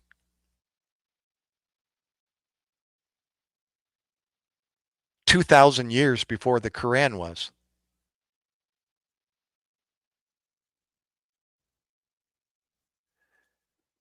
Anyways, that isn't the point as far as like which one is the truth and which isn't. Here's the question is, what happened according to in the beginning when God created, according to this history book, it was written nearly 6,000 years ago. What happened was we were created, man was created, and I'm gonna summarize this in a nutshell so we don't spend too much time. Most people know, what the story is in the Bible, that in the beginning God created, and then he eventually created man and woman on the sixth day, and or fifth, sixth day, whatever it was. And um, he gave them everything. They were everything that God created was either good or very good. And then, but he said, now see that tree over there? Don't go over there and deal with that. Don't mess with that. And what did they do? They went over there and they did exactly what God told them not to do. And at that point is when we were given the death sentence. God said, because of that, you will surely die. And did Adam and Eve drop dead right then? Of course not. They eventually had a family and they had children and so on. So, but did they eventually die? Yes, they did. And biblically, in the scripture says the wages of sin is death. That makes sense. That's what God said in the very beginning. You're going to receive death now that I'm going to give you the wage, what you earned for disobeying what I said is death. So at that point is when the first and second law of thermodynamics was established, and everything started to deteriorate and everything started to die. We are dying because of sin. It makes sense. Fits. Okay, you want me to prove that I'm a sinner? Am I going to die? Yes, I am. I'm not going to live forever. So what's that make me? It makes me a sinner. Perfectly consistent with, for the wages of sin is death. I'm a sinner. I'm dying because of sin. Okay, so we established that. Why are we dying? Because of sin. So how do we reverse that? Well, I can't go back in time and reverse what happened in the very beginning, obviously. So that's out. How do I erase this death sentence that I was given? Well, a judge could expunge, right, and forgive and forget everything that was done in the past, present, and future. But a just judge doesn't do that. He gives you what you deserve. You murder somebody, you get the death sentence, or you get life in prison. You run a stop sign, you get a ticket. That's just. That's justification. That's what a just judge does. So the wage of sin is death. So you've got the death sentence. How are you going to reverse that? Well, another way I could think of is you could have that judge suffer all the pain, all the suffering, all the anxiety, all the worry, all the everything, both physically and mentally, upon himself for you, in the place of you. And after he goes through that, he suffers the most humiliating death at the time, not only to himself, but to his family. And he's innocent. He gets convicted wrongly, and he suffers all of that and gets put to death for you, in the place of you. And he does the supernatural, if that alone isn't supernatural enough. He's witnessed by 500 plus witnesses to actually walk again after he was seen placed in a tomb. He comes back to life.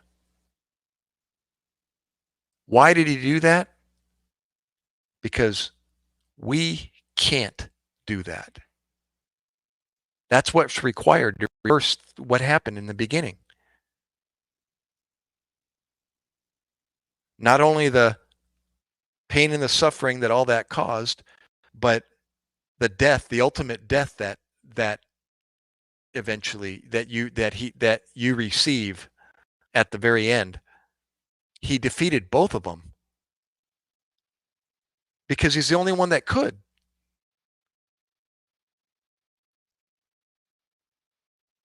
That's why other religions don't work, because they're trying to do what it takes to overcome what we can't perform.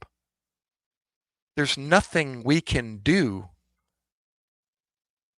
that can compare to what Christ did.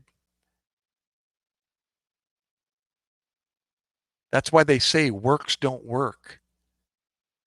People have been trying to work and build stuff and do things from the very beginning. You know, the Tower of Babel was an example of one of the first things they tried to create to get to God. It's like, how much good do you have to do? If Muhammad does good, how much more does Gary have to do? What is the mark? It's a crapshoot. It's a wheel on the roulette table, on the roulette wheel. You know, hoping that your good deeds is enough. What kind of a God would that be? What is good enough? So you're just hoping? You think, what kind of a God would do that? But instead, he took upon all the suffering and the pain. He even bled from his own pores.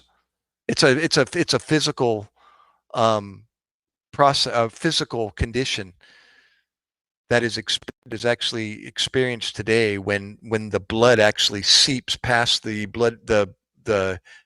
cell barrier and you start to leak uh, blood out of your pores. It's called hemato. I forget. You have to Google it.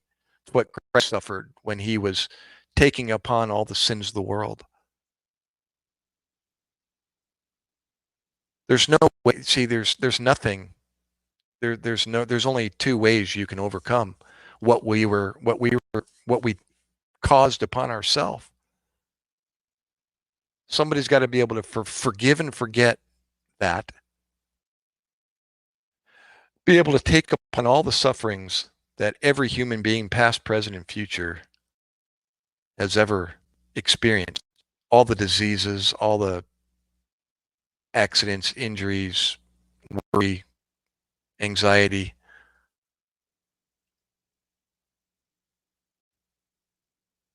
And then resurrect 3 days later to overcome your ultimate death. We can't do that. And all he says is to believe in me, and I'll give you eternal life. I'll give you another opportunity to do this again. And when you believe in that, everything starts to make sense. All those sciences that I mentioned, they all start to come together. The explanations are overwhelmingly convincing. And that's when I decided, you know what, that's the answer. That's it. That makes sense. And there's no, unless somebody can explain to me you know, another process of,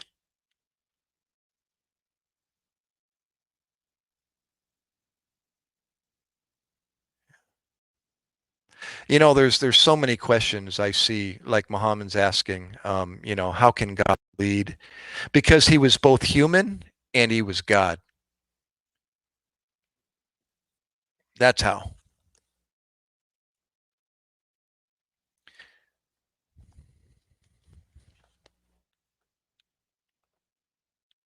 Yeah, God will decide. But what is good? Think about that, Muhammad. God will decide what is good enough. So, so again, what is good enough? We just keep performing good deeds and throw the dice and hope it lands on 7, if 7 is the number that we have to accomplish. I'm just giving an example. That's ridiculous. I mean, honestly, it just doesn't sound, it doesn't make sense. Why, where do we, who, how do I, how do I, that's, God will decide what is good enough?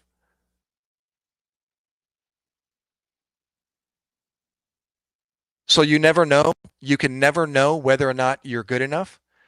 Well, the word of God in this history book says you shall know that you have eternal life. Know means know, K-N-O-W. You can know 100%.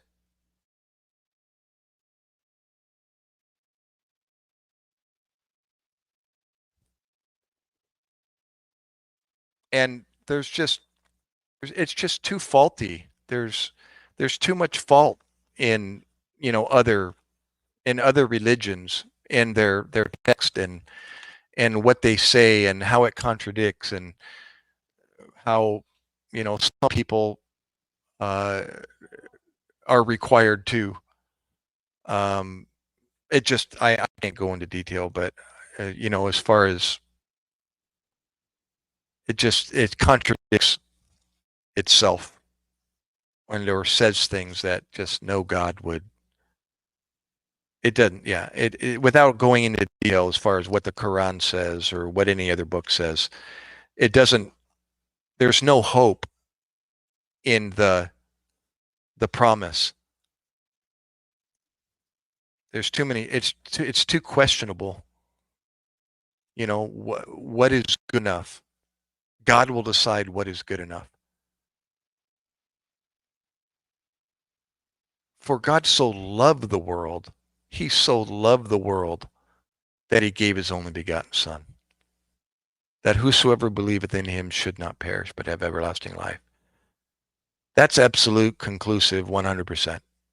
If you believe, he will. If you do, he will. You don't have to wonder. You don't have to figure out what is good enough. It makes sense.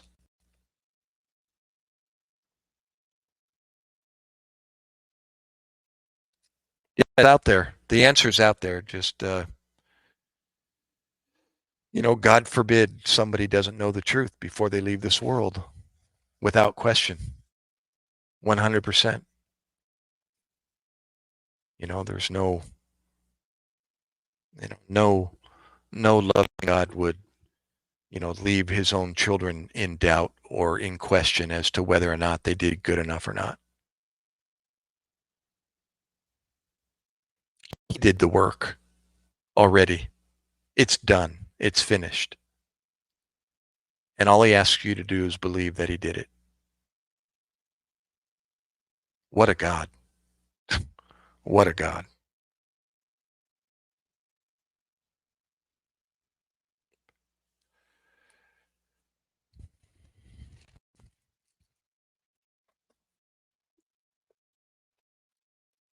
I was going to turn to John, actually, and read the first chapter of John. Might answer. In the beginning was the Word, and the Word was with God, and the Word was God. The same was in the beginning with God. So you can kind of tell already we're talking about two different things here.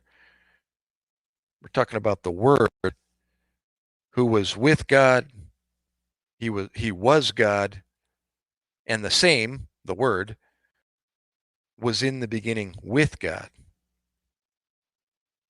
All things were made by him, the Word. I'm substituting because this is the context in which we're talking about. And without him, the Word, was not anything made that was made. And in him, the Word, was life, and the life was the light of men. And the light shined in the darkness, and the darkness comprehended it not. There was a man sent, now we're talking about somebody else. There was a man sent from God whose name was John. The same came for a witness, to bear witness of the light, that all men through him might believe. He, John, was not that light, but was sent to bear witness of that light. That was the true light, which lighteth every man that cometh into the world. You're talking about the light now. He was in the world, and the world was made by him, and the world knew him not. He came into his own, and his own received him not. But as many as received him, to them he gave power to become the sons of God, even to them that believe on his name, which were born not of blood, nor of the will of the flesh, nor of the will of man, but of God. You notice that? He's saying that those that believe in his name, they weren't born of blood, nor of the will of the flesh, nor of the will of man, but they were born of God. So we're talking about two different births here. We're talking about a fleshly birth, and we're talking about a spiritual birth, born of God. So keep that in mind. And the Word, remember there at the beginning, was made flesh. Ooh.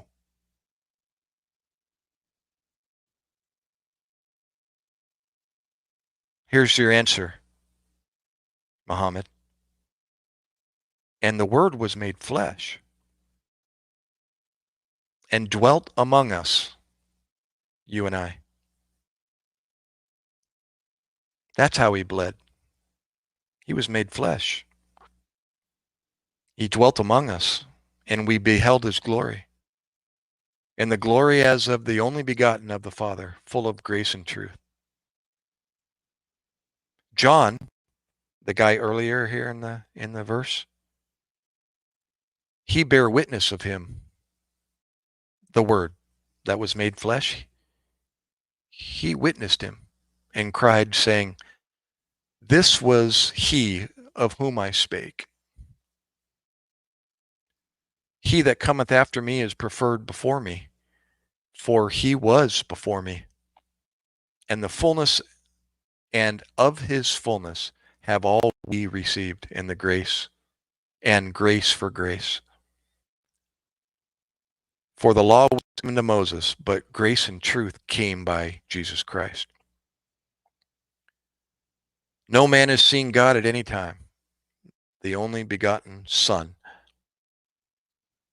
which is in the bosom of the Father, he hath declared him."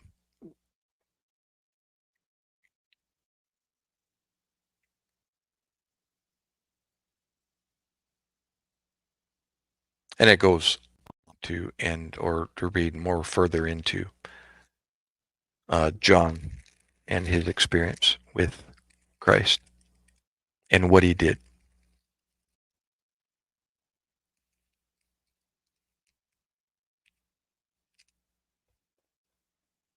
Yeah. Yeah. As far as answering, all these specific,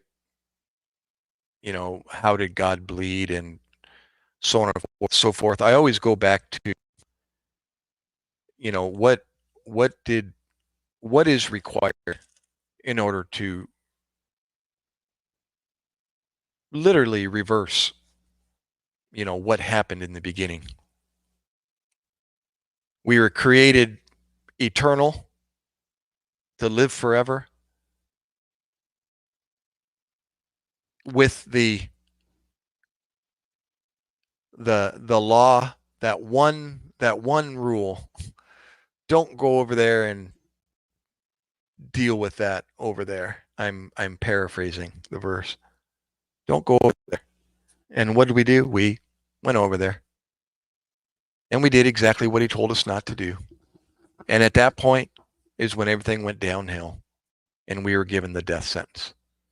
So in order to reverse those two things re- requires two things. And I already mentioned that they are, and it's impossible for us to overcome that. So we fell way short. And no matter what we do, no matter how many buildings we build and how many altars we build and how many minarets that are created, and there's never going to be enough to do what Christ already did.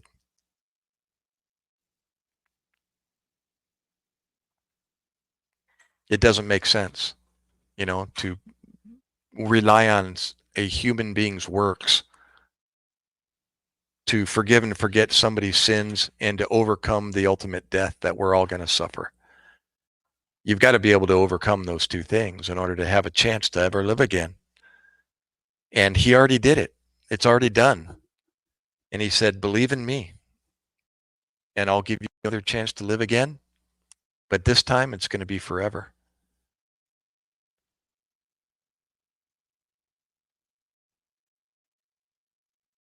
And I said, I'm in. How simple is that? Teach me more. I want to know more. And it leads me, down this road. It's 17 years worth of studying scientific journals and finding out that this just makes so much more sense. And there's no need to go anywhere else for my way of thinking, or I don't have to think anymore. Just stay focused on in the beginning God created, and everything after it has to be the truth.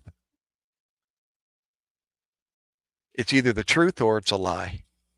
And for all of this to be a lie, the amount of time and effort that people have been put into to come up with these conclusions in these scientific journals and peer-reviewed science, and for it all to fit together to be a hoax, no, it just doesn't make sense.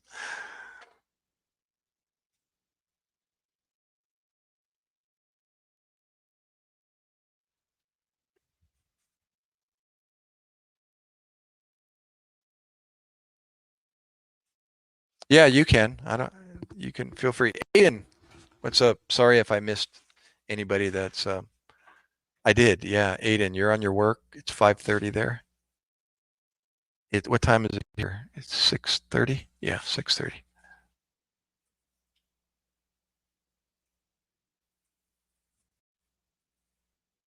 Yeah, they're eternally damned. I agree with that one right there. Our souls are definitely eternal. I agree with that. As they are right now, without belief that in the beginning God created, they're eternally damned. That's why God had to divorce his relationship with Adam and Eve, because the soul light can't exist with darkness. And Adam and Eve became darkness. They had darkness in their soul. There is no darkness in God's soul. So he had no choice but to separate them.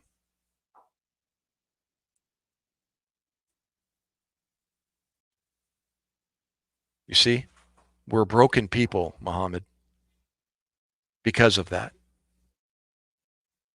We need fixed.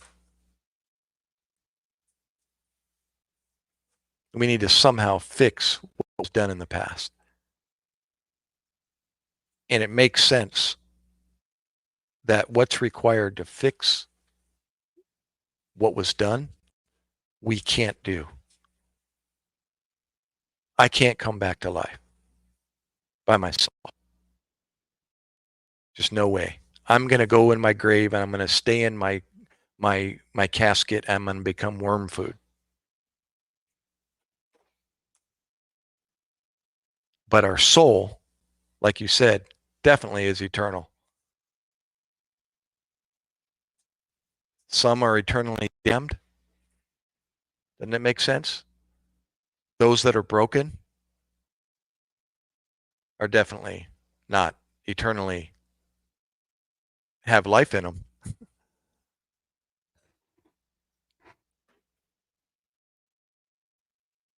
But those believe that somebody else did the supernatural for them, they're promised eternal life, a chance to do this again. And when I was 15 years old, somebody explained that to me, and I said, sounds like something I need to take care of. Sounds like I need to believe that somebody else did the impossible that I can't do. I didn't understand what I understand today, but I got the basics when a man explained it to me back then.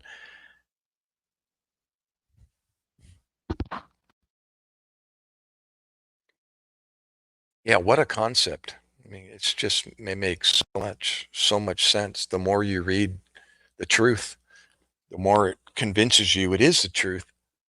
And it just makes sense. It fits. Everything's based on in the beginning, God created.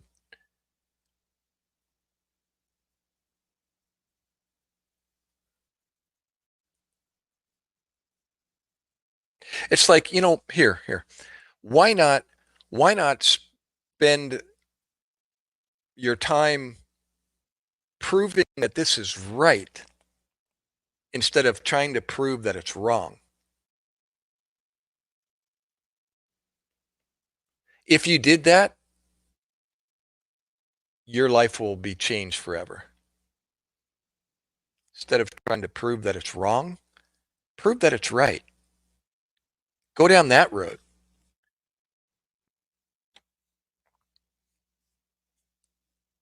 And you're going to find everything about it is right. Everything makes sense. It fits. Scientifically, all of it. It describes everything we see around us. Scientifically, it makes so much more sense to accept that in the beginning God created.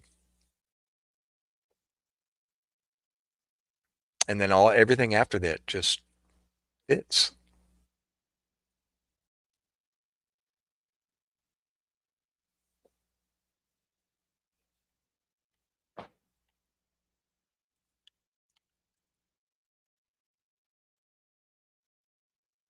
Yeah, Adam did that, not us. Yeah, but where did you come from? If Adam was the first created man, where did you get your genetics, your DNA? Ultimately, who's to go back to? As a boy, as a male, where do we go? Where do we go back to, Muhammad? You and me.